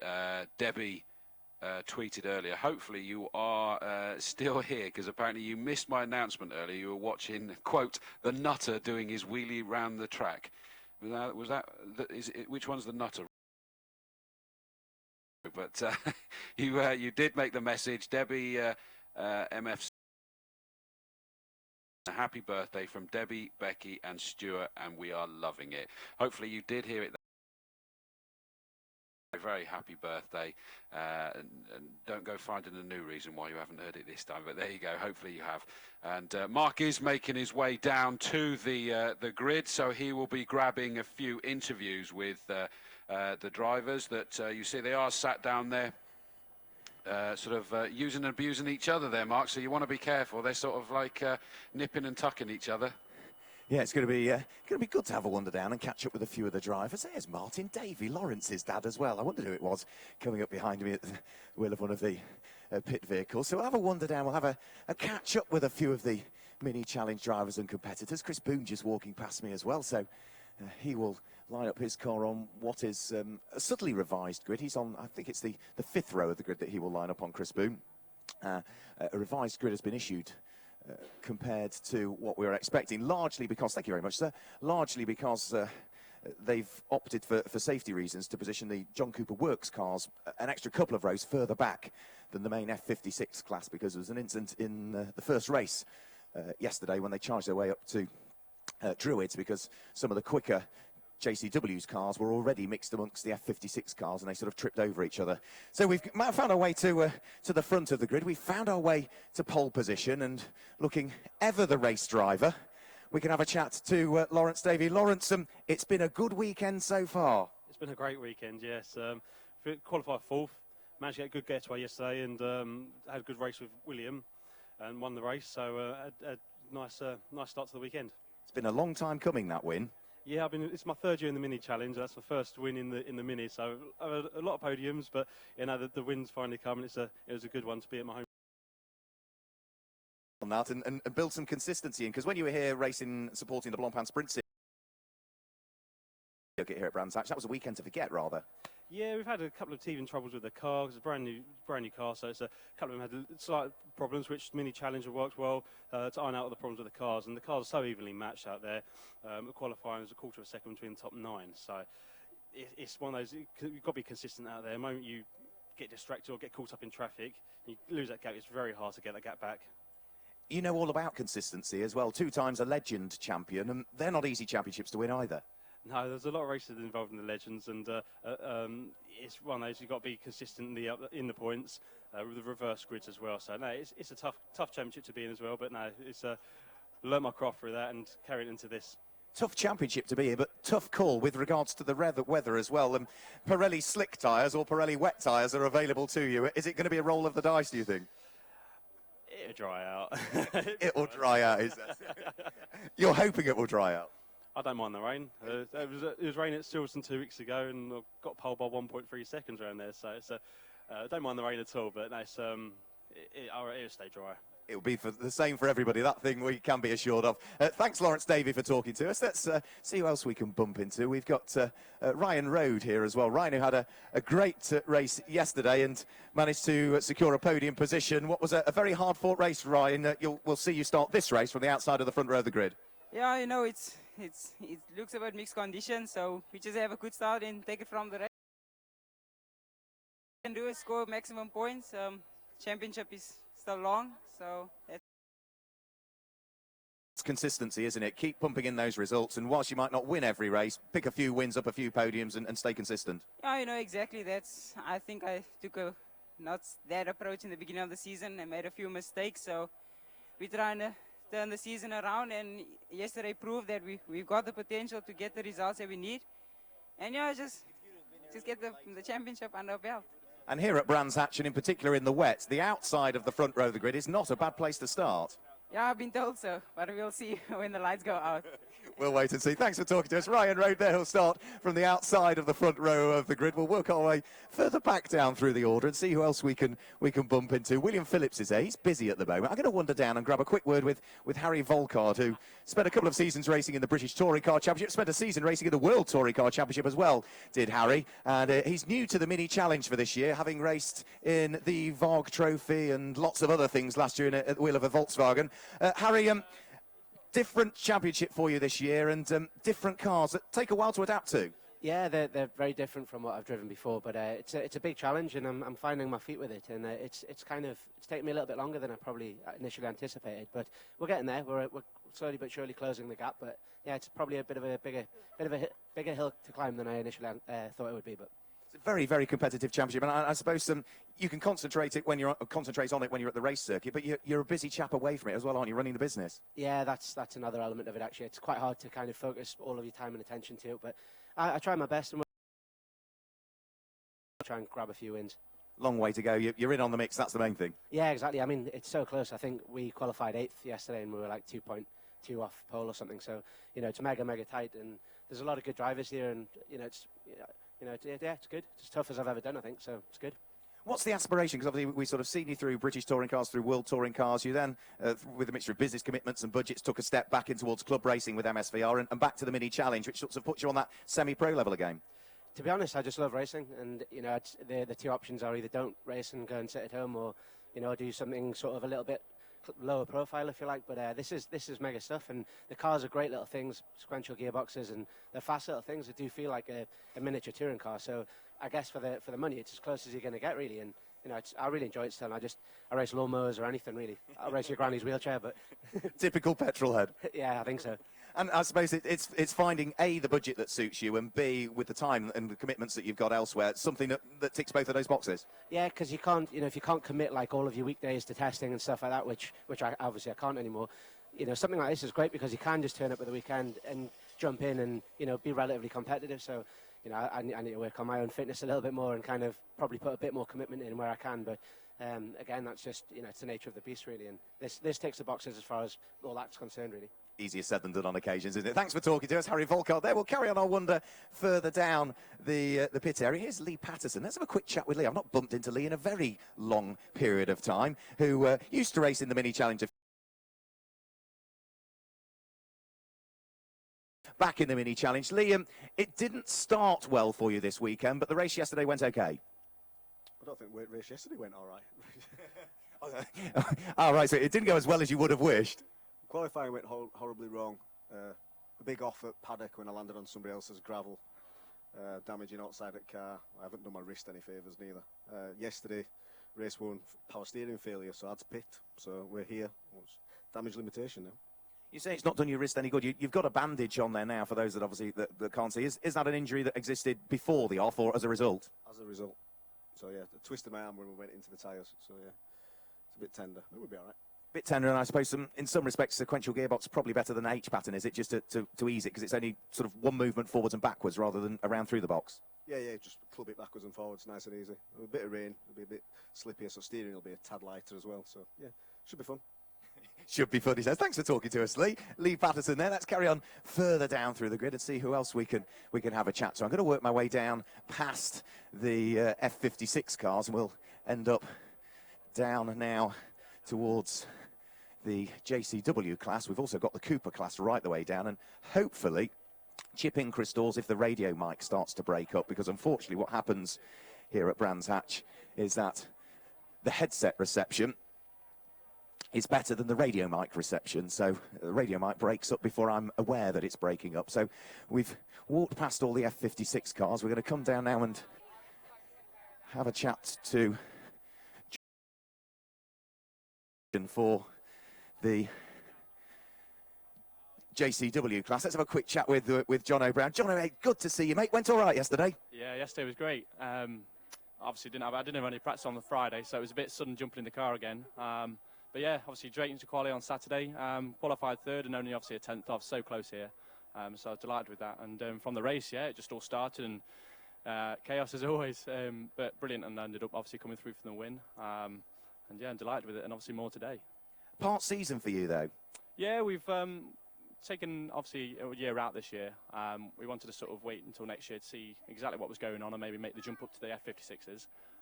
But yeah, I mean, we've obviously come in here and there on the odd round. And yeah, we're taking wins here and there, and it's great to be back and doing well and building confidence for the year ahead.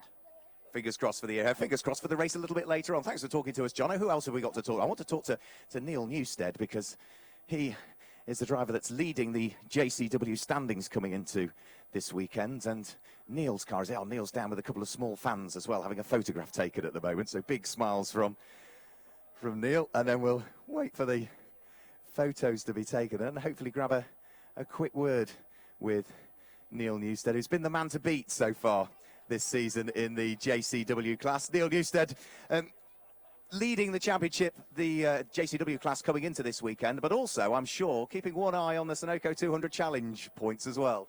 Yeah, it's been quite interesting on the Sunoco, so leading joint at the moment. So I'm not sure where I am after I collected 4 points yesterday. I still got full championship points on that, so which is good. But yeah, obviously, it's winning the actual championship. Yeah, absolutely. And for you, you cut your teeth in rear-wheel drive BMWs, front-wheel drive Mini. You were here last year, and I just recall you instantly adapted. Yeah, no, it was quite a move from rear-wheel drive to front-wheel drive, and going from semi-slicks to full slicks, running a turbo-generated car as well. But I mean, the team around me is amazing. I've got Bill Solis, obviously he's a legend with Minis, and that assistance has just brought me on leaps and bounds. So you might have finished second on the road yesterday, but Jono's not registered for the championship points, and therefore you claimed maximum points in the championship. Can you overhaul him today? Yeah, I started from the pit lane yesterday, and it's amazing how much gap actually that I've never done that, and it's amazing how much gap that gives somebody. And then once a couple of laps come in and my tyres come in, I got told, funny enough, I didn't realise how much damage was on my car going out. And the guys actually said to me, the car's mint, there's nothing wrong with the car, the wheel's been changed, go out and do it. So I was committed 100% for everything. And once I caught the pack, there's certainly no team orders in this with Steve. He held me up for a couple of laps. And then the race was cut short as well. But I was confident that if the race hadn't been cut short, then I think I would have certainly, whether I'd beaten Jono or not, but whether I'd got on his tail, I certainly would have been there. Wouldn't be for want of trying, would it? No, and I'm certainly going to be 100% on it today as well, so I'm going for a win. All the best. Congratulations on leading the championship coming into this weekend, and fingers crossed for, as we heard from Neil Newstead there, that he's going to claim he would love Small, a little bit of airtime. The radio mic, I think, is just about there still, so we can catch up with the Cooper class that are here. Let's see who we've got. We've got, looking for drivers in the Cooper class. Who can we have a chat to? And let's have a wander down. We're going to have let's have a wander down and have a chat to Henry Neal would be a guy to talk to, wouldn't it? Let's have a chat to Henry Neal, who was kept very busy in the race that we saw both this morning and yesterday, Henry. Indeed, yeah, it was pretty eventful, the first race yesterday, going into paddock. And then today, we stayed out of trouble a wee bit, going around Druids, had a bit of a run to the grass, but managed to keep her in one piece. Relative newcomer to motorsport, but it's in the blood, isn't it, to say the least? Yeah, well, I guess you could say that. This is the first proper year racing with Dynamics, so yeah. And how's it going? I suppose concentrating on Brands Hatch, but keeping an eye on what's going on up at Croft. Yeah, we're actually, because the old man was he raced one after us, so we had all of us around the laptop watching, egging him on. I understand Andy Prio's taken a win. He has indeed, yeah, all the front three Beamers. I think it was Tall and then Collard, so yeah. As for the race, are we going to see you up there on the podium in this one? Crossed. Fingers crossed, he says with a big smile. Thanks for talking to us, Henry Neal there. And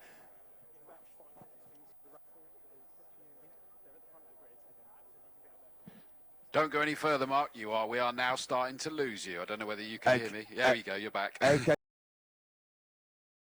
With Simon of MSVR, so we need to be wandering back the other way for something else that's going on in a moment, because if you haven't already bought your raffle ticket for the opportunity to win this 1380cc 106 brake horsepower Swift Tune engine with all the ancillaries it comes with as well, costs just £5. All of the proceeds go towards Dementia UK. Then you're running out of time, because very shortly we're going to be drawing that raffle.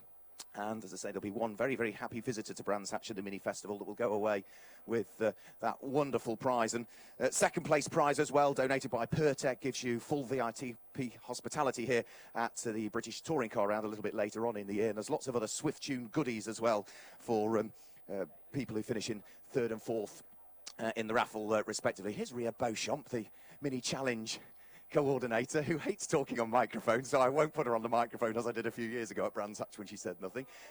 We'll grab one quick final word with Luke Cordle, who is a former champion in the Mini Challenge. And Luke, difficult day for you yesterday. You're finding yourself at the tail end of the grid.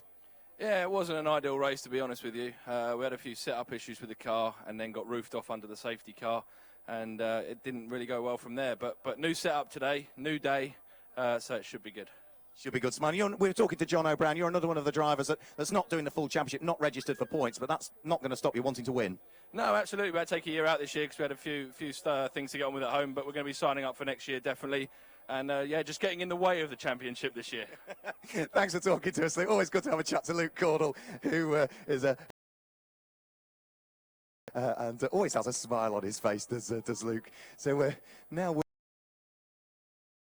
the grid. So there's James Luke's car, shown in the programme as Chris Fryer that's driving that car, but it's James Luke's that is behind the wheel of the number 35 car. Not Chris Fryer as shown in the programme. So we've made our way right the way back through the grid, having gone all the way down to the back. Hello. All the way back down to the front. And then hopefully we can find where we need to be.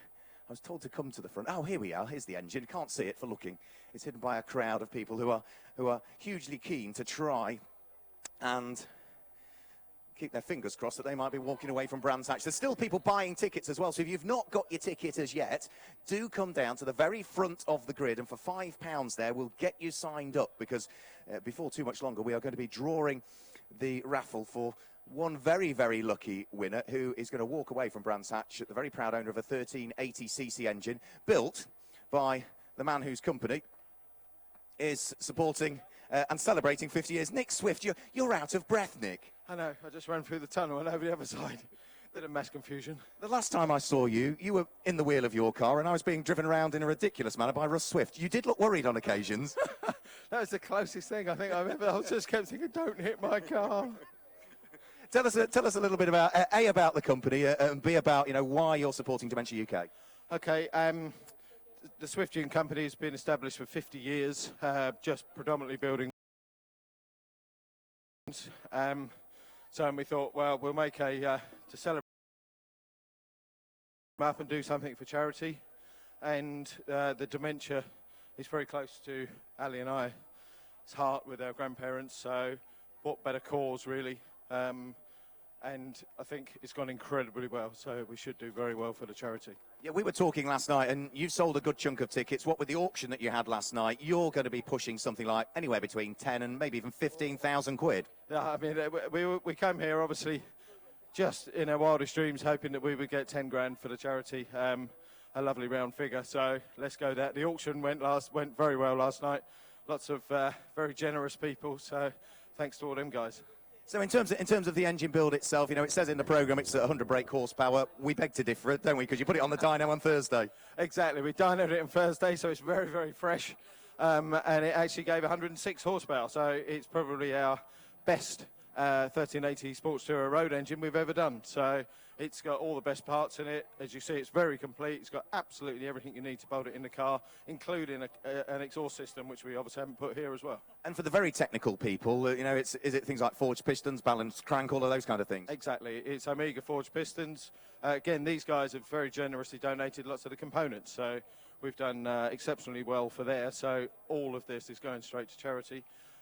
With the 20-inch-and-a-half carburetors, they are even special 1 of 5 to celebrate the 110 years of SU. So that is a 1 of 5 set of carburetors. This is a very special engine. Light and flywheel, I'd imagine, as well. So what does it rev to? It revs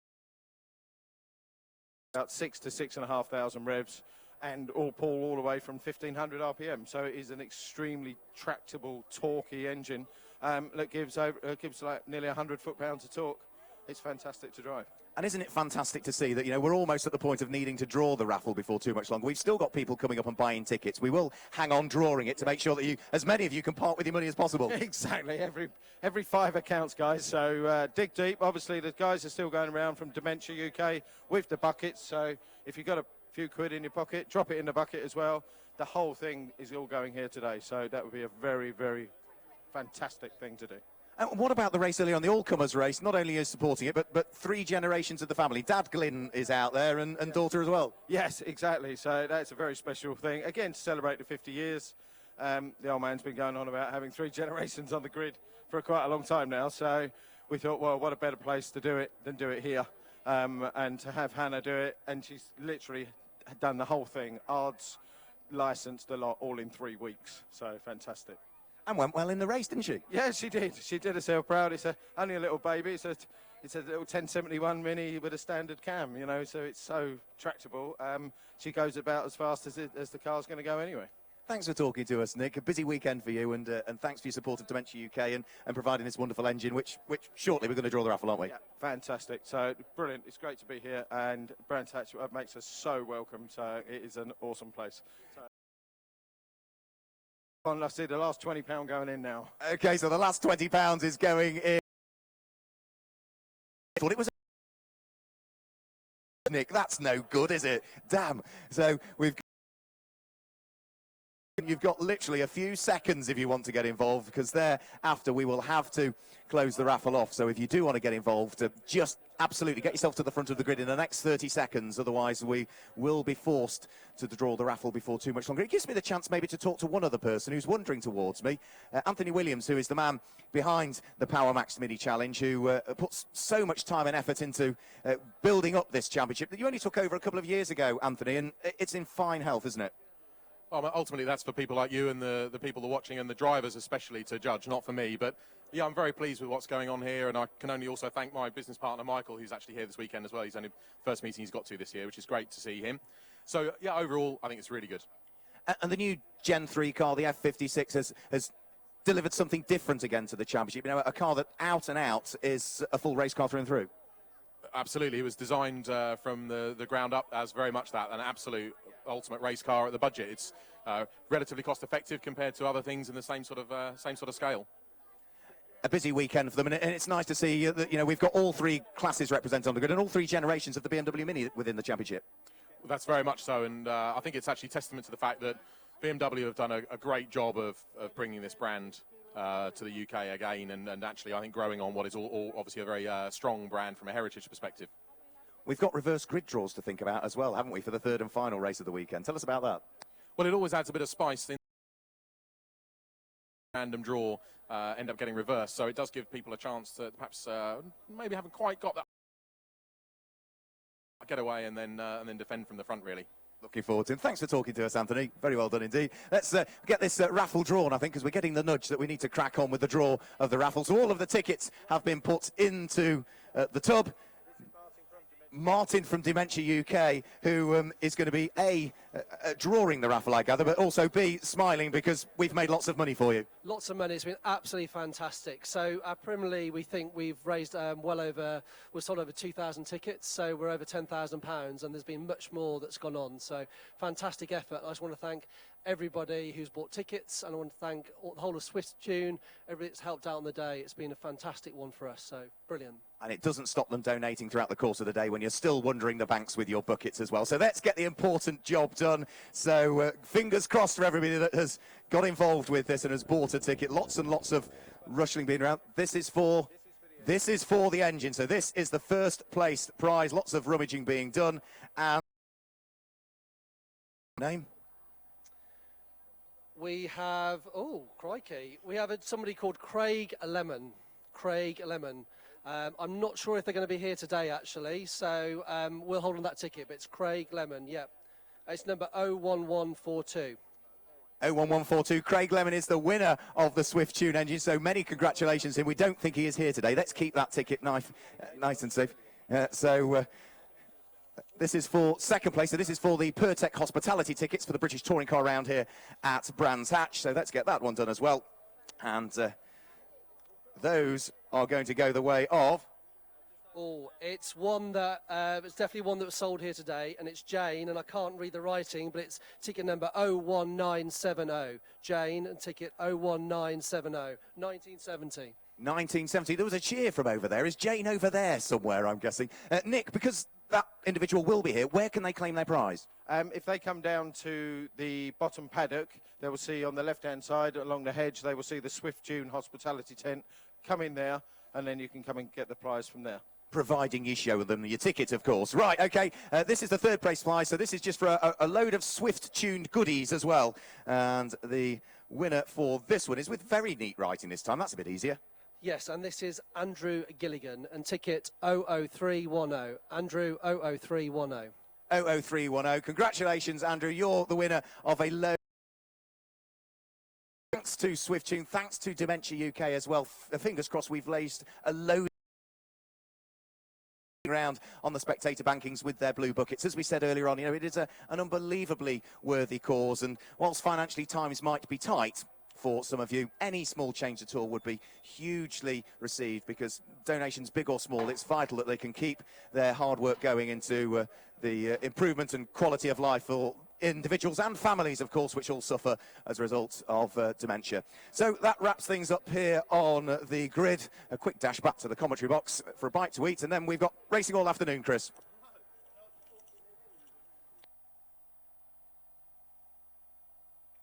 Yep, absolutely. A bite to eat. What's this? Half a job, says the person who's just managed to scoff down his lunch first. So great job, Mark. It's good to get that insight down there. And it's good to see so many of you coming down onto the pit lane. Bearing in mind, these drivers are getting themselves ready for their second race of the weekend. I can confirm that it has been declared officially a wet race. So... They do now know exactly what to expect. You may have noticed that they had a variety of tyres out there. I'm not sure whether they've still totally made their mind up, but officially it has been declared a wet race, so we'll see what that involves. Probably not too much. Yeah, Mark's just come back and said, no, it's not. Slicks. There we go, so it's slicks, but I think that means that if it gets a bit too tricky, that the circuit can turn around and say, well, we did say it was a wet, so we're not stopping it. If you want to come in, so they're going to hope that it's not going to get any worse. Certainly, it's looking of the grid in your programme.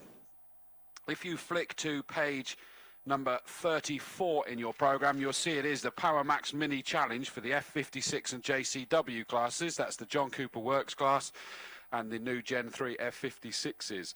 You'll see that there is basically two grids out there. The front chunk are the new Gen 3 F56, basically touring cars, they frankly, and you wait till you hear the noise of these things just punch away from the noise, from the grid, sorry. The noise is absolutely fabulous, and they are really, really fast. Then there's a gap. There's a slightly increased gap this time. Anybody who was here yesterday may see that there's actually a bigger gap between the two. It's the John Cooper Works at the back, and there was yesterday two rows between them, but there was a bit of an incident into the first corner, so just to sort of spread them out a little bit more, we've put four rows between them now, just to avoid any kind of issue. But if you're ready with your pen, on page 34 of your programme, you'll see it is the middle set of boxes, grid positions for race number 15. So in number order, it is 19 and 71. Row 2, 17 and 37. Row 3, 61 and 22. On the fourth row, it's 16 and 35. Row 5 is 24 and 52. Row 6, 58 and 13 and 46. Row 8, 69 and 26. Then there is the big gap back to the JCW class, so it's up to you how you want to write this in your programme, but let's deem it as their first row. It is on the first row is 77 and 7. Second row is 38 and 66. Row 3, 32 and 5. And on the final row for the John Cooper Works class is 99 and 8. So, on pole position is Lawrence Davey. He has had such bad luck this year, and we watched him absolutely rocket off the line in the first race yesterday. Started fourth on the grid. He got himself up into second by the time he was at Druids, challenging for the lead. And the red flag came out, and he was absolutely devastated knowing he'd had such a great start, and it basically suggested it was continuing his run of bad luck. But guess what? The lights went out for the second start, and he did it all again. He got himself straight up there. He was challenging. He got himself into the lead. He managed to take that victory. So he's going to be hoping, starting in pole position, he can get himself just as good a start, but get himself, therefore, pulling away from everybody else, leaving everybody else to squabble for that second position backwards. But alongside him, South African Ryan Rode, he's not going to settle for that. He wants to get himself up onto the top step of the podium. He looked very happy on the podium.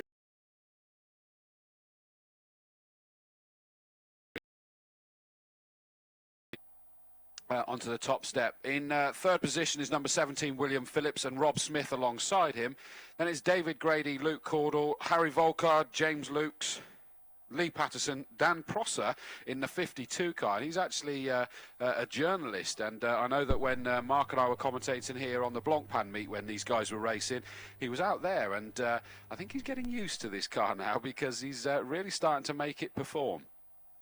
And you got Chris Broome, Ben Speluga, who had a bit of an incident coming down into Graham Hill Bend yesterday. I forget who it was, but somebody seemed to come down and just make contact with his front wheel that really seemed to knock it out. Hopefully he's managed to get that sorted, but starting back in 12th on the 6th row, he's got quite a bit of work to do. Ian Curley and Sam Osborne on the 7th row. Ian Curley we saw out in the one of the pre-66 minis earlier. He's in a slightly newer version here, the brand new Gen 3 version. Mark Stewart and Luke Reed complete that grid for the Gen 3 cars. Then it is the gap back to the John Cooper Works, and you've got Neil Newstead on pole position. He had a bit of a mixed day yesterday, really. I think it was rather challenging, to say the least. John O'Brown in second. Scott Adams, Steve Ruxton-Cocker. Then on the third row for them, Alan Taylor, Jason Jeffries, Kevin O'Connor and Hamish Brandon, who I think they had a rather challenging day yesterday, so they will be hoping for more. So that's your grid. It will be a 20-minute race. It is allegedly about another 9 minutes till the start, but done here at Brands Hatch. If we're able to get going, we will get going. So everybody looks like they're back in their viewing positions. They're ready to go, looking around the circuit. Still a great crowd here. Not quite the sunshine that we started the day with, but fingers crossed we'll have that burn through. As long as the rain stays away, that's the main thing.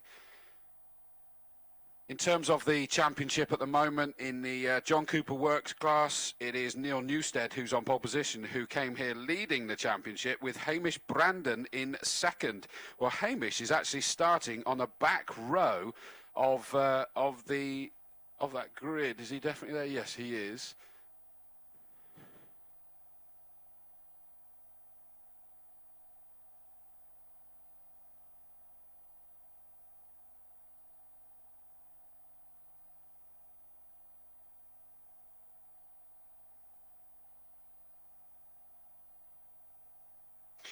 Apologies, I've just realised that I have given out the we've had basically 3 grids for this, and so apologies that I have gotten this slightly wrong. Let me correct myself, that on the JCW class, it's actually Neil Newstead, who I was just saying is the championship leader arriving here. He actually got a penalty that puts him to the back of the grid. You'll see the black and green car at the back of that final group there, number 77.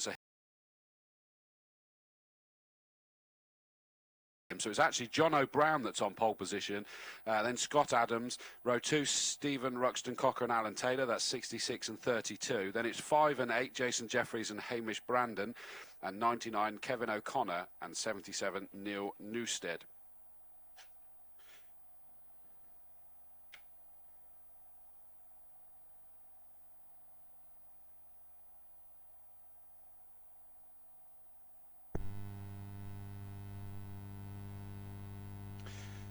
Okay, so I think there may be just one other change in the Gen 3 compared to the previous grid that I was reading up for.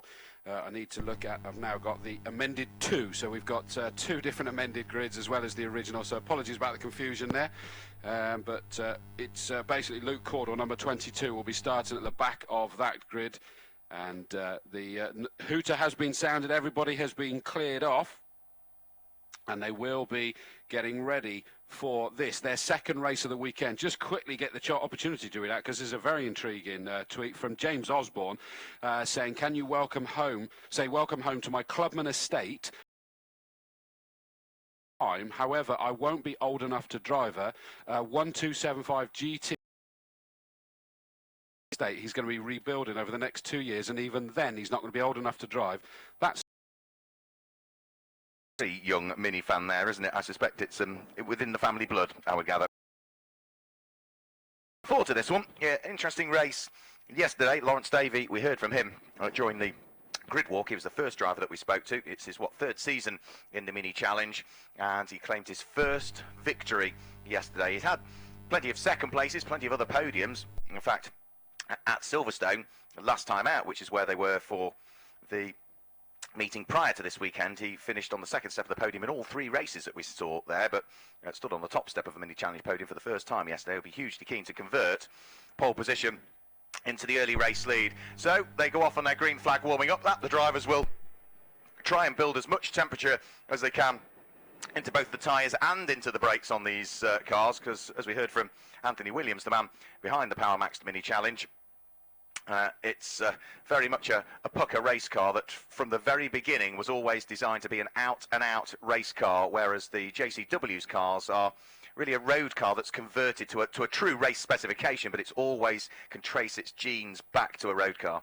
I do think it's intriguing when all 3 of the classes are here today, is that you literally see the progression of the racing series, don't you? Because like you say, the Cooper class that was out earlier, and that was where it started, wasn't it? It was, yeah. The John Cooper Challenge, yeah, started back in I think it was either 2001 or 2002. I think it was 2002 it started in. 2000, Rob Ladbroke thinks from Motorsport News and Autosport this weekend. But yeah, it's sort of, Penny Maddox, who was the championship coordinator back then, stayed with the series for a long period of time. Ria Beauchamp, who's been the championship coordinator for donkey's years. Evolution of cars, of drivers out there have got their aspirations focused on the British Touring Car Championship. We've already seen a couple of drivers from the Mini Challenge head to the British Touring Car Championship, both of them former champions as well, Arthur Forster and Martin Depper, who still race in BTCC to this day. And Chris Jones, yeah. Chris Jones, yeah. So it is an obvious way, but equally, it's clearly these are so good that people have happily come back to these minis as well, even if they've been at quote-unquote higher levels, is that clearly they're able to still feel their roots here as well. No, absolutely, and there's been many a different driver over the period. Chris Knox won the championship last year. We've had the likes of Lee Allen has won it previously as well. Lee will be back here racing at the Dutch Supercars, I would imagine, later on in the year. So the drivers, because the race has been declared wet, will all get 2 green flag warming up laps. So they're on their second green flag warming up lap now. This is a standing start. The 2 final Power Max Mini Challenge races that we'll see, which will be for the Cooper race, the Cooper class, and then for these cars when they have their 3rd and final race a bit later on today, will be rolling starts. We'll also have that possibility of reverse grids as well. So Chris will be heading down towards the podium for this one. We'll also have the reverse grid draw where either numbers 4, 5 and 6 are available, and that will dictate as to which number of positions get reversed in each of the classes as well. So we've just got is in now. It kind of half looks as though they might be changing their mind on the tyres, but I hope that's all it is, because he did have an issue yesterday. I remember that he pulled into the pits then as well.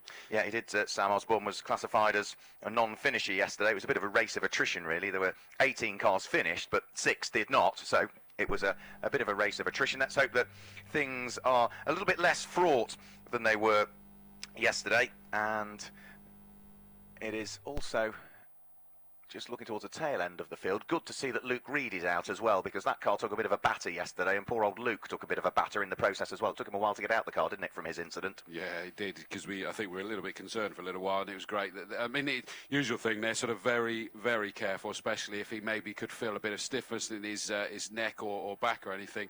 They'll have been very steady on this. You can tell how the conditions on the track have changed, because they were really weaving heavily to get the temperature into the tyres. The bad news for these lead guys is that we've only just got the JCW class coming round the back at the moment, so they're going to be losing a lot of that heat, aren't they? Yeah, but if they built some temperature, will still radiate out into the tyres for a period of time. So it's not just building temperature in the tyres. If you can build up those brake temperatures, that penetrates through the rim and then subsequently into the Control Pirelli slick tyres that all of these turbocharged cars run. The 2-litre cars at the front, the latest F56, the 1.6-litre turbos, i.e. the JCW cars at the tail end of the field.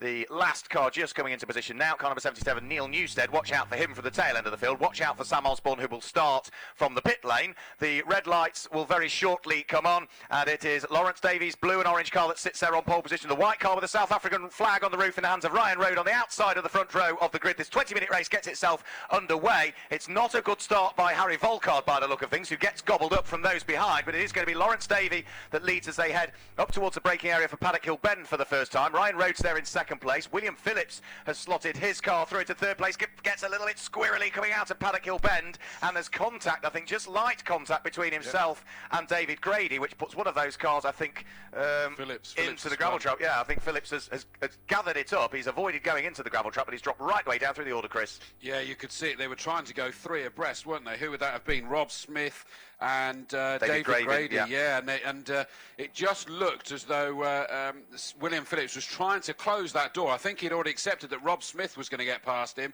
but he wanted to keep David Grady behind. There was a bit of contact, spun him round, and has he carried on? He has carried on, yeah. Brilliant. I think did the right thing in a front-wheel drive, guys. Just kept his foot pressed to the floor on the throttle and pulled itself out of the skid. Over the start-finish line, they'll go.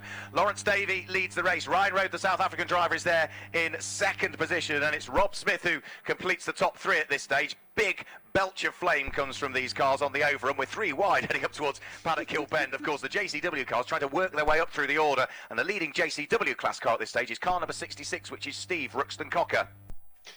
Yeah, absolutely. Look at the front 2 have managed to make a little bit of a breakaway. It was a great start by the front 2, wasn't it? That Lawrence Davey made sure that he was going to keep that inside line, but the Ryan Rhodes South African car was desperately trying to see if he could make a move, but at the same time was having to defend rather hard, and it looks like we've got a bumperless third car there, the Rob Smith. I'm pretty sure he had a front bumper at the start of the race. He doesn't have one now, and he's got to now try and see if he can pull away from David Grady and get back onto Ryan Rhodes' car. Ryan Rhodes is too busy trying to see if there's any way he can get past Lawrence Davey. Lawrence Davey in the blue and orange at the car. He's now got to be aware that that has suddenly become a 5-car train, because the red car at the back of them is number 24, Lee,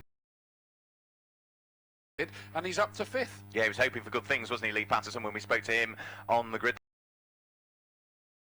bears on is the car in third position, Rob Smith, because he's missing the front bumper, but critically that's also missing the front splitter as a result, which means that those Pirelli tyres might just get overworked a little bit more as the car just won't turn into the corners as a result of that front splitter missing as well. It's not affecting him at this stage of the race as they all head round through Surtees Corner. The leading 5, the cork in the bottle is in 6th place really, isn't it, which is the car in the hands of Harry Volkard, who gets a little bit sideways. There's contact between Harry Volkard and Bence Beluga. They both just about avoid heading off into the gravel trap. There's further contact elsewhere down through the field as William Phillips tags the tail end of Chris Boone, who is spun onto the infield up at Clearways Corner. So it wasn't really their fault, it was the cars ahead that got together. Harry Volkard and Bence Beluga, car number 13, and Harry Volkard is the car number 16 respectively.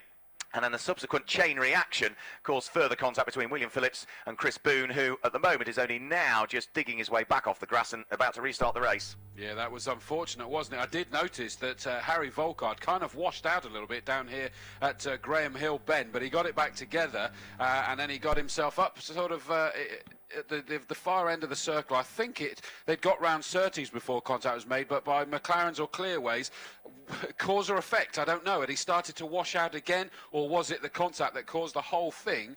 And as you say, there was then various cars avoiding, spinning, and Phillips got involved in that again, didn't he? Unfortunately, he's going to be cursing his luck at the moment.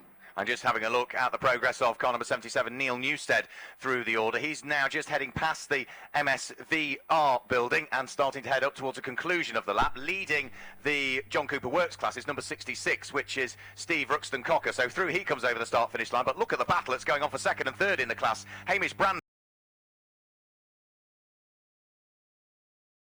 can't quite squeeze his way through as yet, but he's going to have another go as they head uphill in towards the braking area for Druids this time through. It does look as though number 77, Neil Newstead, has got the job done. Brandon loses the place. He drops down to third in class. Neil Newstead from the tail end of the field is up to second in class, as all over the grass coming out of Graham Hill Bend goes the former champion, number 22, Luke Cordell.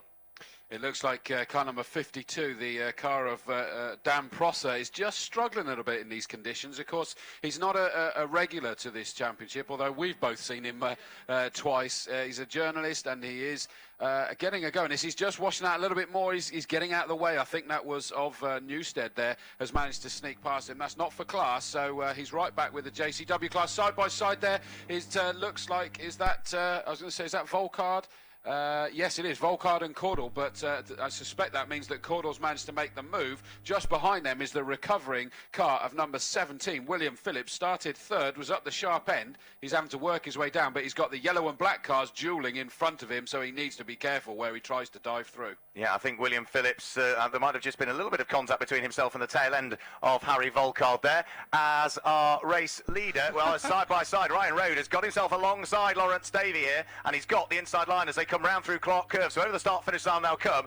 It is Lawrence Davey who's just got his nose ahead, but the South African driver is on the right-hand side of the circuit. He's got the inside line and is surely going to make sure that Lawrence Davey goes all the way around the outside at Paddock Hill Bend, which is coming out of the corner. Lawrence Davey has to get off the gas. It then allows the car of Rob Smith to dive up the inside and look to try and steal second place away from Lawrence Davey, who is quite robust with his defence, needs to make sure that he hangs on to it. He's managed to do so. So all of that means that it's Ryan Rode now that leads the race. The blue car of Lawrence Davey with his wipers on sits there in second place. Third place is Rob Smith, and we're almost side by side, aren't we, for fourth and fifth position. It does look as though Lee Patterson's got the inside line. He goes up the inside of David Grady and takes fourth place away at the wheel of the red machine. That was quite incredible as we cast our eyes back over to Clearways, and all we could see is Ryan Rhodes' white car, and we thought that we'd lost Lawrence Davey altogether because we just couldn't see him the other side of Ryan Rhodes' car. But sure enough, they were side by side, and I think suddenly the telltale sign of what changed there is the fact that all of them have got their windscreen wipers on, and as I then look towards the crowd, see that everybody has their umbrellas up. The rain has obviously increased, and that has put the cat amongst the pigeons, and Lawrence Davey's probably cursing his luck, but all he needs to do is just get him settled into this new level of adhesion, or lack of, and he's going to be able to try and work himself back onto the back of Ryan Rhodes, as he's already starting to do. What's happening in the John Cooper Works class, I hear you ask? Well, at this stage, it is number 77, Neil Newstead, who has worked his way up through the order. He's in 14th position overall. Number 77, Neil Newstead. He is leading that class, and he'll be hoping to gain maximum championship points, not just for the Power Max Mini Challenge, but also for the Sunoco 200 we were talking about. fueled by Sunoco fuel, the opportunity to race in the Continental Sports Car race that takes place at Daytona in January, just on the run-up to the Rolex 24-hour. Through it over the start-finish line now go. Lawrence Davey with the new fastest lap of the race in his pursuit of race leader Ryan Rhodes. So the gap between the two of them did come down, but Chris only by, what, 2/100ths of a second. Yeah, not enough to suddenly get excited about there, is there? And it's definitely Phillips is trying to do as much as he can with the new fastest lap there. And where is he? Just trying to look. There he is, just coming through Druids at the moment. So we've managed to not only get past Caudle, but shake off any kind of attention. But the next target is quite a long way down. The 35 car of James Lukes, the white car, just heading into the left-hander of Surtees at the moment. Sorry, Sterling's at the moment. No, Surtees, I was right. Sorry, I'm just suddenly getting so excited with the racing that he's got quite a lot to make up there. Time-wise, Luke's was doing a 53.5 compared to his 52.2, so he's over a second quicker and was only 3 seconds back. So we could see this happening. Over goes the line goes 35 Luke's. Then it is number 17 Phillips. That's the two that are desperately trying to get themselves together to fight for, what would that be, 6th position? Yeah, absolutely. And William Phillips, car number 17, who is currently in 7th place, has also posted the fastest lap of the race. That does carry an additional 3 championship points. You get 50 points if you win, 44 if you're second, 40 if you're third, and so on and so on and so on. Extra 3 points for fastest lap, extra 3 points for pole position. During the race, you lead a lap as well. So Ryan Rhodes and Lawrence Davey are the only 2 drivers as yet, so they're going to pick up an extra 3 points apiece because they have both taken the opportunity to, at some point in this race, lead. I've also got a black and white warning flag that initially went out for number 16, which was Harry Volcard. He hasn't yielded the warning. He's now got a 5-second penalty for exceeding the track limits as the leading 5 turn away through Paddock Hill Bend onto lap number 11 with what's just under 11 minutes remaining. We saw him wrestling with that car, quite honestly, didn't we? A good few laps behind. And he's under growing pressure from the recovering Luke Reed, car number 26, the black and white camo car. But officially, he is ahead of him. So Reed is now, although not on circuit, on times, he is 9th. Volcard drops to 11th with his 5-second penalty. And yeah, as I say, we kept watching him wash out. He's just losing a degree of control, coming down into Graham Hill Bend. That Harry Volcard is desperately trying to hold on to what he thinks is that position. I'm sure he'll see the notice soon. Deciding to come out of the way. I was about to say our leaders were going to get a back marker, but I think that's number 46 there that's had a bit of a tough time, Osborne. Pulled into the pits, out of the way, so it's still Ryan Rhodes in the lead after 11 laps with just over 10 minutes remaining. Yeah, it's been a difficult weekend for poor old Sam Osborne. It's been a difficult season for him, really. He's only finished inside the top 6 on 1 occasion so far this year, which really belies the pace that he tends to have. We're side by side. It does look as though Luke Reed has got the inside line on Harry Volcard, so a position gained there for Luke Reed. That means that he, gets up the inside of Luke Caudle. He gains 8th place, down to 9th goes Luke Caudle as the leading trainer 5 head out of Graham Hill Bend once more. Still, with leading the race, Ryan won race number 2 of the 3 at Silverstone. That's his only win so far this year. We only saw him on the podium a couple of times prior to this weekend. He had runners-up spot yesterday, but he is now looking to try and hang on to this very, very small advantage that he has. Yeah, and Phillips just managed to make up a position up to 6th. We saw that one taking shape, didn't we, time-wise? That just about to come across the line now is that the recovering number 17, William Phillips, with a bit of damage to the front bodywork there as well, has managed to get past the white, predominantly white car with bits of red on it, which is the number 35 car of Lukes, just James Lukes, and he's not only made that move, but he's managed to scamper off into the distance, so he's going to see whether he can get himself onto the back of this train of 5 cars. His first target, of course, will be the 61 David Grady. But he's got quite a lot of time to make up there, Mark. That would be quite an ask, wouldn't it? Yeah, it's a big amount of time to make up. He's got 8.5 minutes in which to do so.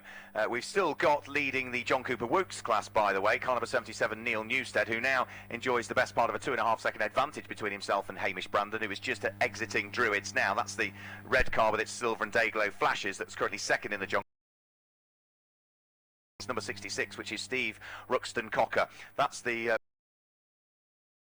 those cars, albeit they're circulating down in 15th, 16th and 17th positions overall. The leading train once more heading round through Druids. It won't be that much longer before Ryan Rode has got something to think about here, because he is starting to close in on some traffic before too much longer. Number 38, Scott Adams, who is currently lying in 20th position, is going to be caught over the course of not the lap that they're about to finish, but maybe the one that they're about to start. So Ryan Rode has got to work very efficiently to carve his way through the traffic, because he's still got, what, just less than half a second between himself and the car that's currently second in this race, number 19, the blue and orange machine in the hands of Lawrence Davey.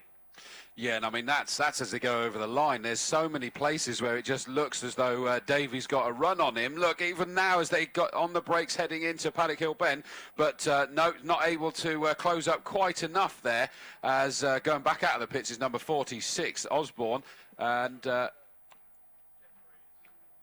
Sorry, we just had our eyes drawn together. We had a bit of a contact between a couple of the back markers that our leaders are about to come into the back of there. Number 5 was the Jason Jeffries, and I think it's the number 32 car there of Alan Taylor. Just made a bit of contact, and already our leaders are scything through, and Ryan Rhodes not going to hold about, because he knows that Lawrence Davey will pounce on him if he gets held up by these back markers. Yeah, Lawrence Davey is certainly used to overtaking. He's used to carving his way through slower cars, because in Legends racing, he's 2 times a Legend champion. You've got the slower cars that start at the front of the grids come the finals later on. So he'll see this as the opportunity that he's been waiting for, to see whether he might be able to pull a move and carve his way through and ahead of our race leader Ryan Rode. It's also just managed to split up what was a 5-car train into a pair for the lead and a trio thereafter. So up into the braking area for Druids they'll go, having to move neatly out of the way as the first of those back markers. Car number 38, which is the car of Scott Adams, now needing to get out of the way is the next of those cars, but Lawrence Davey was held up, because not exactly making it easy for him that time was Jason Jeffries, who really sort of parked the car on the apex of the corner, and Lawrence Davey has lost ground to Ryan Rode. Lawrence Davey will be underpleased, whereas Ryan Rode will be chuffed to bits. Yeah. Holding up the next batch of cars. I know they can't disappear, I accept that, but he just absolutely took the full racing line onto the apex, made it really impossible for the leaders to get through, and so although it dropped Davey back, he may well be relieved to know that he also held up Smith, Patterson and Grady behind him, so the trio of cars are not really been able to close in on him there, and the next person who's going to be accounting these will be the recovering number 17, William Phillips, as he heads up the hill towards Cascade. He's got a little while to go, and in fact the first back markers is a pair of dueling back markers that are probably more focused on their own battle rather than anyone else's. Let's have a look at the squabble that's beginning to form again now for 3rd position. Rob Smith, who is still minus that front bumper, as I say, might just, because the front bumper contains the splitter, might just affect those Pirelli tyres towards the end of the race. He's doing a good job at the moment of just making sure that he keeps everything in check and hangs on to 3rd position, car number 37. He's got Lee Patterson's red car in 4th place, not overly far behind. We've got less than 5 minutes of the race to go. They are now on lap number 18, and the gap between 1st and 2nd has come down again by 0.4 of a second, because Lawrence Davey, having dispensed with the slower traffic, is now looking for the lead of the race as Ryan Rode goes all through the gravel trap at Paddock Hill Bend. Going to very calmly work his way out of Druids, and already now has a bit of a buffer, doesn't he, between himself and erstwhile race leader Ryan Rode, who is there in 2nd place, but has now got, by the look of things, a little bit of damage to the front corner of his car as a result of the gravelly moment. Yeah, the front side, one front corner has now got any bodywork there, so it's exposed that wheel, so he's going to have half the problem that we've already said Rob Smith's going to have, and someone whose race has gone from bad to worse, Harry Volkard, number 16, that we said he had a 5-second penalty for track limits. That now goes up to a 10-second penalty, and we see dust was kicked up on the exit of Clark Curve there, and I think that was Ryan Rode again, because he's now got Rob Smith absolutely glued to the back of him. He managed to make that the widest mini possible so that he wasn't just simply throwing that position away, but I'm sure it must have been him that just pushed it that little bit wide. He's probably got to get used to new handling dynamics on that car as a result of everything over the tyres, but that little bit of bodywork missing in front of one of the wheels. Yeah, absolutely. He's got dust on the tyres, he's got a bit of bodywork missing, there's damage to the front splitter, there's also damage to the rear splitter and rear venturi on that car as well. You can see it just hanging down as it heads down the Cooper Straight. Lots of licks of flame from number 37 Rob Smith, who, now having seen Ryan Rode make a couple of mistakes, would dearly like to pound second position if he can. We've seen a couple of wins for Rob Smith so far this season. He finished off the podium yesterday. What can the number 37 car do about hunting down the South African that sits ahead of him? All of this whilst Lawrence Davey now is starting to increase his margin, isn't he? He leads by 1.3 seconds as they head on to lap number 20. Absolutely, and just when he was probably cursing his luck that we suspect that it was the weather conditions that may have suddenly cost him that lead that he seemed relatively comfortable in until we suddenly saw them side by side going through clearways due to next it was Ryan Rhodes to sort of lose adhesion, run wide on the bottom of Paddock Hill Bend, and Ryan Rhodes is actually having to look backwards more than he is forwards because Rob Smith in that third position, he can sense another step available to him on that podium. Yeah, it does look as though Ryan Rhodes though has managed to get a back marker between himself and Rob Smith so he can breathe a little more easily, as can those at Sports Management who are tweeting and encouraging him on in this race. Over the start-finish line goes Ryan Rhodes. Rob Smith not that far away still. This time he has a quick look up the inside. Ryan Rhodes is wise to that, closes the door. Rob Smith is going to have to try and work out another opportunity to try and carve his way through. He's much, much quicker coming out of Paddock Hill Bend, but Ryan Rhodes just hooks the right-hand side of the circuit as they head up towards the braking area for Druids Corner, so there's no opportunity there for number 37 Rob Smith to work his way through and ahead. He's also got to keep one eye on in his mirrors because the red car of Lee Patterson, who sits there in fourth place, is not too far away, and add into that the fact that number 61 David Grady is in on the mix as well. So it's Lawrence Davey out on his own in the lead, but four cars squabbling for second, third, fourth and it's still number 77 Neil Newstead that leads the class in 15th place. Steve Ruxton Cocker.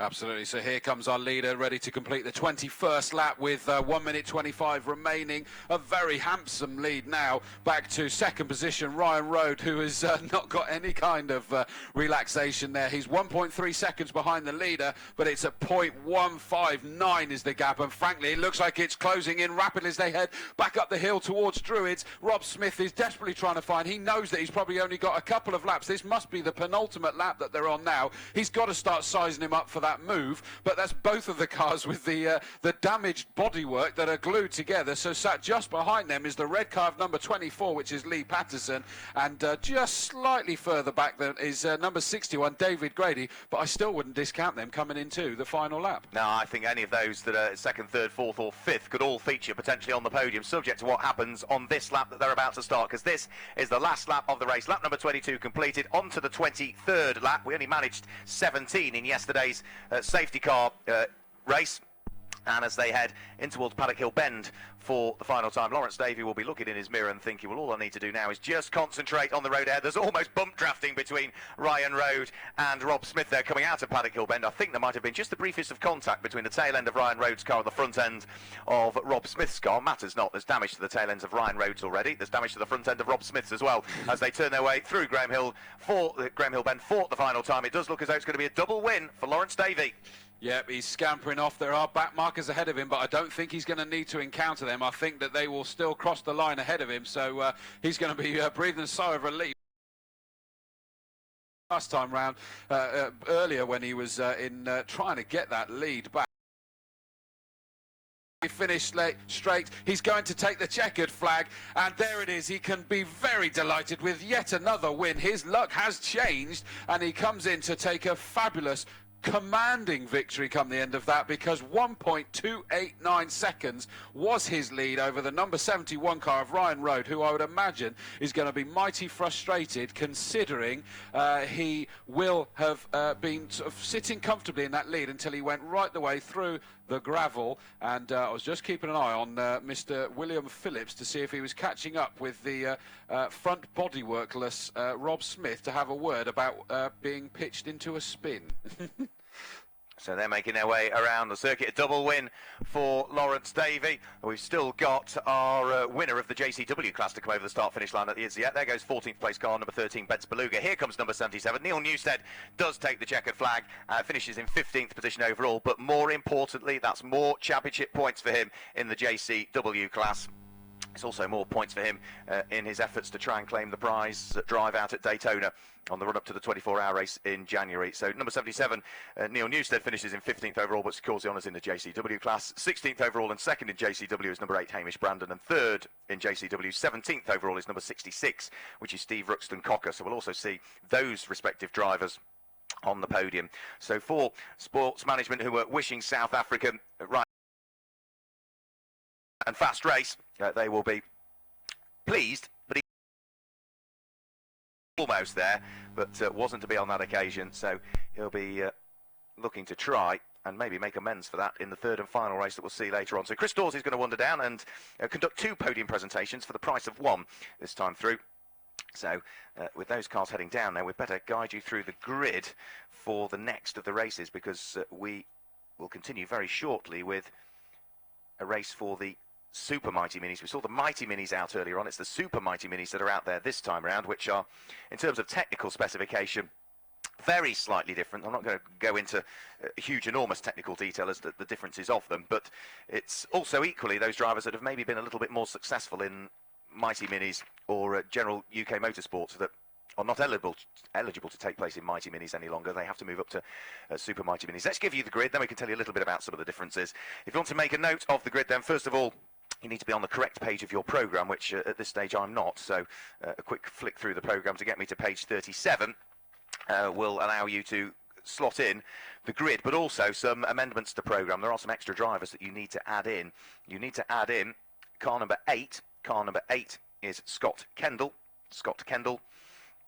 And we know not where their hometown is. We assume they're entered by the driver. They will all be a Super Mighty Mini of 1293cc. That's the easy part. You can also add in car number 17, which is Anthony Ford.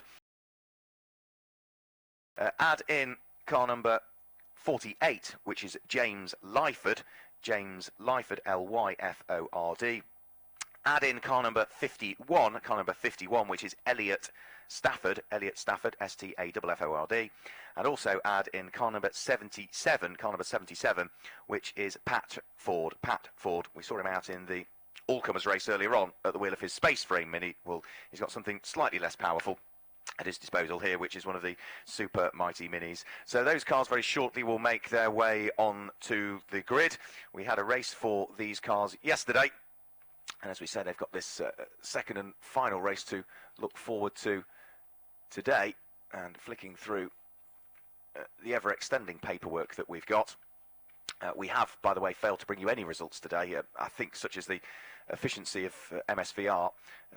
Your best bet might be log on to tsl-timing.com, tsl-timing.com, and click on their diary of events and bring PDF files down to complete your programmes at home after the race meeting, should you wish to do so. So that's probably a good idea. The race yesterday was secured by car number 1, Jamie White, in the Super Mighty Minis. And such is the way things work for the second of their races, as it did for the Mighty Minis earlier on. It's either reversal of the top 6, the top 7, or the top 8 that occur for race number 2. And under the random draw, it was 7 that was picked out. So yesterday's race winner, Jamie White, will start from 7th position, and the driver that finished in 7th, which was Alex Comis, will start, should form up. Hopefully, some drivers are making their way towards the podium, and Chris Dawes.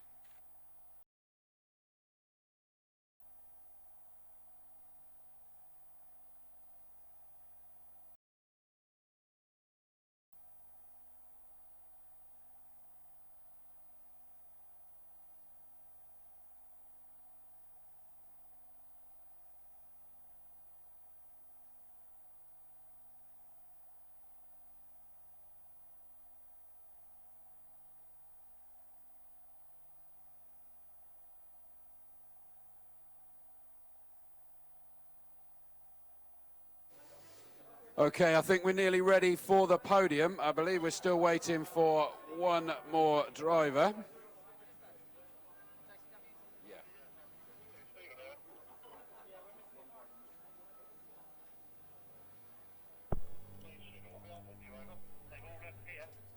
Okay, they've all left here. We've actually lost a driver somewhere, so we'll just... Aha, there we go. Okay, so it was... It was one that we were looking for. Okay, so we're going for the JCW class to start with, the John Cooper Works class. And in third position, car number 66, Steve Ruxton Cocker. In second position, in car number 8, Hamish Brandon.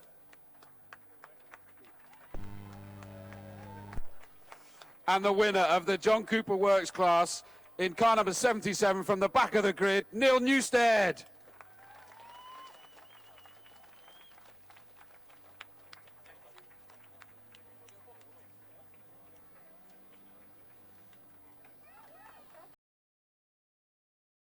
As they just get a few photographs taken.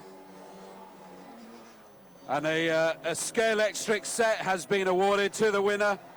Obviously, very heavily involved. It is the mini challenge that is up there. I think what we need to do then is refresh you guys. If you come on off. Hang fire just in case I manage to do interviews, but we need to get the next guys up as well.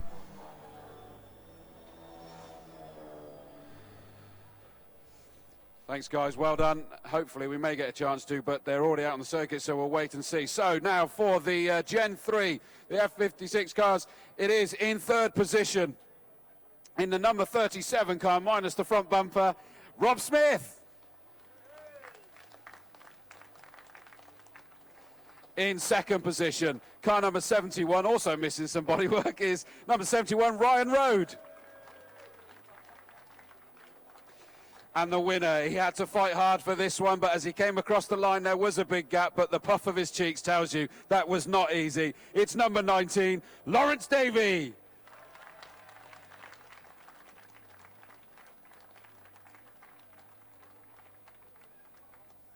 Trophies, champagne awarded. Don't pop that champagne, guys, because we've got a draw to do yet, and hopefully a few interviews. If we do straight away, the draw, so picking this to Lawrence Davey picks out car number 5, so from 5th, my calculations, that could be David Grady that will be on pole position, but we'll let that one work its way out. I'm going to quickly dive in while we have enough chance. Mark, are they doing another green flag lap? I am not sure, to be honest, so wait and see. If revs rise, hand back. Okay, right, I will try. I'm going to dive in. Lawrence, that was probably one of those just up, down emotionally races, because you got the lead, you lost the lead, you were fighting, you got held up by a back marker that just really cost you. You got yourself up there, and you found yourself in the lead come the end due to the hard work. Yeah, it was very hard work. It's obviously a bit greasy to start off with, so it's entering the unknown. I'm on the first car to hit every patch, so didn't want to throw it off. I made a slight mistake and Ryan got past us up into clearways, but I knew if I stick with him, try and put him under a bit of pressure, he might crack, and into paddock he lost the back end, and it was enough to send him into the gravel, and I got back past him. But yeah, it was a very tough race. It was indeed. In fact, we wondered what had happened heading up in towards clearways, because we suddenly looked over and we thought we'd lost you altogether, because all we could see was Ryan's car, and it was because you were basically behind it the other side, and you fought hard.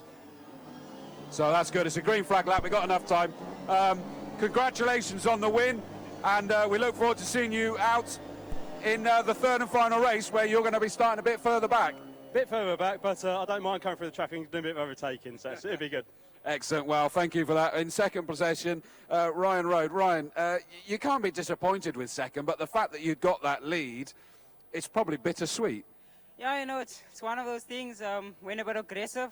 I just lost the back. So it's one of those things, but the points now for third, so yeah. I think I'm just going to go for points this weekend and maybe fight for wins in the next round. Good thinking. Well done, though, for that second position. And finally jump over to Rob Smith. Rob, that's half a car there, really, isn't it? Sorry, yeah, jump up and get the photos done. And I will try and still ask the questions while they're heading round. Yeah, there's a fair bit missing of your car there, and I think that happened all on the first rise up towards Druids there. It was first lap going into Druids. Will Phillips just had a bit of a moment at paddock and just started to move back across, and I was already alongside, so I just ripped the front bumper off. So compromised it a bit in a straight line and a little bit of understeer for the rest of the race, but all in all, not too bad. I think if I'd had an intact car, I might have had a better chance of getting past Ryan. Just couldn't quite get a good enough tow going into paddock every lap to try and get the undercut for Druids, but We've lost momentum a bit from a DNF at Silverstone last round, and hopefully this is things starting to turn around. So I aim for 1 or 2 better in the last race. Absolutely. Well, best of luck there. It was a good challenge. Well done. And Mark, back to you. Yep, bang on cue. Thank you very much. So we've given you the grid. As for yesterday, car number 1 and number 8, which was Jamie White and Scott Kendall, were together for lap after lap after lap. Don't rule out number 11, Niven Kirkpatrick as well. The winning margin yesterday was 75 thousandths of a second. And as the drivers got to the podium, Jamie White and Scott Kendall had no idea who'd claimed the win. It was only when I introduced them onto the podium they eventually found out. Let's see if it's going to be as tight today, because the green flag's waved at the tail end of the field. This is a 20-minute race for the Super Mighty Minis. The red lights are on. Alex Comis with the blue car on pole position, the multicoloured car of Steve Maxted alongside. And when the lights go out, it is a good start by both front row men by the look. 4th position on the grid, the silver car in the hands of Ian Slark, who's now going to make it 3 wide on the run up towards Paddock Hill Bend. For the first time, they're all safely through Paddock Hill Bend, and we're still side by side for the lead of the race. Alex Comics leads the race. Steve Maxted is on the left-hand side of the circuit on the run up towards Druids Corner. He's there in 2nd position, and as they work their way out of Druids and start to come downhill for the first time, it's still number 41, the pole sitter on the reverse grid, that leads the race. We're 4 wide. There's contact going in towards Graham Hill Bend. Going sideways is Ian Slark. There's contact between Ian Slark and the front end of what looks like Scott Kendall's car. So that's going to compromise the runner-up from yesterday's race, and we're still 4 wide going in towards going in towards Surtees this time through. Scott Kendall has clearly got damage to his car, so he's pulled his car off into the infield section and he's heading into the back way into the Grand Prix paddock. So yesterday's runner-up already with issues, whilst all of the time out front and leading is Alex Comis. And that all happened really because there were about 3 or 4 looking for the same piece of tarmac heading in towards Graham Hill Bend, and unfortunately number 15 Ian Slark's car got sideways, and then there was a subsequent knock-on effect as a result of that. It's meant that whilst Alex Comis leads the race, up to 2nd position has now come Niven Kirkpatrick at the wheel of car number 11, and up to 3rd place is yesterday's race winner already, car number 1, that being Jamie White. Yeah, and he's going to be, you never want to say they're happy, but they were having such a ding-dong battle the whole time yesterday, weren't they? They want to, but yeah, starting from 7th position up in for the lead, and I think we just managed to have a bit of a change there, but as I've just run up, I've lost track of who's where at the minute. Niven Kirkpatrick it is that's gone through and has taken the lead away from Alex Comis all of the time, whilst Jamie White still sits there in 3rd position, but Niven hits the front for the first time. He finished 3rd in yesterday's race. That was his first podium of the season. It was only his 2nd top 6 finish of the season. He's now leading the race as they come over the start-finish line, but Alex Comis is fighting back. He got the slipstream coming over the start-finish line. Also with them is car number 1, which is Jamie White, and don't rule out the fact that as they squabble, the multicolour car of Steve Maxted will begin to close in, and he is bringing with him the next of the runners as well, which is car number 17. That is the dark blue and white car of Anthony Ford. And Jamie White side by side, he has managed to make that move. He sort of did that quite late out of our view, making the move onto Alex Comis, and he not only got snuck up there, but he made it stick, got back on the power, no compromise in terms of speed coming through, and we know what he's going to do now because we watched him do it race long yesterday. He's going to close up onto the back of Niven Kirkpatrick, and you're going to watch him basically bump drafting down this start-finish straight unless he feels he can not only get into the lead but pull away, because as we've said in mini racing, once you're out up front, if you're out front too early, you are just a target for the cars behind. Niven Kirkpatrick in a straight line yesterday was not quite as quick as the others, so as the race wore on, he struggled for pace, and this time sweeping right the way around the outside to take up the lead of the race goes yesterday's race winner, Jamie White, who hits the front for the first time. Niven Kirkpatrick now down into 2nd position. We've still got Alex Comis, number 41, sitting there in 3rd place, but he's under pretty huge pressure, isn't he, really? He's got Steve Maxted. Steve Maxted is in that dichotomy. He'd like to attack the car ahead. He's certainly got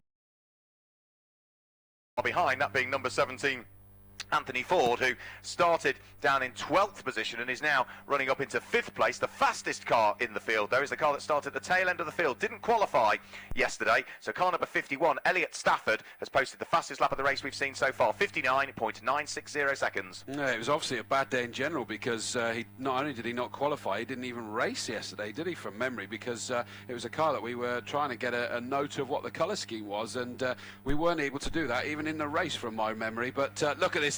I said that the only reason Jamie White would make a move for the lead is if he felt he could move away, and we've got a challenge going up behind, and I think that Maxted has managed to, he has indeed, he's got himself straight up the inside of the number 41 car, Alex Comis. So that was the front two on the grid, and he's managed to scythe himself up, but he's already lost it back again. So fair play to Comis, has moved, and in fact Maxted's about to lose a position. That must be to car number 17, I'm guessing.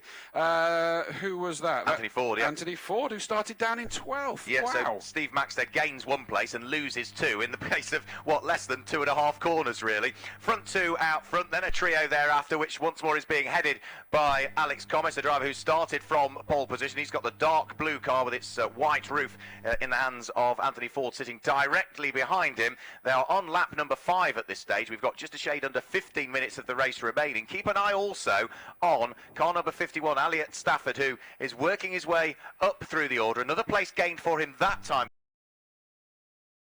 in the hands of David Burney. What can he do now about closing in on the next little trio?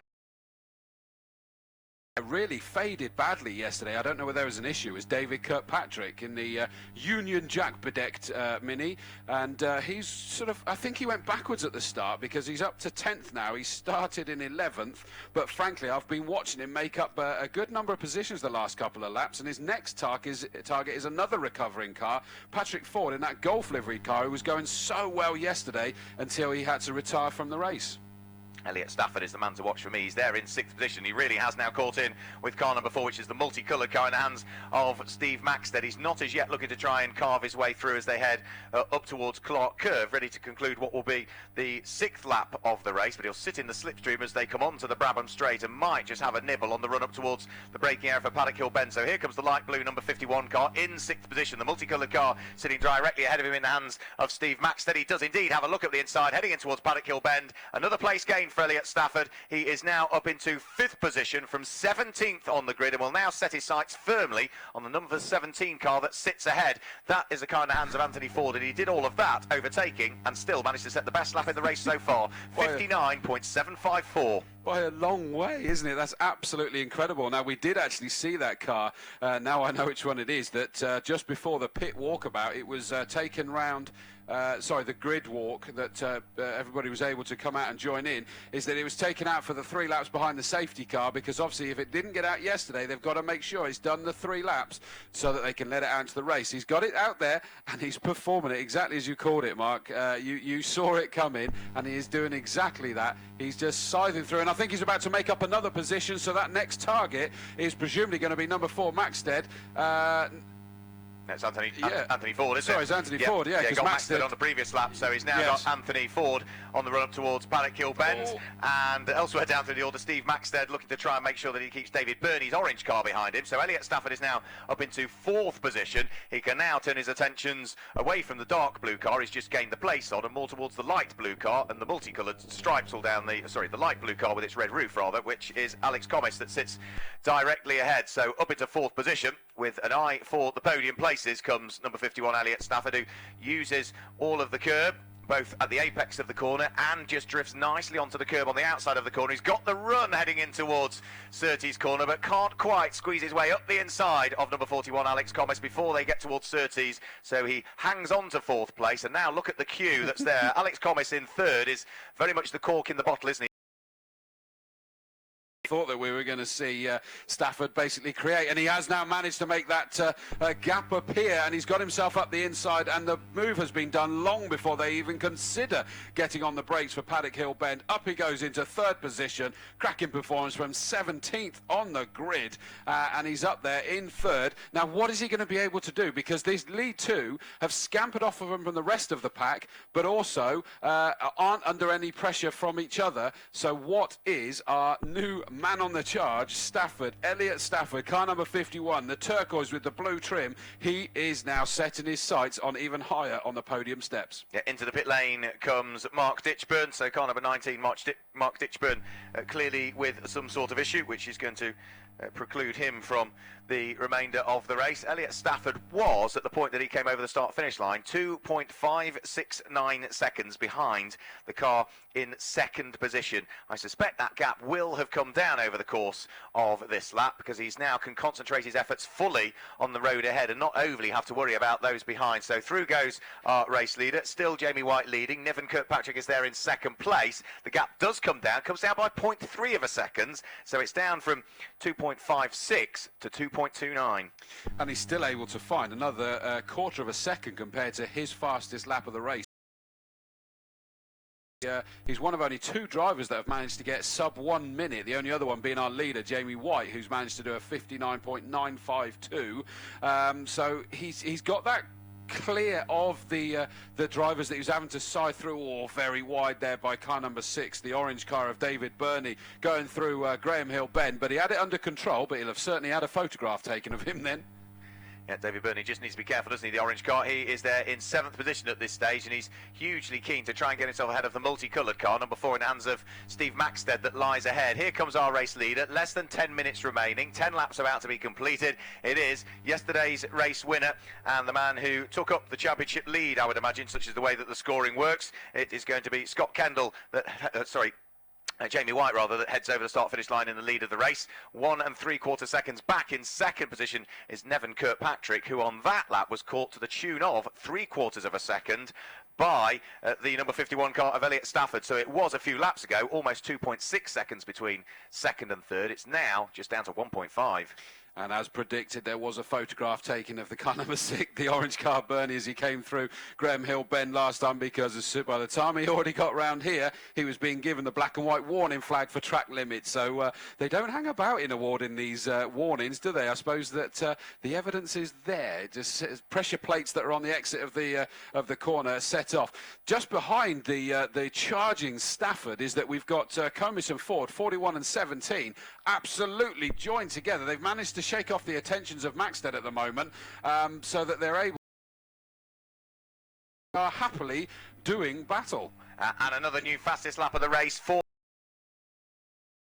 49.734 for Elliot Stafford, means that he is now within a second of the silver and red car of Niven Kirkpatrick. The two of them were separated by 2.6 seconds not many laps ago, and you can see as they now clamber their way out of Druids and work their way downhill towards the braking area for Graham Hill Bend. Niven Kirkpatrick driving the wheels off the number 11 car to try and keep at bay the aspirations of Elliot Stafford, who's closing in all of the time. He's closed into within half a mini length this time as he picks up the toe down the Cooper Straight. Now what is he going to do to try and press the point with Niven Kirkpatrick? Can't do a great deal about it through McLaren as they come on towards Clark Curve. Of course, he'll pick up the toe, and it's on the brakes up at Paddock Hill Bend, where Elliot Stafford has done most of his overtaking, from 17th on the grid, of course. Let's not forget. Here they come over the start-finish line. It is still Niven Kirkpatrick who's being bump drafted by Elliot Stafford going over the start-finish line. Well, we're used to bump drafting in Legends. Tend not to see much of it in Mighty Minis. Another new fastest lap, though. You'll never guess to who. I mean, there was just nothing to split them, but just diving up the inside really late there. He's made the move. Elliot Stafford is up to second. I was just about to say the faithful words, as it turns out, that Niven Kirkpatrick is not going to make this easy for him. We saw how hard the Kirkpatricks are prepared to race in many races gone by, but Niven Kirkpatrick felt that there was no point covering that inside line, or whether he just did not believe that he was going to dive up quite so late. But Stafford saw the gap, dived for it absolutely clean. He scythed up the inside as they went round the right-hander of Druids at the before they even got to the exit, so he was able to rest and take up his line as they headed back down the hill, knowing that there wasn't really an answer that Kirkpatrick was going to have. So coming across the line, you'll see he's now comfortably in that second position, still lapping in the 59s, so he is faster than Jamie White out front. That gap is 2.1, so we now look forwards again, Mark, because he's got his sights set on the back of White with 6.5 minutes remaining. Yeah, Elliot Stafford is certainly one to watch. He has always gone well in his championship over the course of the last couple of seasons, but now he's got the 2013 champion, Jamie White, that he needs to try and close in on. And Jamie White, who also, I think, secured the championship last year as well, hence why he's got the number 1 on the side of the car. So 2 times a champion in the last couple of years for Jamie White. They carve their way downhill. There's a great fight going on towards, well, no, it's just outside of the top 6, is it? Or no, it is for 6th, 7th, 8th, 9th, 10th places. A train of 4 cars just turning their way through Surtees and up towards McLaren. It's being headed by the number 4 car of Steve Matstead. He's got David Burney right with him. Then add into it the silver car. That'll be Ian Slark. And at the tail end of that field is almost the Gulf liveried car, isn't it? The light blue and orange car in the hands of Pat Ford. As for the leading margin, it is coming down. It came down by 1/3 of a second, Chris Dawes. 5.5 minutes to go. Elliot Stafford is trying to close in on the race leader. But Jamie White can see him coming, can't he? Because suddenly Jamie White's dipped down into the 59s as well. He has managed to put in a 59 lap previously, but he's just done it again at the same time that Stafford put 0.654. We know which direction Stafford's going. He's looking blue car of Jamie White. Jamie White can see him growing bigger in his rear view mirrors. That's not what he wants to see. He doesn't want to see this turquoise car of Stafford getting any bigger at all. So he's trying to answer as they go round Clearways for the 15th time with 5 minutes exactly left on the clock. There's still time for him to do this. 1.883 was the gap between White and Stafford as we watch them come onto the start-finish line for the 15th time.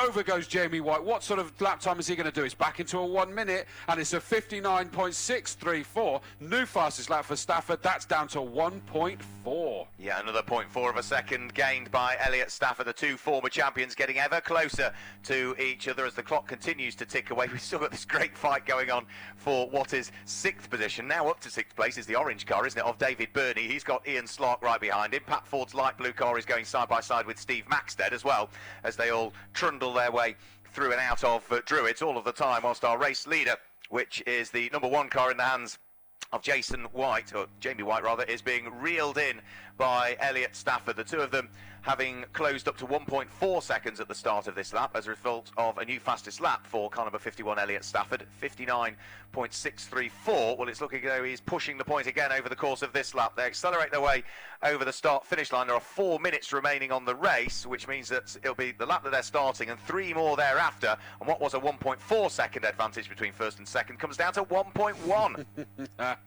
He is definitely reeling him in. Great tussle that's currently in 6th position, number 6, the orange car of Dave Burney, just ahead of what I'm sure I sensed a bit of damage on the side of the silver car of Ian Slark, number 15. So the door is just absolutely stoved in by the looks of it. Just behind is Pat Ford in the number 77 Golf livery car, desperately trying to find a way past Slark. He has just received a black and white flag, so you'll be unsurprised to hear it's for track limits that he's been warned. And just behind, initially dropped away, was the number 4, Steve Matstead. But look at the leaders, Mark, coming into Clearways for what, this is the 17th time. He's getting visibly closer and closer. Yeah, absolutely, and he's now at the point that he's going to start to pick up a little bit of the toe from the car ahead. So the race leader, Jamie White, punching that hole in the air, which means that it's far easier for Elliot Stafford to try and close in, and it becomes ever more important when you're in a car which A, isn't overly aerodynamic, and B, doesn't have a great deal of power. So Elliot Stafford goes through. You'll never guess who's set a new fastest lap of the race. A 59.544 for Elliot Stafford. The gap that was 1.1 seconds is now down to just 0.6. Well, look at that as they went round Druids. I know there's that sort of close-up effect as they get on the brakes, but frankly, he's managed to carry that all the way round Druids. Struggling for a bit of grip on the exit of Druids there. He wasn't able to get the power down. It wouldn't have been a lot, but it's enough that has enabled Elliot Stafford to close even further. Look. heading towards Clark Curve. Is he going to be able to get the power on as they now head round Clark Curve onto the straight? I don't think he's going to quite be able to do it here. I think he's going to show his nose and just put the pressure on Jamie White as they get to Paddock Hill Bend, but I don't think he's going to be quite close enough to make a move just yet. He'll be coming from a long way back, won't he? But Elliot Stafford is having a look up the inside. He does come from a long way back, but he saw that the door was closing, which was quite right for Jamie White to see that that door was closing, and just made sure that he'd got the car positioned correctly. He's now moving over from the left-hand side of the circuit to the right-hand side as he turns his way through Druids Corner, and he will want to try and make sure that he keeps Elliot Stafford behind. The two former champions busy squabbling away all of the time, whilst Nevin Kirkpatrick is having a rather quiet race, isn't he, in third position? Everybody wants to be fourth at this stage. It looks as though it is still Anthony Ford's dark blue car that's there in fourth position, ahead of Alex Comis, who's fifth, and the train that's headed by David Burney has caught up with them as well, so it's almost 6 cars fighting over what is going to be 4th, 5th, 6th, 7th, 8th and 9th positions. The leading pair, though, just about to start what for them will be their final lap of the race this time through, and will, having led the vast majority of them, is Jamie White, but the pressure is mounting, Chris. It certainly is. I mean, again, is he close enough to do more than just show the nose, show the fear, put the try and pressure Jamie White into a mistake? He's looking towards the outside. I think he's now going to do the switchback, trying to take as much momentum through that corner, down the hill, carry it all the way through. Expect to see second position Stafford move to the right. He has indeed. Are we going to see move towards the outside? In fact, I think they both. Into the gravel trap goes Anthony Ford at Paddock Hill Bend. It was a brave move. A little bit of contact between the two of them. Also, David Kirkpatrick eventually digs the Union Jack Mini out of the gravel. He sort of fell off in sympathy and almost ended up stranded in the gravel trap as the leading pair absolutely together heading towards Surtees, up towards McLaren for the final time. Is it going to be a double win for Jamie White? Is it going to be a win for Elliot Stafford, who's having a look at the inside? There's just about enough room for the two of them. Elliot Stafford's got the inside line this time for Clark Curve, and he is going to do it from 17th and last position on the grid until the very final corner. Elliot Stafford has not taken up the lead of the race, and as they charge towards the start-finish line, he hasn't got the grunt in a straight line. Jamie White retakes the lead of the race on the sprint to the line. We've had 2 races from the Super Mighty Minis and 2 super races.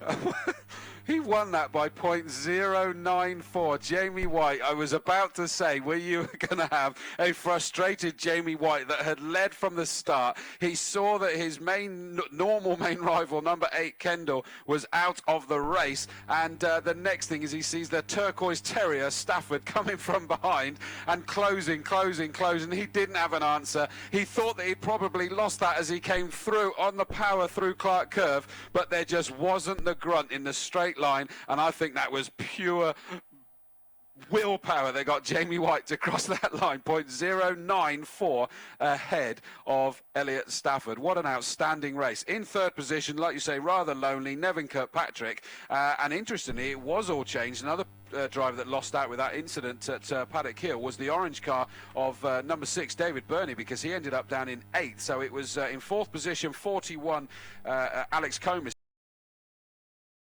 Ian Slark finishes in 5th with the damaged door. In 6th position, 77, Patrick Ford in the Golf on the grid. So another great battle through the field there. In 7th was number 4, Steve Maxted from 2nd on the grid. And 8th in the end there, whatever happened in that melee coming down the hill, it meant that number 6, David Burney, finishes in 8th. 9th was number 17, Anthony Ford, that definitely was involved in that. And in sympathy into the gravel. In 10th was number 10, David Kirkpatrick. Dawson, Bagley and Lyford were the only other finishers in that, because we did also lose number 53, Damien Harrington, in the pinky, purpley, burgundy coloured car that yesterday was up the sharp end. Not so much today. Absolutely outstanding racing yet again.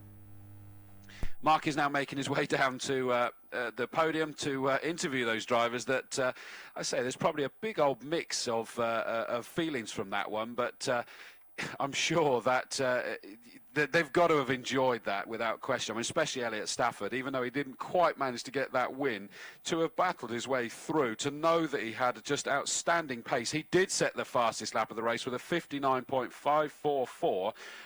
You know, that's 0.3, 0.4 quicker than the second fastest lap. So absolutely outstanding performance there. I'm going to read the grid now for the next race, so we've got that sorted ahead of time. I've just realised I have an amended grid now. Not that I'm sure what difference there is in this grid.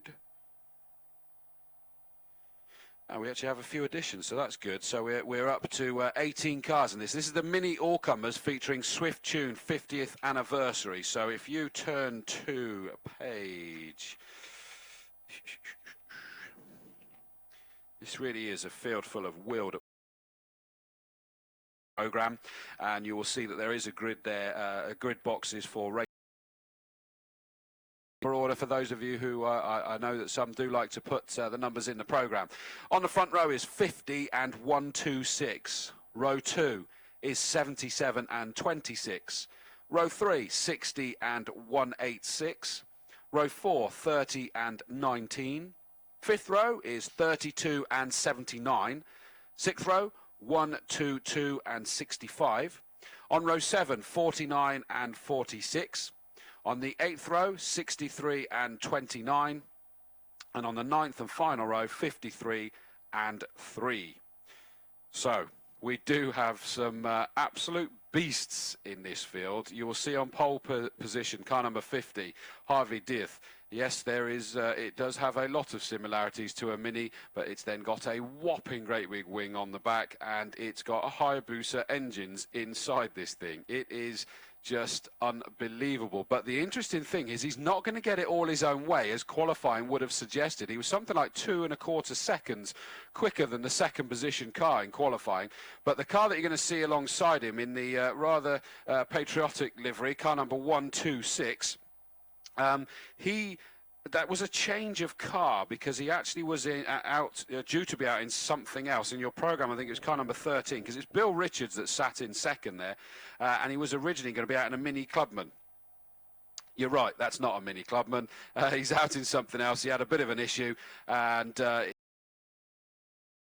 finished second in the race today, but he wasn't actually officially on the podium because he's not actually a Mini. We seem to be missing the Pat Ford car. That's a shame. We interviewed Pat Ford. He finished on the podium. He was up on second position that he ended up on the podium because, as I say, the Bill Richards car there does not count to the official podium because it's not a Mini, but they wanted him to be able to take part in the race. But when we were chatting to Pat Ford in the gorgeous black Shell Oils liveried car, he had basically the wheel hanging off, and it looks as though unfortunately he has not been able to get that sorted. So we will have a gap on the second row. 77 Pat Ford will not be there, but Harvey Deeth in the car number 50, the Mini Cooper S 2.6 litre, that doesn't do it justice to know what on earth is under that beast. 126 is Bill Richards from Potter's Bar. Then the gap where Pat Ford should have been, and then it's Lee Jones in the number 26 Mini Space Frame. I'm just looking to see, because we had someone else who had a bit of an off this morning. John Lee. Is John Lee out there? No. Unfortunately, John Lee, car number 79 in the Lynx R1 Mini, had an off at Paddock Hill Bend that you may remember, and it looks as though he's not been able to get that sorted out onto the grid, so that's a shame. Right, we've got the drivers ready on the podium, and it's Simon of MSVR this time that's ready with fine-looking trophies and champagne for them. Let's get them up on reverse order. Finishing in third position, his second podium of the weekend, Nevin Kirkpatrick. Congratulations to Nevin. Fairly lonely race for him, ultimately. In second position, I thought it was going to be a win, but wasn't to be. From 17th on the grid, he deserves a round of applause. Elliot Stafford finishes in second position. He's looking happy for a guy that's just finished runner-up. And the top step of the podium, win number 4 of the season, win number 2 of the weekend. It's Jamie White that claims the honours in the second of our Super Mighty Mini races. He receives the biggest trophy of all from Simon of MSVR. And then with the top 3 drivers on the podium, you've got some champagne as well, guys, if you want to spray it, or are we keeping it? Right, overalls are too expensive, right. Let's dive in and grab a quick word with Jamie White, the race winner. Well, compared to yesterday, you won by a country mile, a whole 94 thousandths. It was still close. I could see Elliot in the mirror just crawling it in and quite quickly, quite a worrying pace, and looking at my lap time and thinking it's not going down fast enough. But yeah, we just held it just over the line. I thought he got you at the final corner. I thought he got me at the final corner, but not quite. Win number 4 of the year, well done. Thank you. Let's go a quick word with Elliot Stafford. Elliot started at the tail end of the grid. That has a story in itself. Yeah, I mean, had difficulties this week, my father being ill, so we didn't make it for qualifying, we didn't make it for the first race. Starting from the back, just had a good start and then lost a load of places with chaos at the bottom of Graham Hill, and then was reeling Jamie in, and you know, there was a bit of a gap going into clearways. You see it on the touring cars and they say it's a great move, so I thought I'd try it. So there we go. Nearly worked, didn't it? Let's go a quick word with Nevin Kirkpatrick, because the race is very shortly about to get underway. Nevin, busy in the early stages, but then a lonely third. Yeah, to start the race, there was a massive coming together at Graham Hill Bend, and I fortunately just drove around it and led for a couple of laps. Couldn't hang on to him, and then Elliot did the same. So yeah, it was a lonely third in the end, but third's third. Not to be today. Race about to start, Chris. It is indeed. We wait. The red lights are on. Their eyes are going to be trained on that. The engine notes are rising. Watch these things launch off the grid, and it is in fact that 1-2-6 of Bill Richards that just absolutely scythes away from the grid into the lead, and in fact Harvey Dearth finds himself down in third because number 26 Lee Jones jumps himself up into second position, and we have a spinner, a pale blue Mini there, and I'll just have to keep an eye on that, grab my binoculars whilst I'm looking towards Druids as well to make sure nothing untoward happens up there. It's number 30 that had the moment. That's Peter Hills. But he's collected it up and got going again. Still out front, it is these front three that seem to have managed to make a breakaway. The three beasts of this all-comers race, and Harvey Dearth is desperately trying to find a way past Lee Jones. He's going to be frustrated to find himself down in third because, as I say, in qualifying, he was like 2.25 seconds quicker than the second position car. But it is Bill Richards that has that lead. He didn't qualify in this car, so we knew that he was always going to give him a race. And there we go, Harvey Dearth on the straight line, gets the power down in that crazy Hayabusa-powered motor.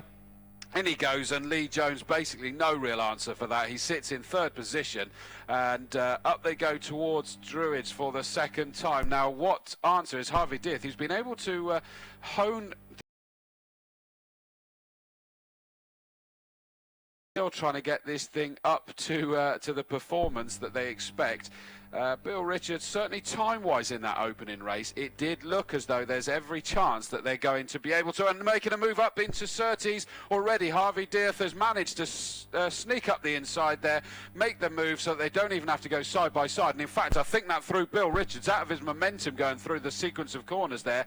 That means that actually he had to suddenly defend hard from number 26, Lee Jones. But no sooner has that happened, look at this, get back on the power on the straight, and Bill Richards is absolutely wringing the neck out of that car, and he's absolutely right onto the back of Harvey Dearth. We were seeing this morning very much so, that there is a real variety of strengths and weaknesses of straight line speed. And look at this going into Paddock Hill Bend. We're trying to go three abreast now. Who would that have been? That's Swift and Drew. Is it 186 Franks at the head of that one? So there's battles all the way through. Going through Graham Hill Bend, Harvey Dearth is again under pressure from Bill Richards, and this is before we even get onto the main straight where Bill Richards has shown he's got the speed. Yeah, he certainly has got the speed in a straight line. Through the twiddly bits, though, maybe that's not exactly an Achilles heel to his car, but that's maybe an area where his car isn't quite as strong. We got one in the gravel trap, unfortunately, at Paddock Hill Bend, and that is not in a safe place. The safety car is just starting to head downhill, so I think we're going to see the safety car come out as a leading pair go over the start-finish line. Again, Harvey Dearth still leading the race under this enormous pressure from Bill. Paddock Hill Bend is going to be Howard Affleck, I'm guessing, who I don't think will come through. He was running in 10th position, car number 32. Howard's out of the car and absolutely fine, but the safety car is coming out. It's trundling its way onto the Cooper Straight, which is going to bunch them all back up again once more for this second of our two mini all-comers featuring the Swift Tune 50th anniversary race. And I think I heard you mentioning, an amended grid issue for this one. Lots of extra cars coming in because they were probably concentrating on their main championship races, and now they're out of the way. The likes of Graham Davis and Max Hunter in the Mini 7s and David Drew, who's in the Mini Miglias. They can now just have an extra bit of fun at the end of the day. Absolutely, and that's very much what we're looking at here, is they're able to have a great amount of fun. Telltale bit of damage on number 122 there, the Dave Usher car, because he was alongside the 186 of the 32 of Affleck that is the stricken car down in the gravel there. So I wonder whether the two of them just got a little bit close heading into Paddock Hill Bend. probably not a corner that you want to get too close on with the speed, but change of gradients there, really, is it? Yeah, absolutely. So in the gravel trap is Howard Affleck. Father Julian was out racing in the Mini 7s earlier on as well. So a real family affair over the course of this weekend. So the safety car has picked up the race leader. And let's not forget, we've still got that 3 generations of Swift in this race, haven't we? We've got running in 4th place, number 60. Son of number 65 Glyn Swift, who runs in 7th position. Daughter of Nick. We see car number 19, which is in the hands of Hannah Swift, that is running at the moment in 12th position. Only just got her ARDS test. Yeah, literally a few weeks ago. Yeah. Magic, and, did you hear me saying as well what they've got on their windows? They've got yes, I did. Granddad's, or what did it say? Dad Swift, Granddad Swift, and Baby Swift. Yeah, is it? Yes, yeah. Like that, yeah. Absolutely brilliant. Done in the spirit that it really should be, isn't it? To be honest, the safety car still got its lights on, unsurprisingly, because the Mini's only just being dragged out. And as has been so frequently the case here, just pulled it backwards out of the gravel. They've got it stopped there so that it can then just roll itself down the hill. Hopefully it's still going to run. I say that because we have had 1 or 2 that have just rolled to the bottom of the hill, and then they've had to be pushed out of the way.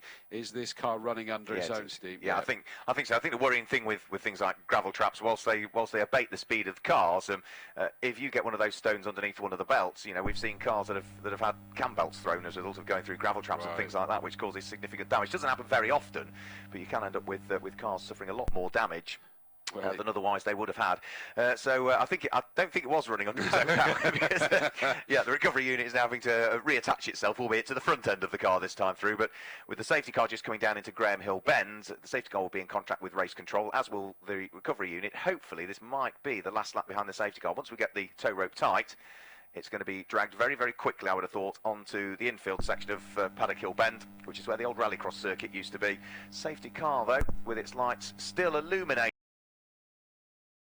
Back to Green Flag Racing. 8.5 minutes, roughly, Chris, will remain of the race. Yeah. Was decidedly slower through that bit there, trying to give everybody the best possible chance. Peels into the garage. Now watch the power be applied. The one that's in control of the pull away is Harvey Dearth in that number 50, and look at that, he just rockets away. Just caught Bill Richards ever so slightly napping, but you know, we've seen the strengths and weaknesses at different parts of the circuits, and in fact the interesting one there is that Lee Jones is under pressure from Nick Swift in the blue and white liveried motor, and he's going to have to try and make sure he keeps that little pocket rocket behind him. Yeah, he's going well, isn't he, Nick Swift, at the wheel of the 1275 GT. He's got the Mini Miglia in the hands of Niv and Burge, not that far behind him. Niv, who has taken the opportunity to have this extra race at the end of the day, but it is the Richard Longman British Saloon Car Championship replica 1275 GT of Nick Swift that still hangs on to that 4th position. The leading 3 starting to get away again, aren't they, rather, with Harvey Dearth, car number 50, leading the way at the wheel of this Radical SR8 engined Mini clone. There is Bill Richard, car number 126 in 2nd place. In 3rd place, as you say, is Lee Jones. And look at the squabble for 4th place, because Nick Swift is going to have to stick his elbows out here. He's got the red Miglia of Niven Burge riding on his coattails, but the builder from Royston in Hertfordshire can't as yet find his way through to 4th. Number 122's making the way back up again, Dave Usher. I said that it looked like there was a little bit of damage to the car that could well have been for the incident that caused the safety car, but it's starting to move his way rather rapidly back up through the grid as the leaders come down to Graham Hill Bend for the car out there is our lead one, Harvey Dearth, but I still think there's every chance. We're only talking about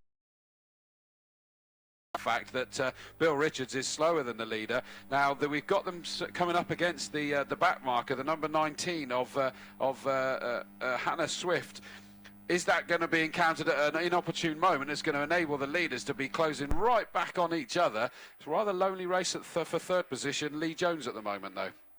It is a fairly lonely place. We've had a shuffle in the order, though, for 5th and 6th, because car number 29, Dave Drew, has now got himself ahead of Niven Burge as they come over the start-finish line. So the 2 Mini Miglias busy squabbling away at this stage. Let's guide you down through the order. It's Harvey Dearth that leads the race, car number 50. Bill Richards, 126, is in 2nd. Lee Jones, 26, is 3rd.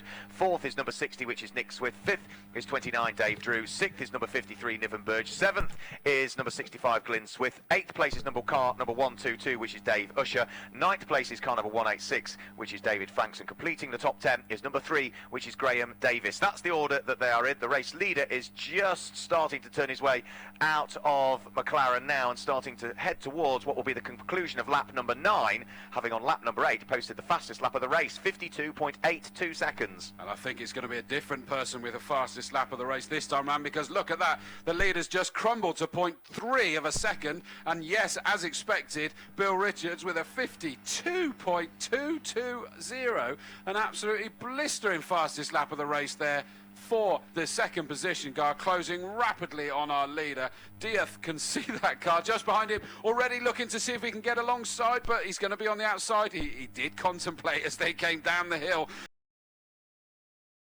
Have a little look. He had a jink. I think he literally was going to go for it and wait and find a better opportunity to do it. They're already gone through the left-hander. They're now right-hander through clearways. Back on the power again as they just got, as expected, Bill Richards has got himself on the power up the inside onto the start-finish straight. Yeah, he's been able to carve his way through, so Bill Richards retakes up the lead of the race once more, a lead that he relinquished earlier on, didn't he, and has now hit the front again. Yeah, I mean it was quite a crazy one at the beginning, wasn't it? But that's why it's interesting to see is that Harvey Diaz, so he suddenly had a slow start. He was back in third. He got himself up. They got himself up into the lead, and so it was like, okay, was that a false dawning? And that Harvey Diaz is still going to be able to pull away at the front.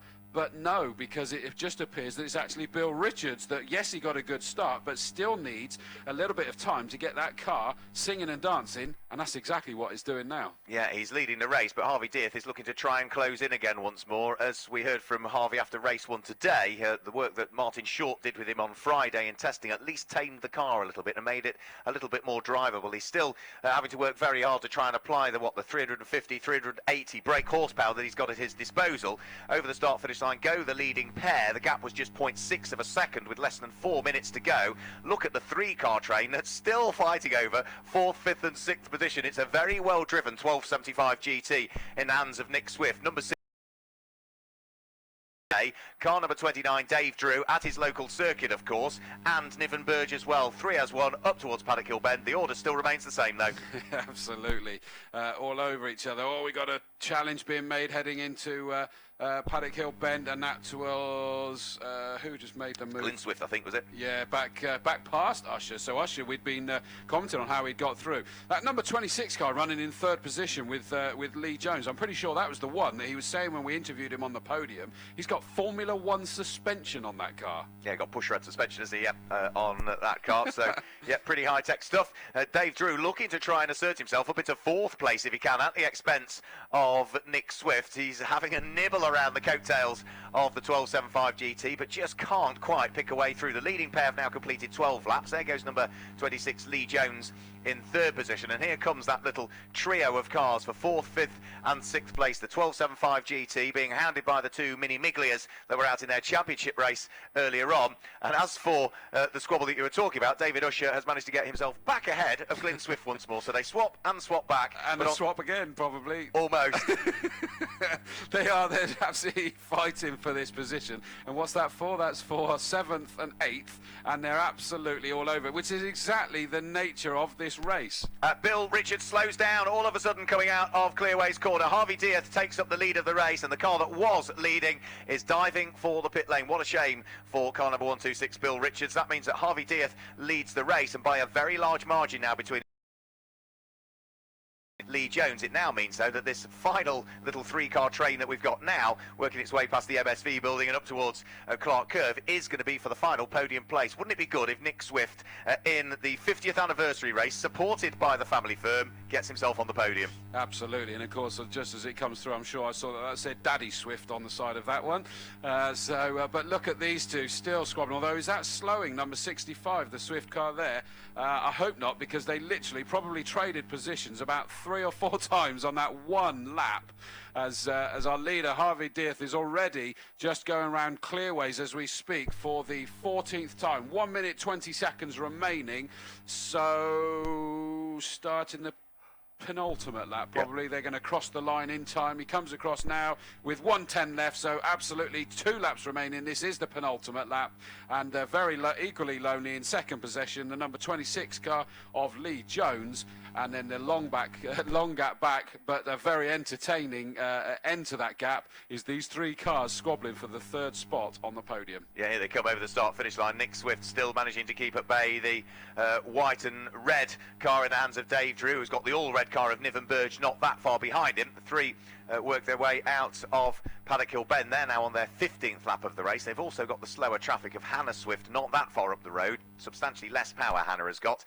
Substantively less experience as well, because it's only her 2nd ever car race, of course, having done and completed her ARDS test just a few weekends ago. She'll move neatly out of the way, let's hope, and allow Dad to carve his way past without too much trouble here. So Hannah looks in the mirror. Dad moves over to the left-hand side, puts a lap on daughter for the 2nd time. And also following him through goes Dave Drew and Nick.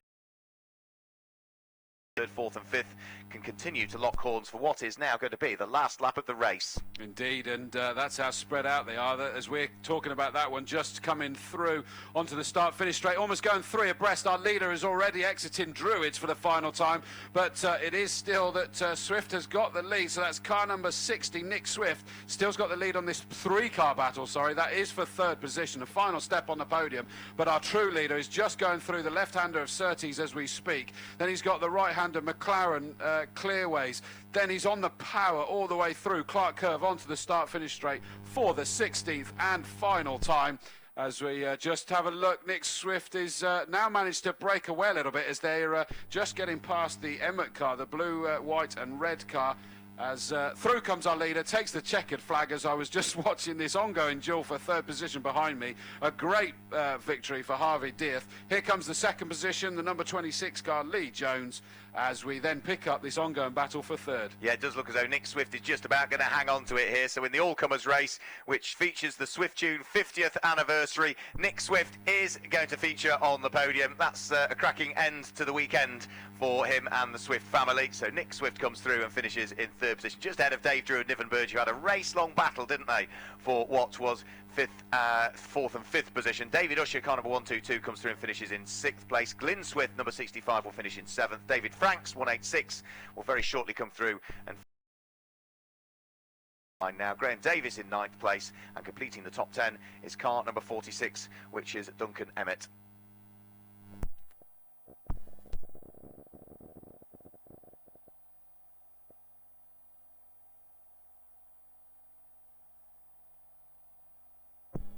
So Chris Dawes is going to make his way down to conduct the podium presentations for what was a brilliant all-comers race, I've got to say. Enjoyed that one, and great to see there were a few extra cars that had slotted themselves in, having completed their main championship races, and on the basis that the cars were all in one bit and the drivers still wanted to enjoy the mini festival, come out and have another race. So that was good to see.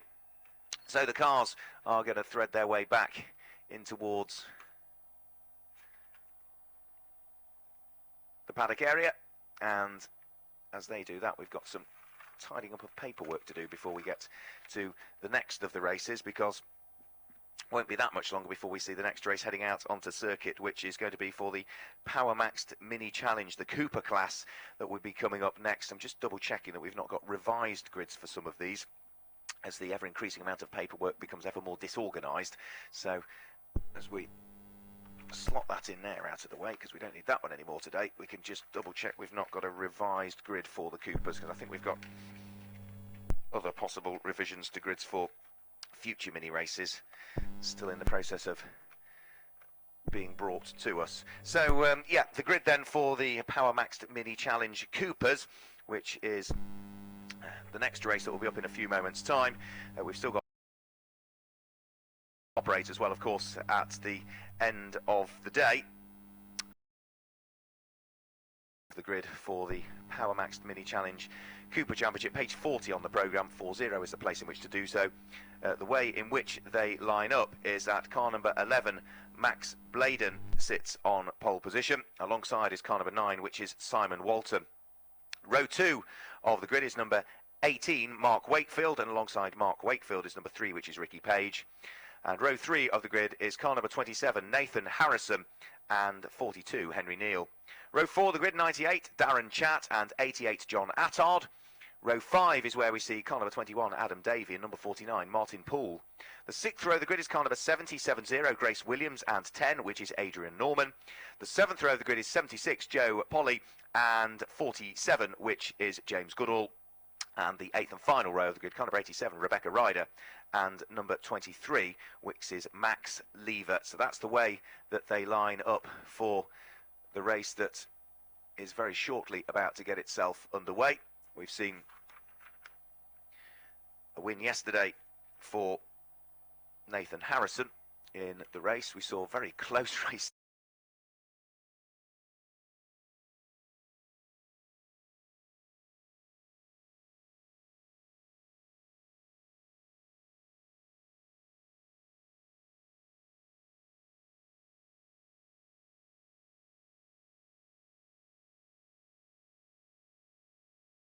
Ready to conduct the podium presentations for the second of our all-comers races. Yep, I am indeed. The drivers are in, they're out of the car, but such good camaraderie between them that they're having a hard job rounding them up. It's like herding cats down there by the looks of it, because they're too busy chatting about the race, absolutely loving it. Understandably, Nick Swift delighted, and just being congratulated by the other two members, Baby Swift and Grandad Swift, as they come through. And they are now walking, making their way up towards us for this grid. I can hear a squeal of tyres in the background. Oh, yes. Which means I'm guessing that Russ Swift is performing, doing his final show of the day, ladies and gents. So if you've not seen one, do head over there, because it is his last show of the day. Yeah, and either that's late or he's making this one last a long time, because I think it was 3 o'clock, wasn't it? It was due to start. Scheduled at 3, but you know what Russ is like. He's enjoying himself, so leave him alone. He'll carry on all day. Absolutely, and it's a good crowd over there again. And it was a great opportunity when they came onto the the grid to do it, because that enabled us to see it, one of us closer than the other, and I'm glad it was you, mate. As a rest assured, it wasn't pre-planned. Had Brian Slark have appeared on time, I wouldn't have had the pleasure. I'm not sure that's the right word. Absolutely, I did it once when I was at Santa Pod. Terry Grant, yeah. And it's terrifying. You're trying to commentate and be normal, but and keep your lunch down at the same time. But yep, okay, here we go. They are all ready. Yep, but not sure. Yeah, it's yourself that's doing it, sir. In third position, very fitting. It's lovely to see this. It was number 60, Nick Swift. Go on, anybody, shout, cheer, whoop, holler.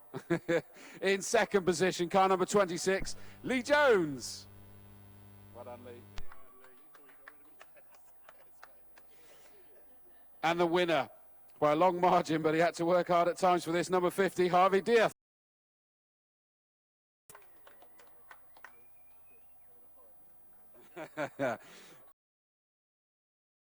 You pop anything, wait for it, Mr. Swift.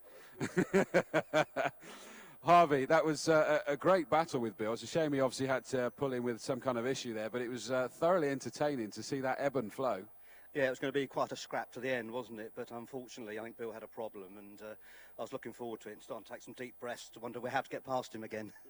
Yeah, because it's just, you could really see the strengths and weaknesses, whether it's straight lines, certain corners. It's really enthralling to watch. Yeah, it's good fun. It's good fun to drive as well, and you know, it's some fairly serious speeds being done there down the straights, I think, though. It certainly was. Congratulations, well done, great victory. Lee, rather lonely second place there, but I don't suppose you'll complain too much. I finished. That's what matters, finishing. No, I enjoyed it, it's a good race. I hope next year there'll be more people out there. Yeah, because I think, like you say, you've still got even more to do on that car. Yeah, we have, yeah. No, the wife doesn't know about it yet, but... Sorry, have I just got you in trouble? Yeah, always. Sorry, well done, Lee. And Nick, sir, Mr. Swift, sir, lovely to see you up here. We thought it was rather fitting with your support of everything here today. That looked like, it was so enthralling to watch the three of you battle it out. Exactly. I felt like I was in the middle of a mini Miglia race there. Niven and Dave trying to eat me through the back window. Stupidly, I thought, oh, I don't need to waste new tyres or anything like that. And halfway through that race, I was thinking, God, I wish I put them new tyres on. But, I mean, it's great. It's always difficult to fill an all-comers grid here. We've done it to obviously celebrate eternally grateful to all the guys that have entered, all the hard work of Georgie Swift, my daughter, who's done all the planning for this. So well done, George. Back to work, 8 o'clock tomorrow morning. Well, congratulations. Great job on the race, on everything. Well done, guys. That's our podium. And just on cue, I'll hand back to you, Mark, as I run away from the champagne.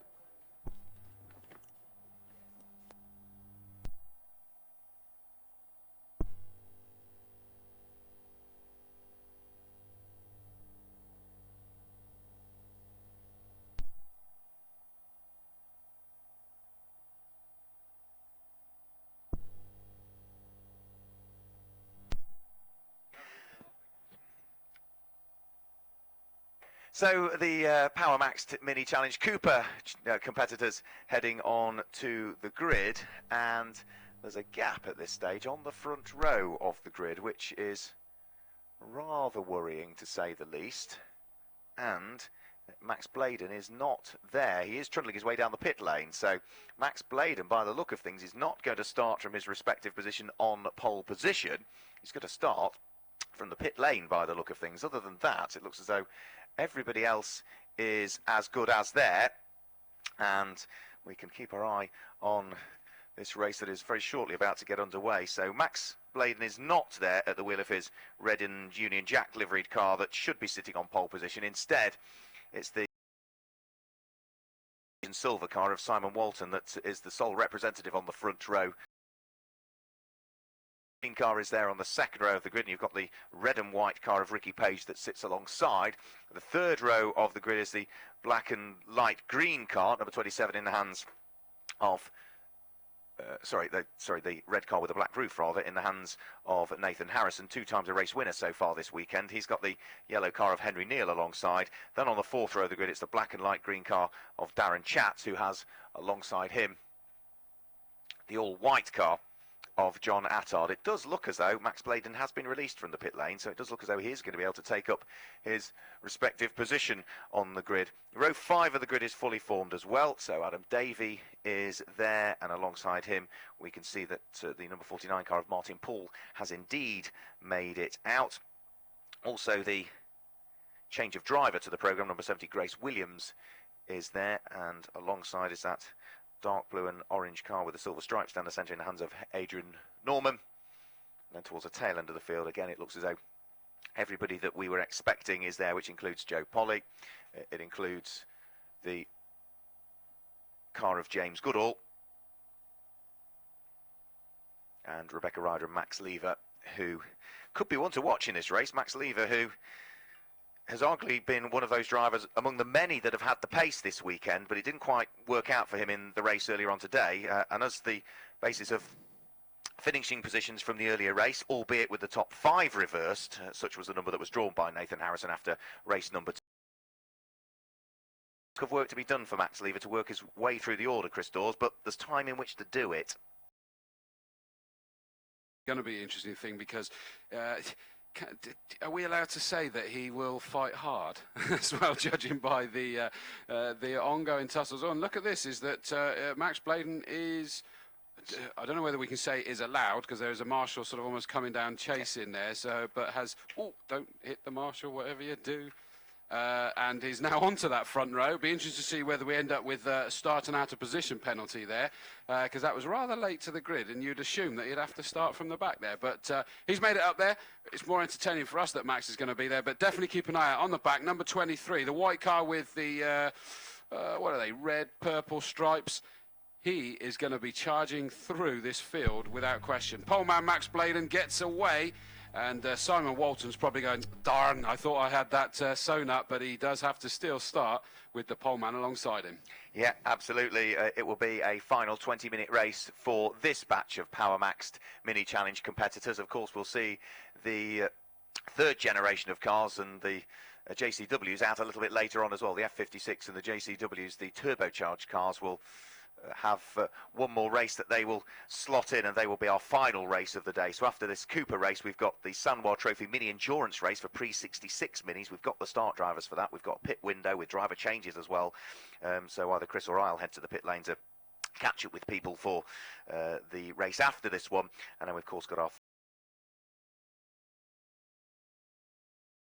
Gen 3 and JCWs. And then after all of that, it still doesn't finish. We've got the mini car parades as well.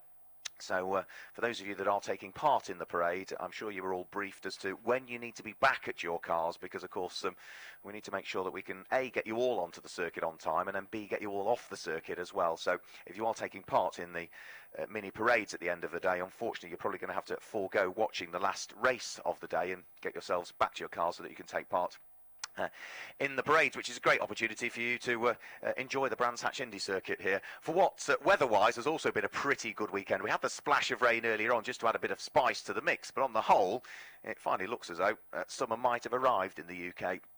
So, the cars heading onto the grid. Let's not forget that the car that starts 5th in this race, Nathan Harrison, has won both of the races that we've had so far this weekend. He won the race yesterday to the tune of just 0.7 of a second, and managed to pip the victory earlier on, didn't he? The closest finish I think we've had this weekend, even closer than the Formula Fords in the Champion of Brands yesterday. 19 thousandths of a second was the victory that we saw earlier on today for Nathan Harrison as he took the lead at the final corner from Ricky Page's car, who sits on the outside of the second row of the grid. Ricky, I'm sure they'll have got the ABS sorted on that car, because I saw him heading to the outer paddock and dabbing the brakes just to see whether he could get the thing locked up again or whether the ABS was going to kick back. So, yeah, they've worked on it.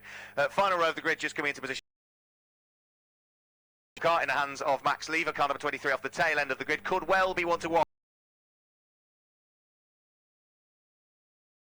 Which they do now, and as the lights go out, the 20-minute race is underway. A good start, a fabulous start from the outside of the second row of the grid for the championship leader Ricky Page, who has the momentum initially, but then is just going to have to try and work his way from the outside of the circuit to the inside to try and protect the line on the run towards Paddock Hill Bend. He has been able to do so, so he's up to second place and is now already looking for the lead of the race to try and take it away from Simon Walton as Ricky Page looks to the inside, heading round through Druids Corner, and already from 4th on the grid, Ricky Page is into the lead of the race. Simon Walton is down into 2nd position. Max Bladen from pole position is down into 3rd place, and in 4th place at this stage is going to be car number 18 that's there in 4th position, which is Mark Wakefield. They are all safely through Paddock Hill Bend, Druids and Graham Hill Bend, and charging their way through to the end of the first lap already. What an outstanding start from Ricky Page. He knew that he had a challenge there, didn't he? Because the guys in front of him are no slouches by any stretch. They were trying to put pressure, and in fact, it looks like Simon Walton's being put under increasing pressure there. I'm assuming that that's is it? Oh, it is Bladen. Sorry, yes, I missed the which one it was. I was about to say that it was one of the other ones, but Bladen from pole position drops behind Simon Walton. I'm sure was frustrated to see that Bladen was able to retake that pole position alongside him when he thought he'd missed it. It's just get ahead of him, but Ricky Page has jumped both of them and is not just away, and all of the time whilst Max Bladen, car number 11, is losing ground to Ricky Page and is caught up behind the car that's currently in 2nd position, number 9, that being Simon Walton. What of Max Lever, I hear you ask, from the tail end of the grid? Well, car number 23 from 16th on the grid was up to 12th at the end of the first lap and is now well and truly at the busy part of the circuit, let's say, working his way around the outside of others and then the inside of further competitors, and he may well have gained an extra place or two. All through the gravel trap goes Simon Walton, coming out of Clearways corner. That is going to drop him from 2nd right the way I would guess down to almost the tail end of the field. Ricky Page enjoys the lead, a comfortable lead now between himself and Max Bladen, who is promoted up into 2nd position. Into 3rd place is car number 18, but Max Bladen makes a big mistake getting into the gravel trap, and as the car disappears through the dust, it has inverted itself in the gravel trap at Paddock Hill Bend. There's further contact elsewhere down through the field. 4 cars now in the gravel trap down at Paddock Hill Bend, and I suspect the safety car will come out. It might also mean possibly red flags as well, because poor old Max Bladen just got things a little bit out of shape heading in towards Paddock Hill Bend. Such was the speed that the car took into the gravel trap. Unfortunately, it disappeared through the dust before eventually reappearing, and yeah, well, you can see that his car is involved and is inverted at this stage. Another car that is in the gravel trap is car number 10. So Adrian Norman has gone into the gravel trap, and I think as he went into the gravel trap, he made contact with the front end of the all-white car, which must be John Attard that's in this car. They hit sort of front to front, and there's a further car that's in the gravel as well. The red flights are now on. It's Mark Wakefield who is the other car that's in the gravel trap. So 4 in the gravel trap, Chris, and 3 of them on their wheels, and sadly one of them not. Yeah, to some extent, I'm kind of surprised. It's the first one that we've seen. Oh no, it's not actually. We did have Mr. Howard that rolled it over, but actually not in a normal position. The reason why I nearly got caught out by that one, because that's the position we were expecting to see tyres up, wasn't it? With the minis, just the nature of them going sideways into that. But they've all done a great job when they've lost it into the gravel, where they've actually been able to power their way through and keep themselves on the straight and narrow. You mentioned it earlier about where they just release the steering to sort of just not fight it, really, wasn't it? But that one, I think you said, you saw it better than me, is that it was just too much speed taken through that gravel. Yeah, the tail end of the car sort of just got away, and poor old Max Bladen was then never really able to get it back under his spell again once more. So all of the drivers out of their cars, all sort of surveying the damage, and I would imagine sort of scratching their heads. Clearing up to be done by our marshals here at Brands Hatch, who've already had a pretty busy day, a busy weekend. They've had a pretty busy few weeks in reality as well, haven't they? Because it seems as though every weekend here at Brands Hatch there's largely something for them to do. Poor Adrian Norman's had quite a tough weekend there, and he came in quite late to that instant, didn't he? Because we suddenly saw another puff of smoke, and the white car basically just bounced in the air as it. The poor driver in the white one would have been just watching that get closer to him, basically, wouldn't he? Yeah, it's John Attard, I think, isn't it, whose car had rotated through 180 degrees and was sitting backwards in the gravel trap, at which point the out-of-control car in the hands of Adrian Norman sort of clobbered, front-to-front impact between those two. So lots of clearing up to be done for these cars. I was going to say it probably gives us a chance to do results, but in reality I've now put all of my paperwork away because I didn't think we were going to get the chance to go through them. So log on to tsl-tarbing.com. I'm sure some of you will be disappointed we don't give you results. But most of you, if you want to do it, will know what you need to do. Log on to the internet when you get home. So we've not had a great deal of chance to mention them throughout the course of today, but our marshals do an absolutely sterling job. Doesn't matter whether it's here at Brands Hatch, any MSVR meeting, any circuit. We're delighted that they turn out week in, week out, giving up their time freely to allow us to enjoy motorsport. Absolutely, as I always make the quip, but it's actually many a true word spoken in jest. It feeds my addiction. I've been hooked on motorsport since I was 5 years old, and as I tell you as a spectator, as the drivers will tell you as racers, that if it wasn't for the marshals, we would not have this available to go and do, would we? And it's just something that is so, we're so grateful for the work that everybody does, and we really do encourage people to consider getting involved. I remember that a father and son spoke to me at Alton Park once behind the commentary box, and the young lad was like really keen to get involved in racing, and the only thing in his head was racing driver. Now the reality is don't forget that costs a lot of money. It's not an option for everybody. I've not been able to race as much as I wish I could have done, but there's so many ways of getting involved in motor racing as well as the driving itself, and marshals, frankly, I would say is probably you get closer than and you hear the stories about the lifelong friends that they all make as well. Yeah, they'll be here other circuits around the UK and around the continent as well. And if you want to get involved in marshalling, it's a great way, as we say, of getting properly involved in the sport. So spectating's great fun, but marshalling, and I talk from first-hand experience here, is a fabulous pastime to get involved with. Great camaraderie amongst them all. And if you want to get involved, and maybe you don't know how to, or maybe it's the first time you've been to Brands Hatch, or maybe it's just minis that you're into, the great thing is with marshalling, you commit and you do what you want to do. How frequently you want to do it, whether you want to do every weekend or whether you only want to do a couple a year, that's up to you. Best thing to do if you want to get involved, log on to marshals.co.uk, marshals.co.uk. That's the official website for the British Motorsport Marshals Club, who are by far the largest marshalling club we have in the UK. Or you can log on to gomotorsport.net. GoMotorsport.net. Click on the links from there, because what they do nowadays, and we mentioned it yesterday, so I'll mention it again today, they do a taster day, which you can register for. There are lots of them. Several of them at each circuit throughout the course of the year, and you'll come along with lots of other people that are doing exactly the same thing as you that day, their first experience of marshalling.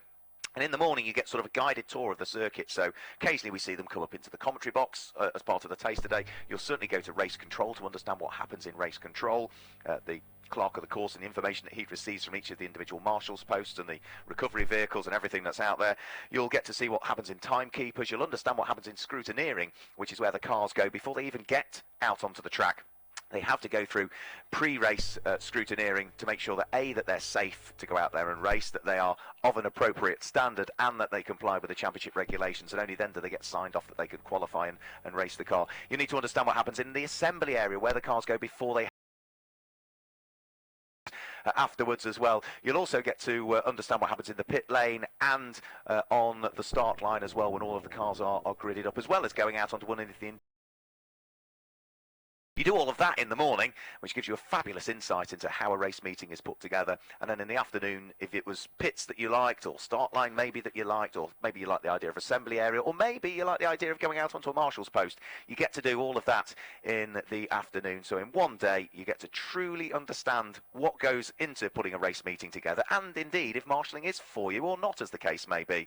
Because whilst this weekend has been rather sunny, it's not always like that, as you well know, living in the UK. So, yeah, marshals do it in all weathers, good, bad, or indifferent. And some days, on a rainy day, when you're on a post on a straight and there's not a great deal to do, you've still got to keep yourself busy, entertained, and warm as well. We've got a grid for this restart that has just found its way to us. No news as yet as to how long the restart is going to be over. It's still showing 20 minutes on the TSL timing screen.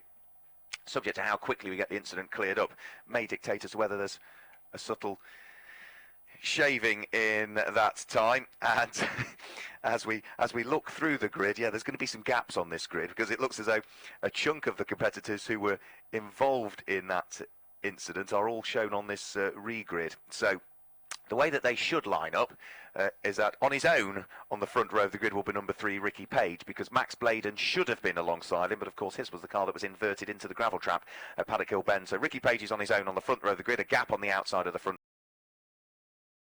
because Mark Wakefield, car number 18, was also involved in that incident at Paddock Hill Bend. So on his own on the outside of the second row of the grid is number 27, which is Nathan Harrison. The third row of the grid, guess what? There's a gap on the inside. Car number 88, John Attard, was also involved in the incident. So on his own on the outside of the third row of the grid is the yellow car number 42 in the hands of Henry Neal. The whole of the fourth row is there, which is car number 21, Adam Davey, and number 98, which is Darren Chatt.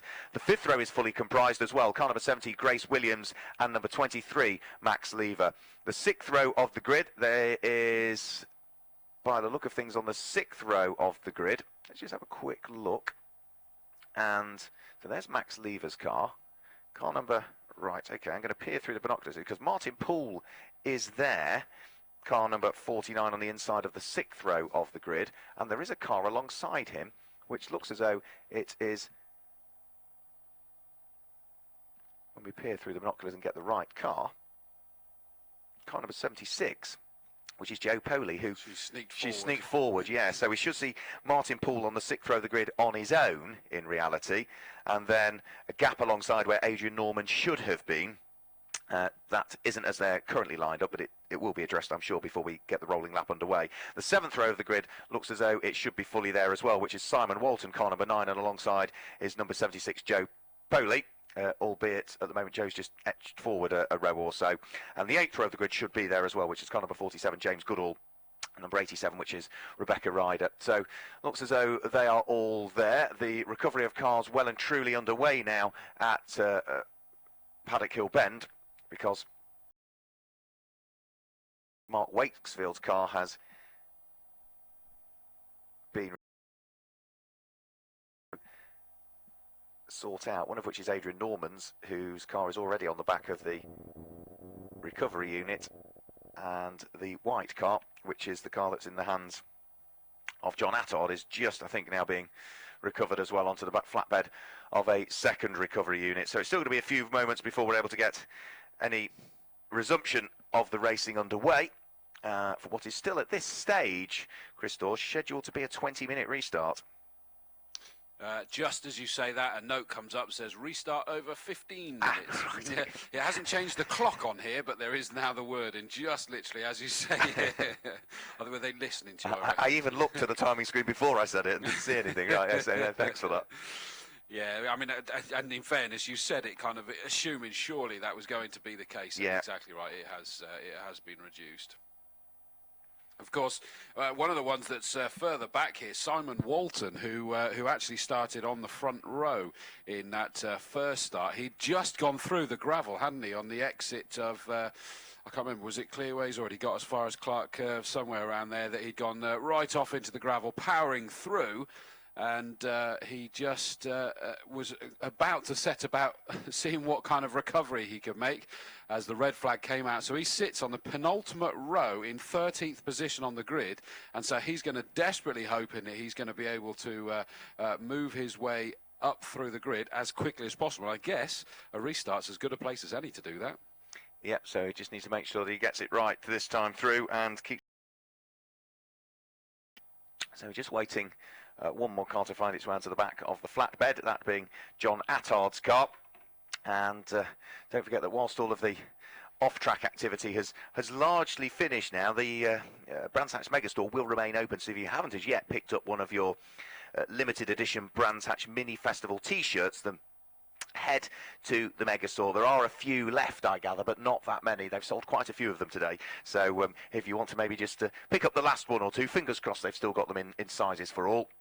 Then head there, because it says they're £12 in the programme. I spotted something in the Kentagon last night that said that there were 10. So let's say between 10 and £12, you can pick up a limited edition Mini Festival T-shirt as a memento to go away with. And why not wear it when you go to Mini Festival North at Alton Park on the 8th of August. Similar format up there, but all done over one day, where we have the likes of Russ Swift with the stunt show again. We heard from him earlier on. We've got huge Mini Club stands and displays. We've got the Trade Village, live music, on-track demos, and lots of other things as well. As for future events here at Brands Hatch, well, next weekend, if you're not interested in the British Grand Prix and want to come back to Brands Hatch, well, on the Indy circuit, we've got classic motorcycle racing, so the ACU Post Classic 350 Championship, the Classic King of Brands, plus a full host of other bikes organised by the CRMC. Four-wheeled motorsport returns back here to Brands Hatch in a couple of weekends.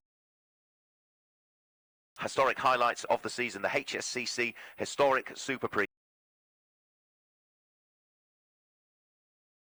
for Pre-66 Grand Prix cars. We've got the Derek Pell Trophy, which will include Formula 5000 cars. We've got Historic Formula 2.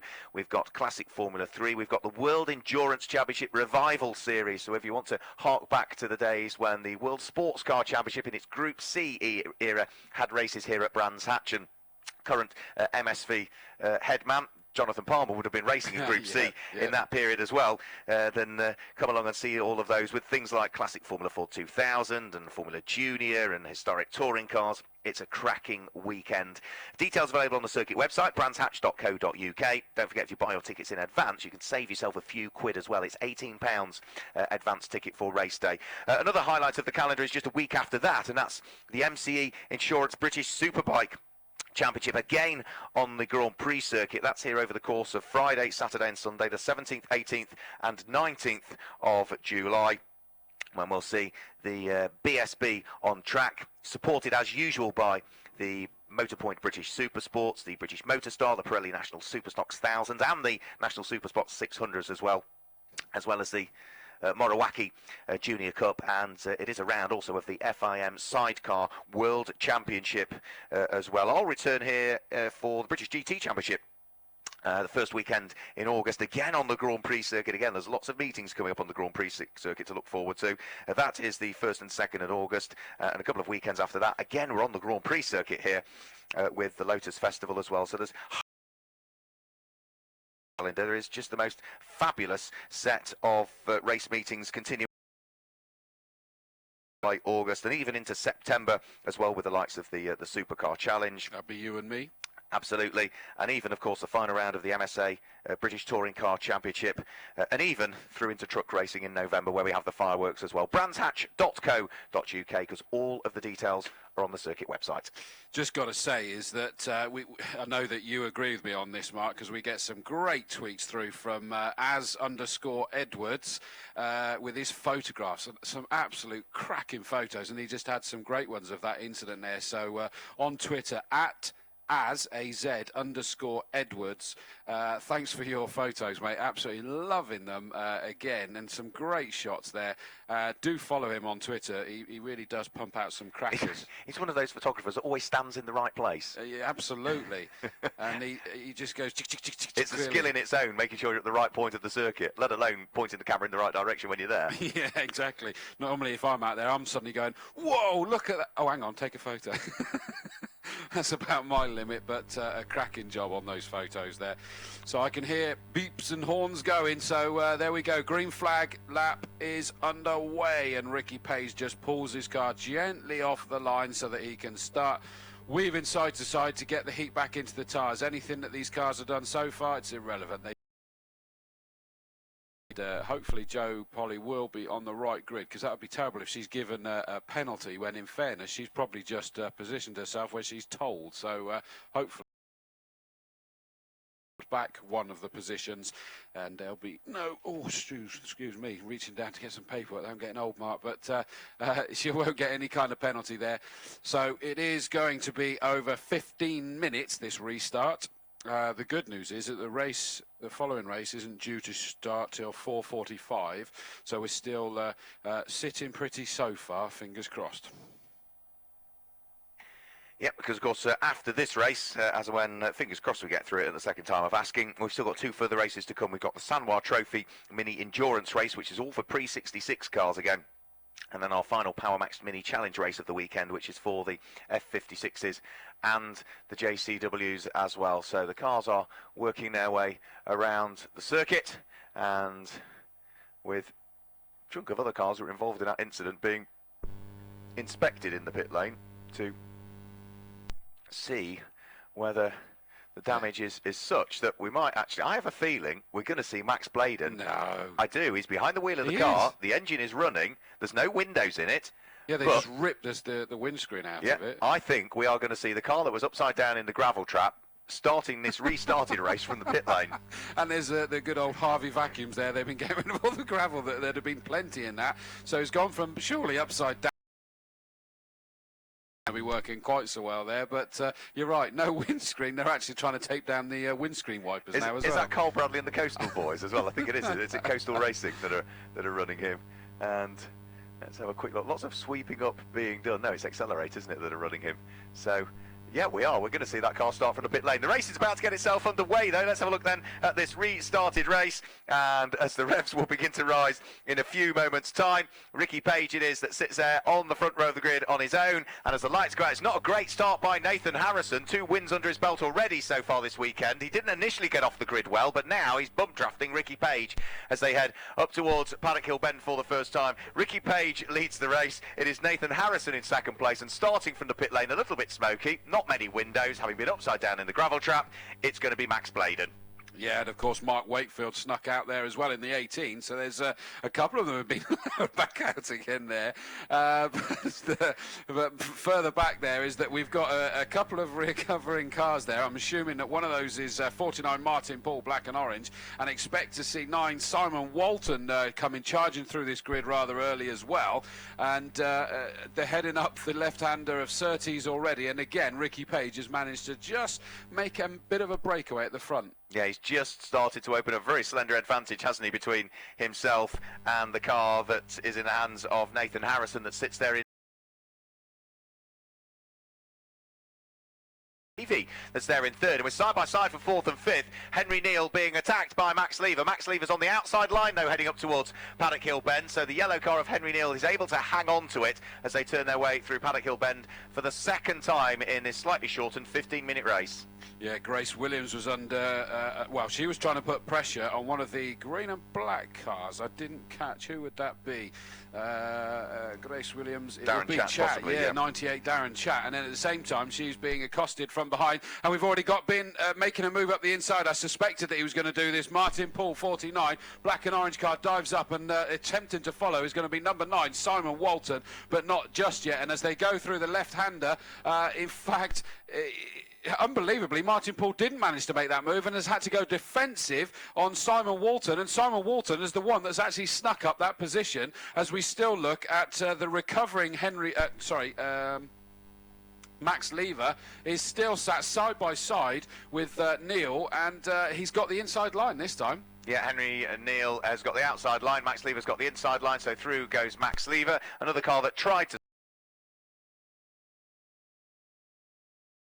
He's not quite parked on the apex of Paddock Hill Bend. Once everybody is past, he continues in the race. So sensible driving for John. He came out the pit lane just at the wrong time, really, just as the pack was bearing down on him. So he stayed nicely out of the way, albeit the car was stationary for a period of time. And only now, once everybody's gone past, is he able to get back on with his race. A race which at the moment is being led by car number 3, Ricky Page, who turns his way through Surtees and up towards McLaren. He's on lap number 3. He enjoys a 1.4 second advantage between himself and Nathan Harrison, who sits there in second position at this stage, but looking as though he might just have closed the gap a shade more this time through. The blue car of Adam Davey is there in third position, but he needs to watch his mirrors before too much longer. That white car is coming, isn't it, with its pink and its purple stripes, that being Max Lever. Yeah, we knew he was going to get there, but this is so intriguing from Grace Williams back, just crossing the line with a white and multicoloured car, number 70. She's got herself up into 6th position. She managed to sneak past Darren Chatt, who really just seemed to lose all drive as he came out of Graham Hill Bend.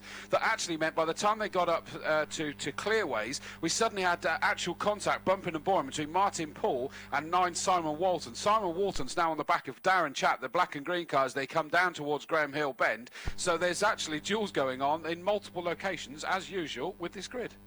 Yeah, it's a very intriguing grid. Some of those drivers that had problems earlier on, trying to work their way up through the order. The car that was upside down in the gravel trap, Max Bladen, full well that he's not destined to do a great deal other than probably finish last in this race. Grab whatever championship points he can from this one and make sure that the car is repaired and think about the next of the races that will be coming up in a few weekends' time. Over the start-finish line goes Ricky Page. The leading margin that time through was eroded only by a tenth of a second, but our 2 times race winner so far this weekend, Nathan Harrison, number 27, is closing the gap. Yep, absolutely. Oh, I thought that we were going to see the old switcheroo taking place up there at Druids, but no, we've still got the blue car of Davey just about holding on there. Great start from him. Adam Davey started 7th on this restart grid, and he's up there in 3rd, but I think that's just, he's keeping that seat warm, I think, to be honest with you, because the recovering Max Lever, I guess Max Lever would have been quite pleased seeing that red flag because he'd done a reasonable amount of work, but of course the cars in front will have already got past, and he's looking towards the outside as he gets back on the power through Clark Curve onto the start-finish straight. Is he going to try the switch back? I think Adam Davey's trying to make sure he covers that inside line so that Max Lever's going to have to look towards the outside. Through they come side by side. Is he going to keep the boot in round the outside? No, he's not. He's going to try and carry as much speed as he can through the Graham Hill Bend, down the hill, but fair play, Adam Davies carried on up in the distance. Yeah, Adam Davies still hanging on to that 3rd position despite the best efforts of Max Lever, and if these two continue to squabble, it might just allow the yellow car of Henry Neil to close in a shade more onto the brakes. They then will work their way through the left-hander at Graham Hill Bend. Last time through, the car in 2nd place, that being Nathan Harrison, twice a race winner. First lap of the race that we've seen so far, 57.706 seconds, which is still not quite as quick as the 57.5. But it's only a couple of tenths away, and the gap is closing yet further. 1.2 seconds was the gap between 1st and 2nd. This time through, it's actually gone out a shade, up to 1.3, with still the light blue car of Adam Davey hanging on to 3rd position despite the fact that Max Lever tries to close in on him. Buzzer goes off, which tells me one car is destined for the pit lane. It is going to be car number 98, Darren Chatt, that heads down the pit lane. Yeah, I thought that he looked like he suddenly lost power a couple of laps ago as he came out Graham Hill Bend, which kind of meant that we had a bit of nose to rear bumper action between Simon Walton and Martin Paul as they went through clearways, and certainly that does look like that's the case. He's had to bomb out. The sort of struggling around Max Bladen's just making sure he's staying out of everybody's way. Well done there. We did have a tweet come in from Gideon Cresswell, a name that we know well, saying congratulations to the Accelerate team for getting the cars back out again. So, as you called it, Mark, it is the Accelerate team, and they did a great job, but he's kind of struggling with that excessive air conditioning in there, isn't he? Yeah, absolutely. As I say, you know, he keeps circulating. He can accumulate some championship points because such is the scoring in this championship. Points go all the way down to 32nd position, and on the basis that there's only 16 cars in the race, if he finishes in 16th position, he'd get 17 championship points. No, that makes sense then, doesn't it? It does look kind of crazy that he's there circulating around in what looks like a short oval circuit. We've got a we have down. I was looking up the top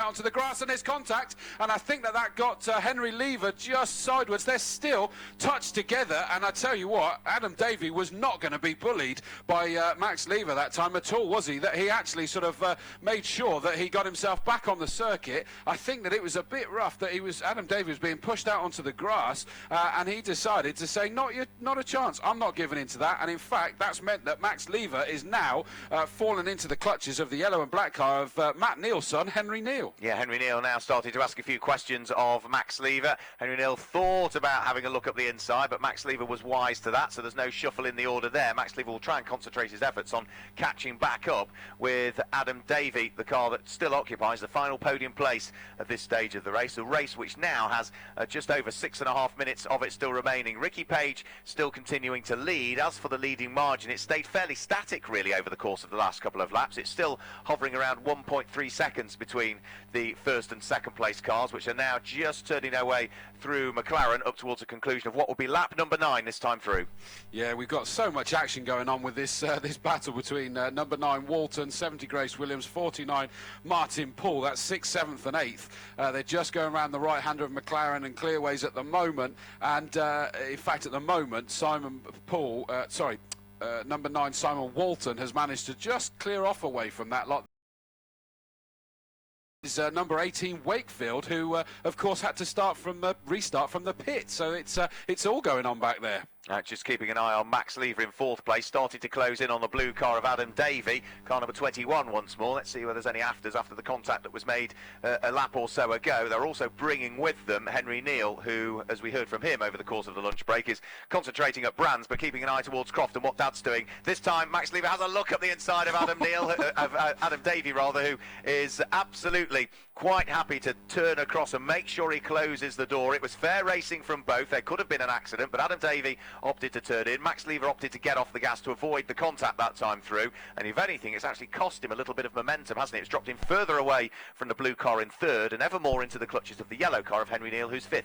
Yeah, there's some rolled up sleeves just there, isn't there? They mean business. They're trying to get this 3rd step on the podium. They both want to be there, but only one of them can make it. So this is going to rage. And of course, the grandstand seat is number 42 Henry Neal, and just making a move up there. We've seen that Wakefield's recovering. He's about to get past number 49 Martin Paul, and he's done it before he even gets to Paddock Hill Bend. Through he goes, and it does that has come down a little bit, that lead. Page is still in the lead, but 27 Nathan Harrison just every now and again seems to be able to eat just a little bit into that lead, doesn't he? Yeah, it was 1.3.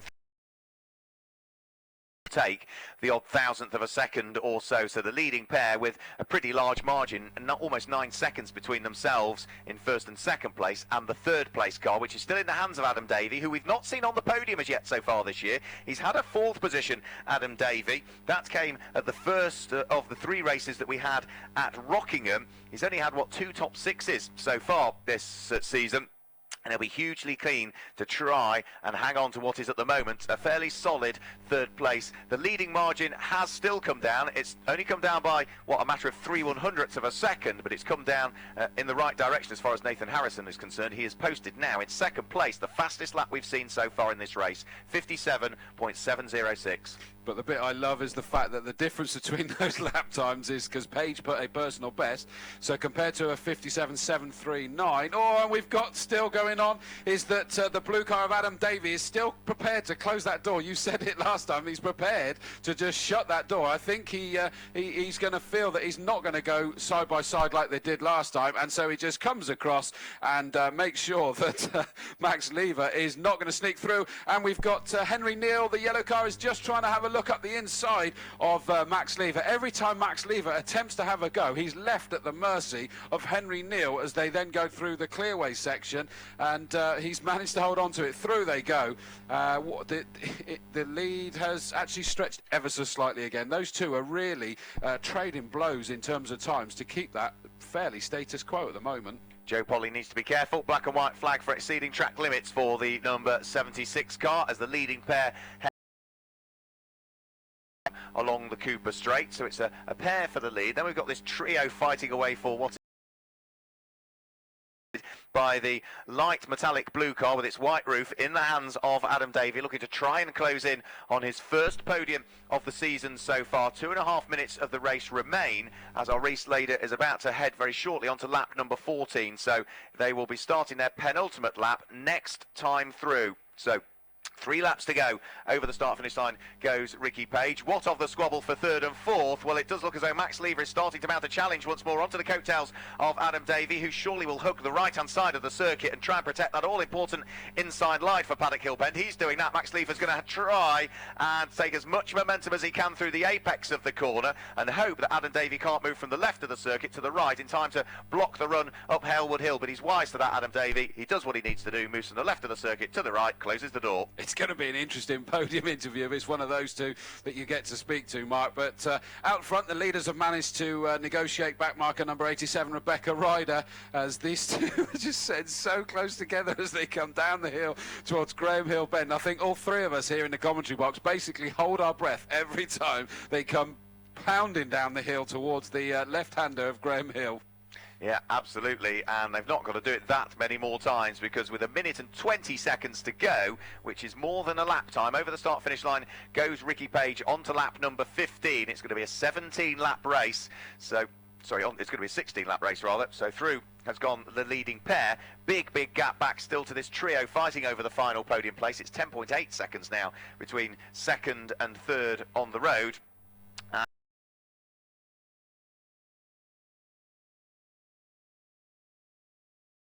That Max Lever now is having thoughts about going right the way around the outside at Druids. Takes a wider line into Druids, gives him a tighter exit, allows him to draw alongside, but again he's on the outside line heading in towards Graham Hill Bend. Adam Davey needs to be neat and tidy, make sure he gets good momentum coming off the corner. Max Lever needs to be careful. He's got the yellow car of Henry Neal breathing down his neck. The order still remains the same, but they're absolutely tight together. Absolutely. You've got the yellow car of Henry Neal just basically sat there looking like a vulture. Oh, I thought he was going to have a look up the inside there. He literally is just waiting to pick them off, isn't he, as soon as there's any kind of contact. Leaders go through to start the final lap with 17 seconds remaining. Here comes this three for the bottom step on the podium, absolutely joined together. Now, what is Lever going to do? Is he going to make a last-ditch lunge?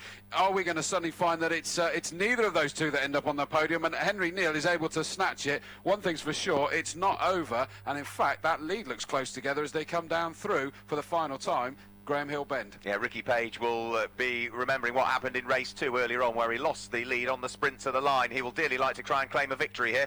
Also looking to try and claim a podium place is Adam Davey, almost being pushed around the corner by Max Lever, who's got Henry Neal riding on his bumper. So those three cars thread their way onto the Cooper Straight for the final time as Ricky Page heads out of Clark Curve. It is going to be a win for him this time through. The win eluded him earlier on today, but it is going to be a victory, and by the look of things, Max Lever looking to get up the inside of Adam Davey. He's been able to squeeze his way through. Adam Davey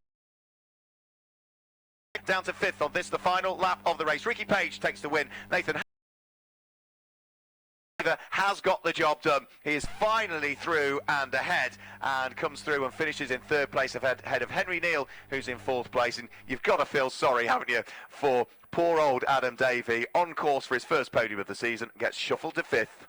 And in fact, he's just taken it straight into the gravel. I think you'll find that's a rather frustrated driver there. And it might be safer, Mike, that you're not going to be interviewing him, because he may turn the airwaves blue there, because there was some rather robust driving in the middle of all of that. And it was almost, I'm not sure whether he does actually have an issue that's taken him into the gravel, whether he's almost done a Formula 1-esque pullover so you don't have to face the media type thing.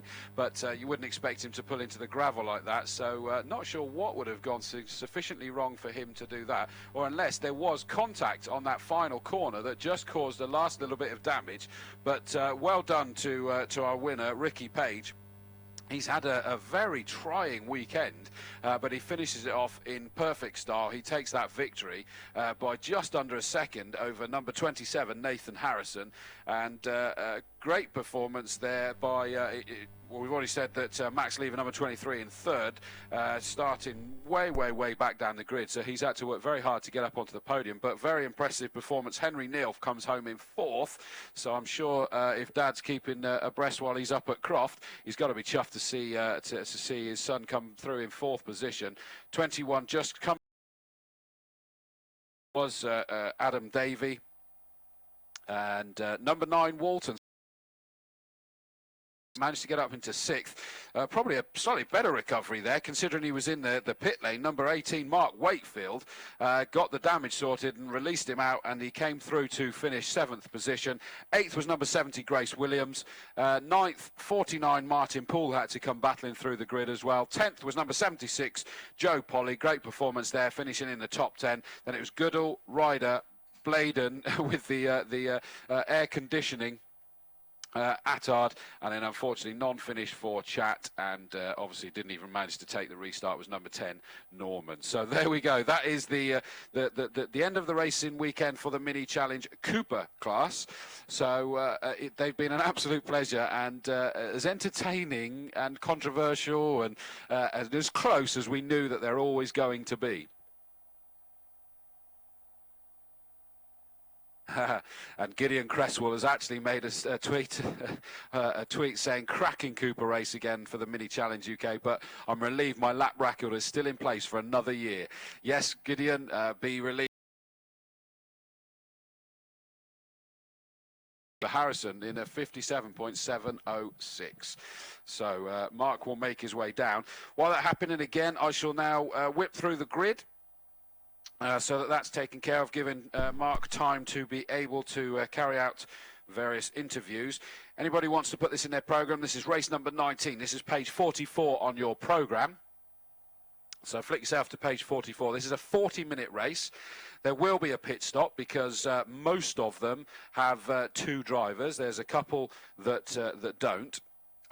The pit stops during a 15-minute window, which is between opens after 15 minutes of the race, will remain open for 15 minutes, and so it's up to the drivers when the teams when they decide they're going to come in and change over. And we've got some interesting drivers in this. We got a couple of ex-Formula 1 drivers, Martin Donnelly and Mike Wilds. Mike Wilds from the 70s, Martin Donnelly a little bit more recent, and actually took part in a British touring car race at the last round, you may remember. And talking about touring cars, we've also got Matt Jackson, who was racing the Ford Focus. Unfortunately, at the moment, the team's taken a bit of hiatus. So he's actually in the British GT. So we've got a few interesting drivers out in this one today. So in number order, if you're ready on page 44, let's whip through the grid. 22 cars to get through.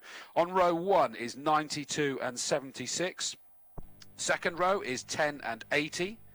Row 3, 27 and 33. Fourth row is 18 and 15. Row 5, 13 and 70. 57 and 71. Row 7, 21 and 23. Eighth row, 99 and 6. Row 9, 55 and 3. 10th row, 26 and 54.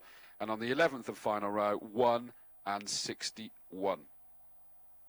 Couple of interesting things to keep an eye on. Right on the final row. Oh, yeah, Mark, I can hear you coming in. Yep, thanks a lot. We've got the drivers ready for the podium presentations for our third and final Power Maxed Mini Challenge podium for the Cooper class. We'll bring the drivers out on the podium reverse order. Simon of MSVR is once again on hand to present the trophies and scale extra sets and everything else that goes on out there. And the Power Maxed girls are ready too.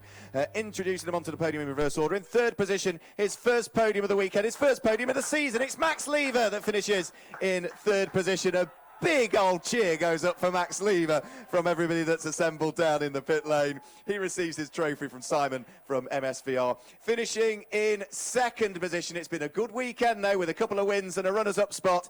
It is onto the podium, please, Nathan Harrison, who finishes in second place.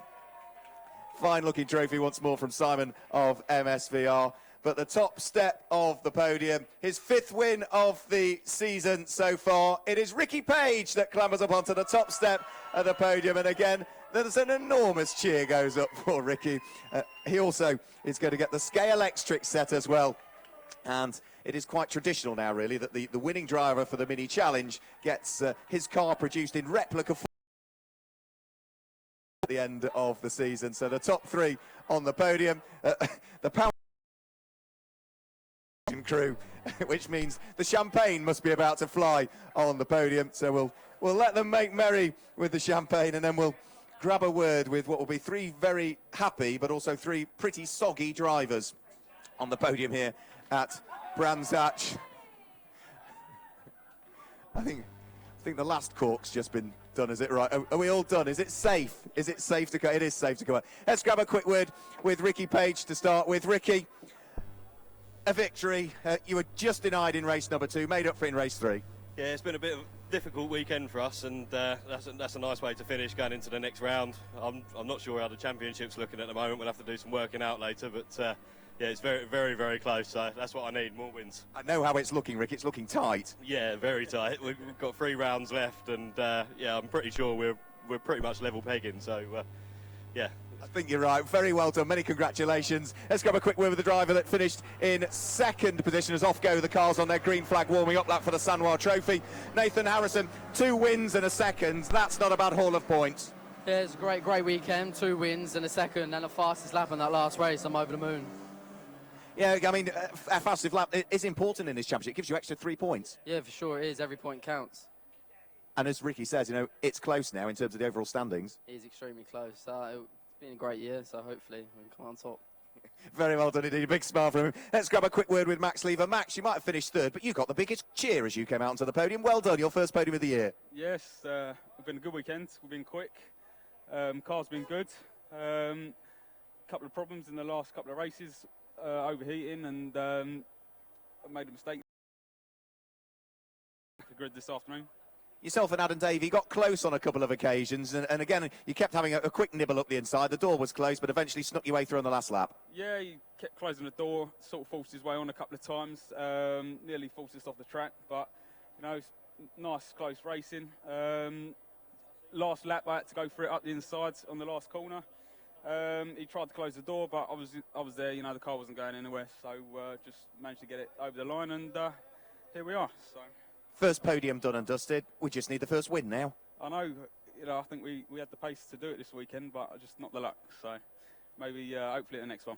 Maybe next time. Absolutely. Great to talk to our top 3 drivers on the podium. Give them a round of applause. The top 3 in the Power Max Mini Challenge Cooper class. I'll hand you back upstairs, though, to Chris Dawes. Thanks, Mark. Yep, perfect timing as they're just making their way down onto the grid. And I'd imagine what we'll do is that Mark will come up here and continue with the commentary shortly, and I shall make my way down to the pit lane, because hopefully we're going to have a few drivers that will be waiting to take over, maybe grab a few words with, and then some of the drivers as they jump out to see how this is going. So remember, this is a 40-minute race with a pit stop to change drivers. The cars have to stay stationary. I'm pretty sure I read this somewhere. They have to stay stationary for 60 seconds. And we will keep you abreast from the screen as well, so you'll be able to see who's where and who's leading, who's going to be taking over the driving duties in due course. On the pole position is the 92 car of Steve Jones, Nick Padmore. It's the 76 that we saw rather sideways earlier when Bradley Ellis was Lights are on, the engine notes are rising. The 76 car just creeping a little bit at the front, but dropped himself back, stayed there, and off they go. But it is the 92 pole position man, Nick Padmore, that managed to make a great start. But actually, Adrian Barwick, just behind in the number 10, is trying to sneak up the inside and take in at least one of the other cars. I'm not sure which one that was. One of the white cars is trying to go with him. Great start by Adrian Barwick. And remember, he's going to be handing over to Mike Wilds, the Formula One driver from the 70s. So there's some talent to go in there yet as well. But out in the lead at the moment is 92, Nick Padmore. And still trying to do a chasing job is Phil Anning in 76. But just behind is Adrian Barwick in 10. And it's number 80, piloted by Bill Solis at the moment, that is trying desperately to keep another one of the white cars. Was that number 33? No, that's the 33 car is actually a fair bit back. So we've got a fair few changes have taken place on this opening lap already. And remember that this is a 40-minute race, and normally you kind of get quite a steady start because you can't win it on the first lap, but you can certainly lose it. Across the line goes the lead two that have made a mini breakaway, and it was car number 18. So it's actually Ian Curley that's moved up from 7th position to 5th, and it was actually challenging the number 80, Bill Solis, already on that opening lap. I think that's just the nature of mini racing. It doesn't matter that it's a 40-minute endurance racing. There's only one way that these cars and drivers know how to race, and that is by getting. But at the moment, Nick Padmore and the 92 cars, they make their way round the Graham Hill. The number 1 car having to battle his way through, and already, what has he got himself up to? So it is Jonathan Lewis at the car of the number 1. In 11th position already, and I think he's just moved up at least one more position, but he started back on the final row in 21st position with a problem in qualifying. So expect to keep an eye on that number 1 coming even further up through the grid at the hands of Jonathan Lewis. But I was about to say that Nick Padmore's managed to make a little bit of a break away from the 76 car, Phil Anning, at the moment. So it's the blue car of Padmore out at the front, and fairly lonely in that second position for the light green and white car, number 76 of Phil Anning. But just behind him, it kind of gets a little bit closer, to say the least. The number 10 of Adrian Barwick, 80 Bill Solis, and 18 Ian Curley. They're kind of pretty much joined together as you see them drifting round Graham Hill Bend. They're only on their 3rd lap, but they're already throwing these sideways. And the 76 car, I think it is definitely set up for Bradley Ellis, because going through the left-hander of Surtees, it was drifting yet again, Mark, as you set me up yesterday by telling me that's exactly what he would do, and I was in hysterics as I watched it. Yeah, we were expecting Bradley to drive second, weren't we, in that car? Phil Anning to start it, so we'll keep an eye on it as it heads over the start-finish line and try. Can't quite see from this side. We'll have to have a look. White helmet. Yeah, that will be Phil Anning who's behind the wheel. So Phil Anning going well. Eli's going sideways as well then. Yeah, absolutely. Similar driving style. Yeah, they're a perfect match, aren't they, those two? So, yeah, the race continuing. It's a 40-minute race, as Chris described, with this pit stop window. Traditional San Juan Trophy race that we have here. A race that last year, would you believe, was won by the 1984 World Rally champion Stig Blomqvist. Won this equivalent race last year. He's not here, unfortunately, this weekend, as we have one car out front and leading, and that is Nick Padmore, who leads the race at this stage, car number 92, by what was less than a second when they started this lap, but would appear to have grown a shade over the course of this lap from himself and number 76 Phil Anning, who sits there in 2nd place. It is going to be Bill Solis who is there in 3rd place at the wheel of car number 80. He says checking that the start drivers are correct. Yeah, it is Bill Solis that's there in 3rd position, and it's Ian Curley's car number 18, from 7th on the grid with that great start as described by Chris Dawes. That's now up into 4th position, but having made all of those places at the start, it's now becoming ever more difficult for Ian Curley to try and gain further momentum and work his way elsewhere further up through the order. I think Chris is making his way downstairs into the pit lane in a few moments to hopefully grab a word with some of the drivers that won't as yet be suited and booted, because the pit window is a while away yet, but it's always good to catch up with some of them before they get into the car and then grab a few of those when they have been into the car. So this 40-minute race with pre-66 cars, pit stops during a 15-minute window, opens after 15 minutes of the race. Pit stops must take a minimum of 45 seconds, and the car bus must be stationary for at least 30 seconds. So that's the way that it all works, as over the start-finish line comes Nick Padmore in the lead of the race. Phil Anning in second place, coming under ever-increasing amounts of pressure from the white car with its black roof in the hands of Bill Solis, who looks to try and close. Wasn't close enough really to mount a challenge for the lead. He has a bit more momentum coming out of Paddock Hill Bend than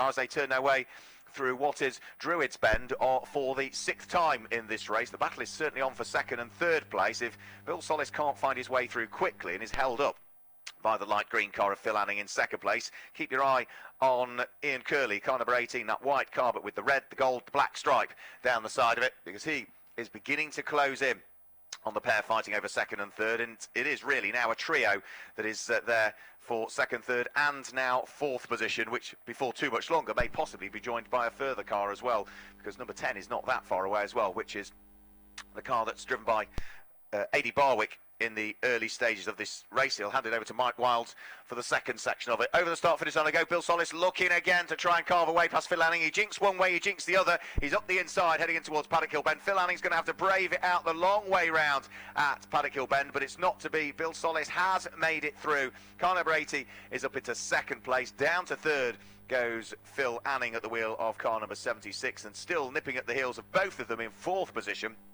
is where we see Ian Curley. There's a great fight going on for places just outside of the top 10, I would guess. So Gregory Freutcher is there. We've got, however, the safety car coming out, which has picked up the race leader. And the reason that the safety car is coming out is from the perspective of where I am looking, which gives us a view of a good chunk of the circuit. Can only be, I could just about through the trees on the run up towards Druids pick out a car. It is parked on the left hand side of the circuit, having gone through the gravel trap at Paddock Hill Bend, and about see is the colour of the car and not a great deal else. And who might that possibly be? Who has gone missing? It can only be Richard Hawcroft, I would guess. Car number 54, Richard Hawcroft, who matches the description of the car, which is a light blue car with a white roof, which is exactly what his is. So car number 54, Richard Hawcroft, is there. Thankfully, in the 40-minute race, with the pit stop window opening 15 minutes in, it's not going to mean that everybody descends on the pits in one go, because to come in now would be outside of the pit stop window and would give you no benefit at all, because you'd still have to make a further pit stop. So when the safety car comes out during the pit stop window, we tend to get everybody piling in one go. There are a couple of cars, though, that Chris Dawes might wish to catch up with, because one of them, which I was hoping would be a car to watch out for, car number 15, Graham Churchill and Peter Baldwin's car. Peter was due to start driving duties. That came into the pit lane very early on in the race, and the hugely experienced Peter Baldwin, 7 times a Mini Miglia champion, has, by the look of things, had issues with that car and may well have had to retire. Up the co-driver for the number 10, Adi Barwick's out there at the moment, but we've got Mike Wilds. We've been talking about Mike, Formula 1 driver from the 70s, is that right? Yes, afraid so. I'm very old now. Yeah, sorry, I shouldn't tell you that I was born in the 70s then. No, I'm feeling my age at the moment. Is it good fun out there in one of these? It's the most fun I've had with my clothes on for a long, long time, basically. They're sensational little cars. It's the first time I think I've raced a front-wheel drive car, and very grateful that Ade Barwick invited me to drive it, because I'm having a ball. Absolutely. I've got to tell you, you don't look old enough to have been racing Formula 1 in the 70s. For anybody who doesn't know, give us an idea. When was it and what exactly were you racing? I did my first Grand Prix at the end of 1974 for Team Ensign in the American Grand Prix and finished a dismal 13th, I think. Then I did a couple of Grand Prix, Argentina and Brazil for BRM, and probably lacked talent, so I didn't get any more Formula 1 drives, but I drove sports prototypes, did the Le Mans 24-hour race 8 times, and luckily won the World C2 Championship with a Curiacos in 1986. And I've had a really nice career for an average racing driver. I didn't do bad. That doesn't sound very average to me. That sounds fantastic. Do you still have any involvement with In touch with them, the guy that started the Group C team, Hugh McCaig, he and I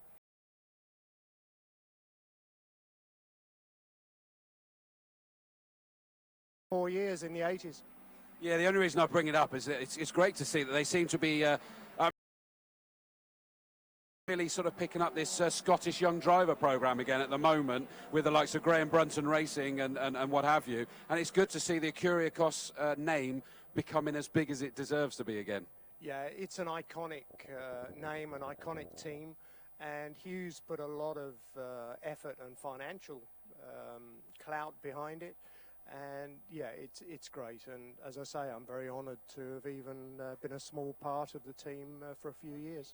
Oh, absolutely. Well, very different what you're driving today. I'm so glad. I mean, genuinely, if anybody could see the smile on my face when he's talking about just how much fun it is out there driving. Any idea how long you're going to be in the car for?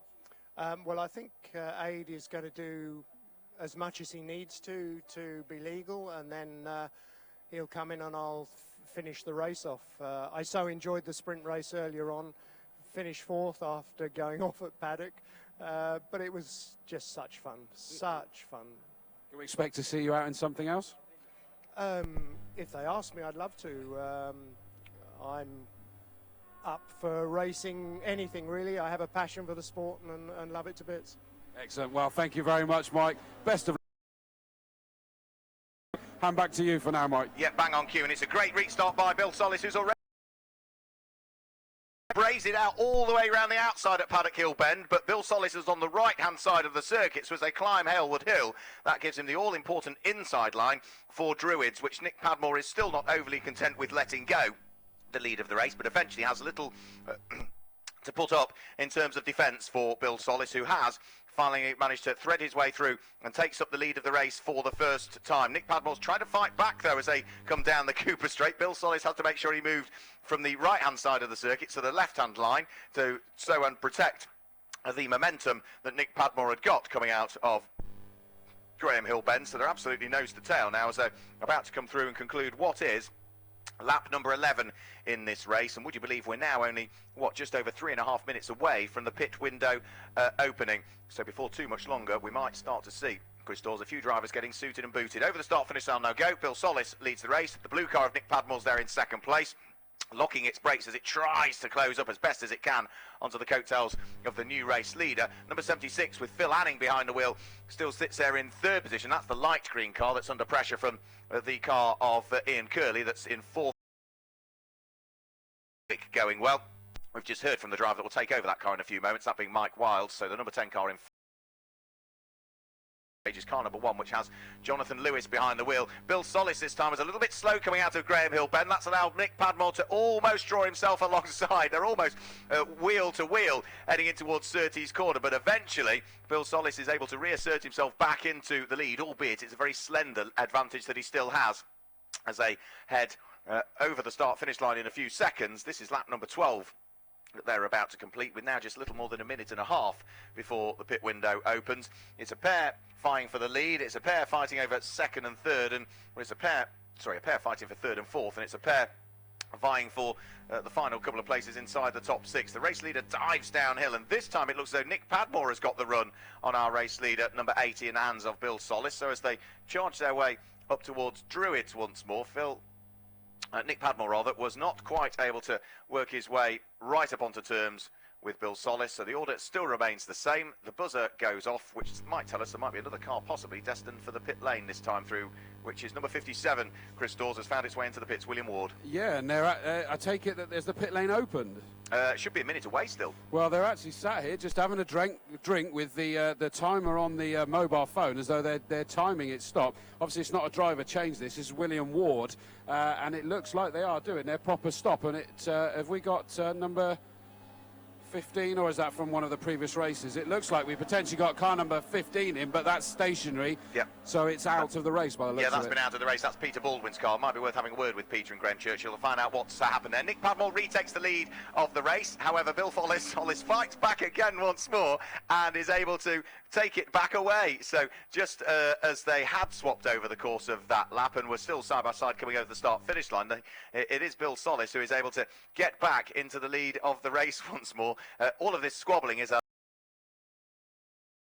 in, and also Ian Curley. Solis runs wide again coming out of Graham Hill I think Bill Solis now will be minus a rear light on that car by the look of things, because bumper to bumper, not quite. It was bumper to rear light, which has caused just a very slightest of damage.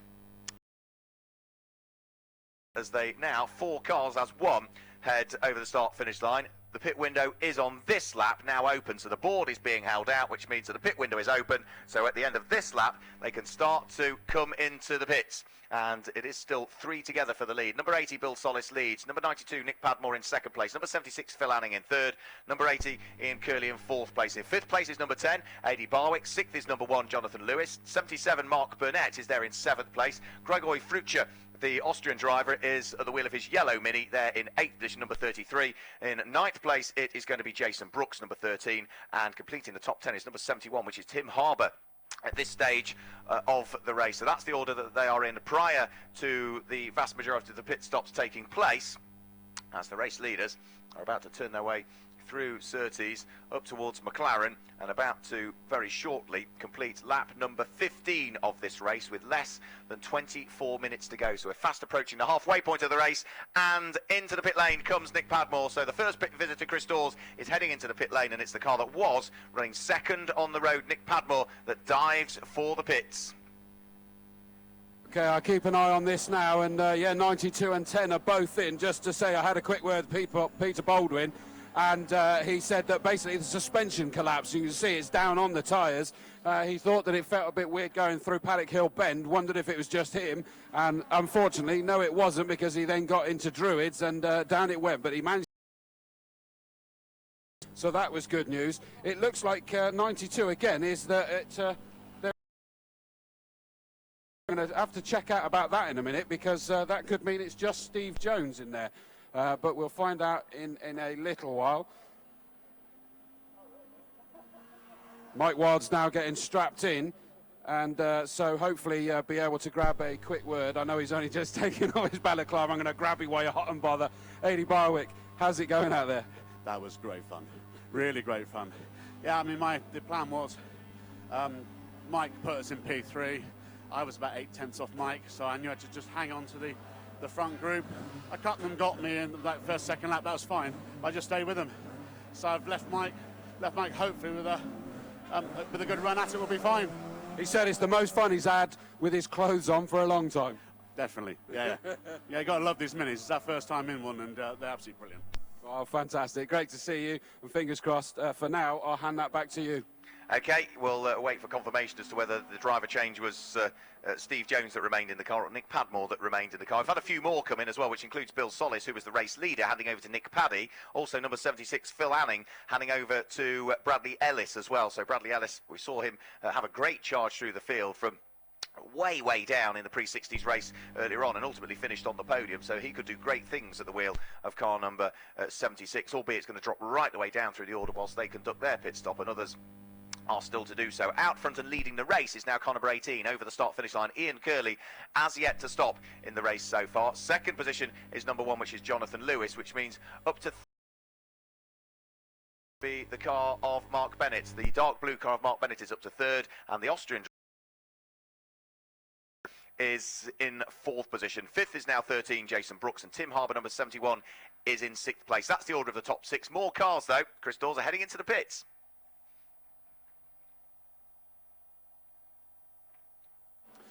Okay, so who are we keep an eye out for now? No, I was just saying more cars are heading into the pits. They are indeed. Just to sort of quickly update you as well, 92, I said it didn't look like there was any change, that Steve Jones is not out at all in this. It's Nick Padmore in that 92 doing the whole thing. It was Steve Jones out in that car in the earlier race, but not for this one, because they had a bit of a moment yesterday. He's just a little bit sore, and so decided he didn't want to do the endurance, so Nick Padmore has been thrown out to do the whole thing. So that clears that one up. And I've just got car number 26 making a change, so that's Bill Kleindart's just been pretty much thrown out of the car there, I've got to be honest. And Paul Carter has been sat patiently waiting to get in his car, and they're ripping basically the rubber from around the door. So I don't know whether they just caught that as they were throwing him out of the car. I think they deserve that if that's the case. Oh, and number 1's come back in again. No, that looks like the number 1 car has a bit of a problem, because he's turned around and said not a chance. So I'm not sure who was in the car at this stage. Jonathan Lewis, I think. Indeed, and I think that there is, I'm assuming this is Matt Kelly that's basically stood there going, what? Why aren't I getting in? He's all suited up, ready to go in, but the car is off. The hands were down saying, no, that's it, it's out. And unfortunately, the number one car that had worked so hard to come through the grid, we were commenting on it, is out. And what a beautiful car. Have you seen this number one car? Oh, it's staggeringly pretty. Yeah, race leader comes in as well. So car number 18, Ian Curley, trundles his way down the pit lane, as does the car that was running second on the road at that point, number 77, Mark Burnett. So more and more opting for the pits. We've also had car number 99, Kevin O'Connor, come in to give way to Gareth Downing.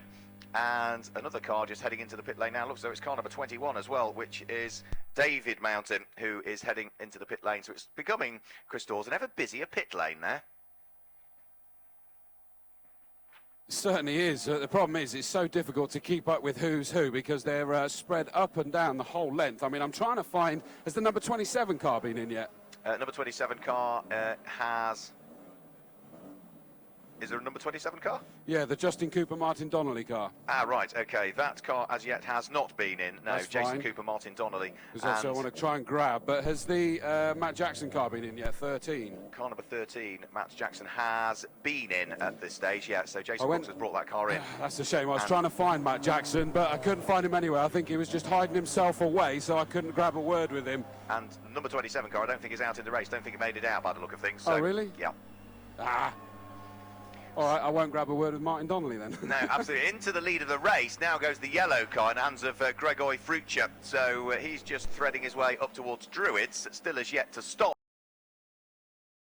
One which is Tim Harbour, and up to third comes Tom Wesley, number 6. What have you got, Chris? Sorry, no, I just haven't turned it off. I was just suddenly turning around.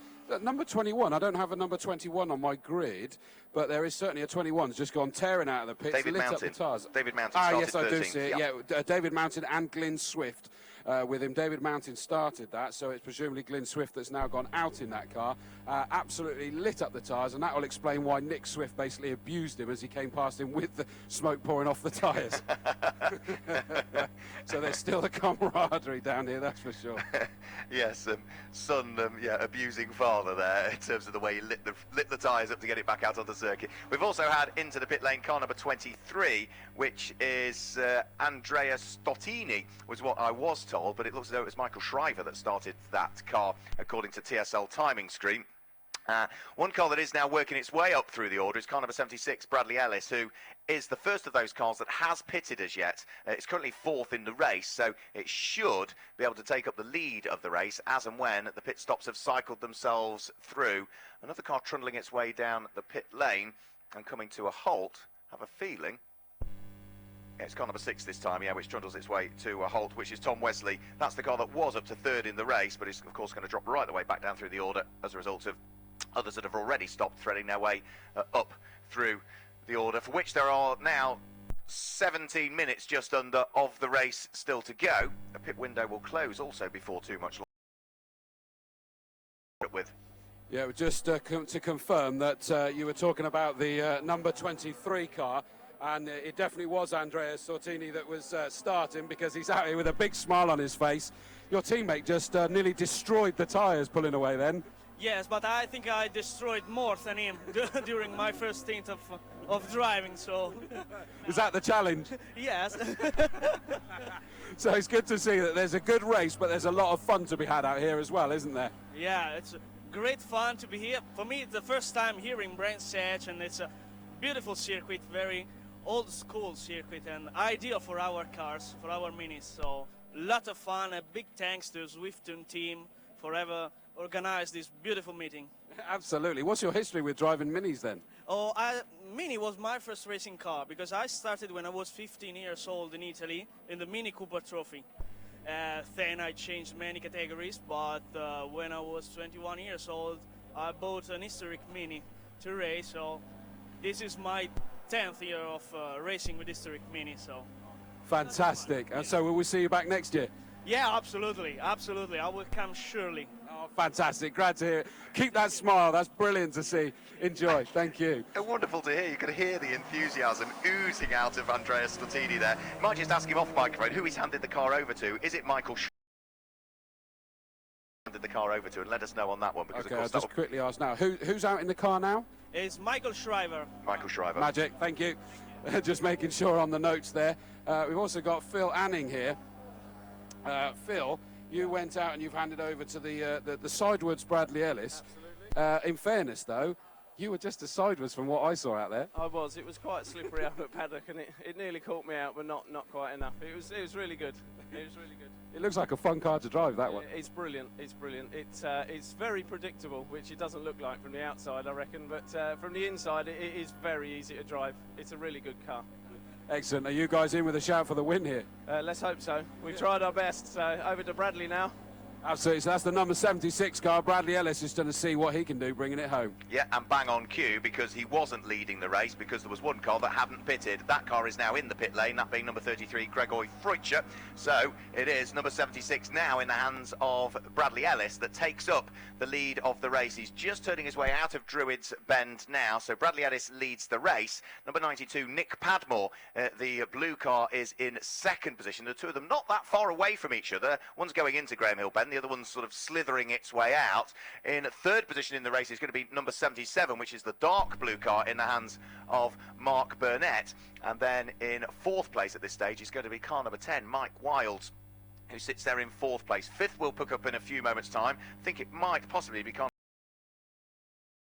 way up into fifth position at this stage, but we'll wait confirmation of that. And sixth place I think is now going to be car number 18, which is the car that was driven by Ian Curley in the early stages of the race, but now has David Usher behind the wheel. The final pit stop being concluded by Gregor Freutcher. Hopefully we might get a chance, maybe Chris, to have a chat to Jonathan Lewis and find out what was wrong with the number one car, A, in qualifying yesterday, because it qualified only 21st quickest, but B, as to what the problems are today that have ultimately resulted in its retirement. Well, to be honest with you, I just basically didn't have the nerve to ask when I was stood there by it. Go and have a chat to him. Yeah, I will He's see only if they're a small. bit safer now, but he was clearly very frustrated bringing that car in. And Matt Kelly, as I say, he was stood by the side, suited and booted, ready to get in the car, and he literally was just like huffing and puffing and his hands up in the air. Not a happy bunny. You're bigger than Jonathan Lewis. We'll let you do it. There's only one person that's not bigger than Jonathan Lewis, and that's Ian Curley, probably.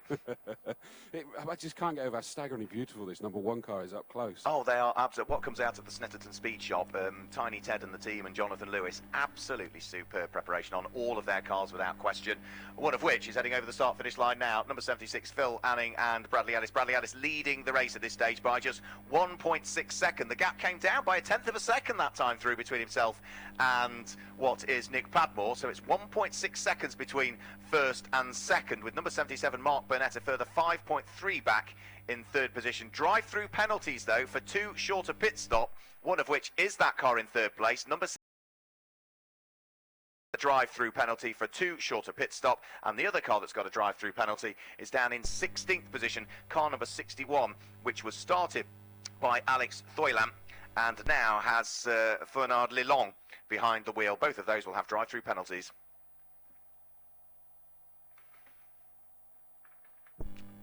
Right, I have just, the drivers have legged it. Both Jonathan Lewis and Matt Kelly seem to have disappeared, unfortunately. Like I said, I think they were largely frustrated. But I just managed to grab a quick word with one of the Snetterton guys, and saying that basically one of the bearings has collapsed. A different problem to what they've had earlier. They've basically only been running on 2 cylinders in the likes of qualifying and what have you, because one of the butterflies snapped in the carbs, and it's been rather challenging week for them in this car then, by the sounds of that, unfortunately.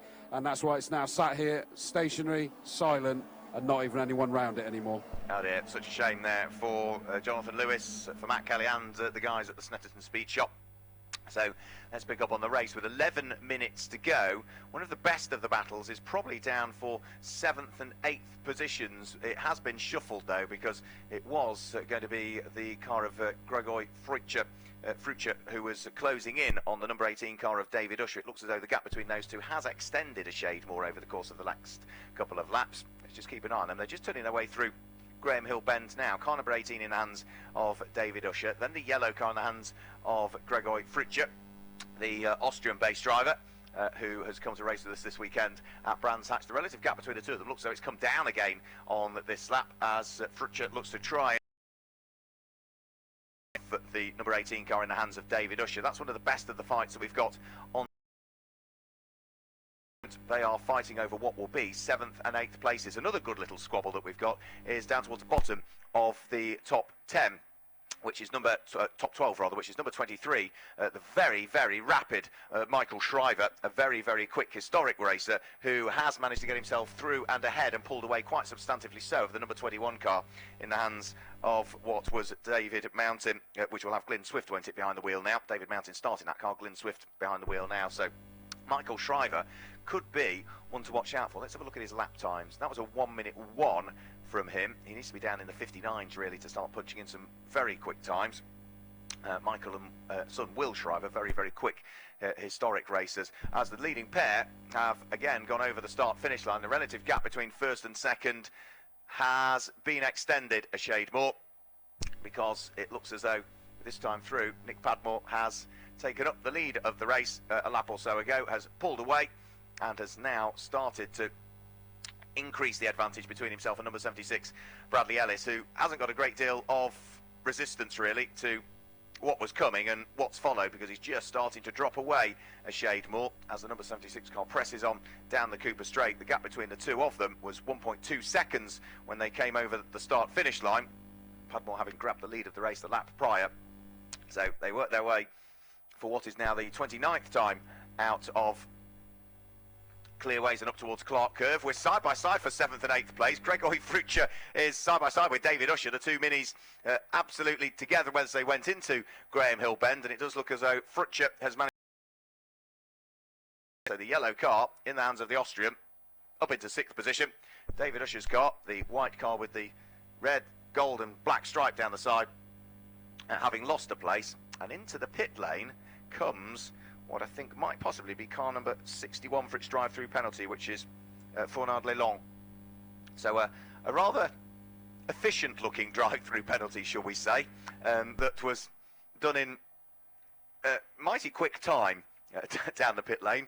In theory, you should obey the speed limit down the pit lane. I think Fournard Lelong was sort of trying to get down the pit lane as quickly as he possibly could, whilst, fingers crossed, trying to stay within the pit lane speed limit. We've also got a fight beginning to close in for 4th and 5th position. That's just heading on to the Cooper Straight now. Car number 57 in the hands of William Ward is currently in 4th place, but closing in on him all of the time is number 13, former British touring car star, now British GT racer, that being Matt Jackson at the wheel of car number 13, who is slowly starting to work himself up onto the coattails of the car ahead. They're now just about to come out of Clark Curve and over the start-finish line, but it's still the number 57 car of William Ward that hangs on to the 4th place, despite the very close attentions of Matt Jackson, who closes up yet further onto the brakes and in towards Paddock Hill Bend. The gap between the two of those came down by a further 0.3 of a second on that lap alone.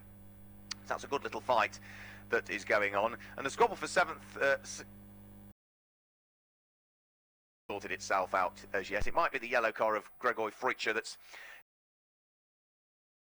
18 machine, but since taking the place, Frucher has not really been able to pull away, so they're still as good as locked together, those two cars, as they head out of Druids this time through. What else have we got? We've got the drive-through penalties for the short pit stops. We've got car number 57, which is the car in 4th position on the road that's just turning its way through McLaren now, and that's got a drive-through penalty for pit stopping before the pit stop window was open. Now, Chris Dawes, you spotted that. You said that the car was in the pits. There was 1 minute and 20 seconds to go before the pit stop window was open, so the early pit stop for car number 57 has promoted them up through the order to 4th place. It's not going to be, though, because a drive-through penalty is being awarded to them for pitting outside of the window, Chris. Yeah, I mean, as I say, is that it certainly seemed that way. And to be honest, when I was speaking to the engineers just to sort of check what the situation, they said, well, we thought it was early, but obviously they're at the mercy of the driver. The driver came in saying, no, that's the 15 minutes. And in actual fact, I spoke to them again a few minutes after, and they said they checked with a couple of their colleagues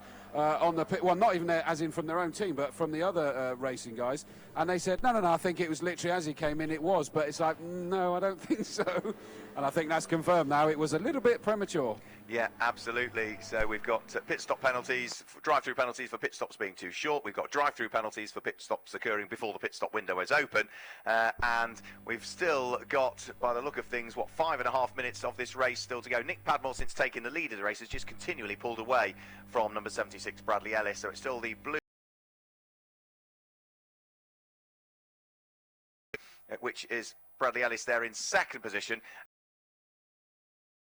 Is Mike Wild that sits there in third position at this stage of the race. Eddie Barwick will be pleased if that's where they finish up. In fourth place is car number 13, Matt Jackson behind the wheel, who has now managed to get himself ahead of number 57, which is William Ward, but William Ward has still got this drive-through penalty that he needs to take at some stage. William Ward is the blue car that's just heading out of Graham Hill Bend now and is in fifth position, but he's going to drop down through the order, way down through the order, so it should promote ultimately the yellow car of Gregory Frutcher up into fifth place and up into sixth place, car number 18, David Usher, as and when that drive-through penalty is taken. It is being displayed with a number board on the start-finish line, but as yet it doesn't look as though William Ward has either A, seen it, or B, actually wants to yield to it. So over the start-finish line goes number 57 now, William Ward, still trying to hang on to the coattails of the car that overtook him on the road a few laps ago, that being Matt Jackson. Just 4 minutes of the race remain, Chris. Just a very quick one, because it needs to be. I've managed to grab Ian Curley, who of course started the car number 18 from seventh on the grid, and he's now handed over to David Usher. And yet you got your overalls and helmet ready because you're about to go out into the slightly newer minis. That's quite a mixed bag you're doing this weekend. Yeah, it's been a busy weekend. Yeah, 6 races, 3 in each. So yeah, it's a hot day today, so I'm starting to feel it now. But no, real good. We're running with a misfire in the enduro race, which is gutting because the car's got a lot more pace in it, but it's just got an annoying misfire, which we had this morning, funny enough, but we have changed. So yeah, unfortunately, I think we're going to 7th's probably about as good as we're going to get in the enduro. But looking eyes now to the BMW Mini and looking forward to that. In a very quick few words, are you able to sum up the difference between driving these classic minis and then these more modern beasts? Yeah, the modern one's much easier to drive. Like it steers easier, it changes gear better, the brakes work on it. It's like a little toy.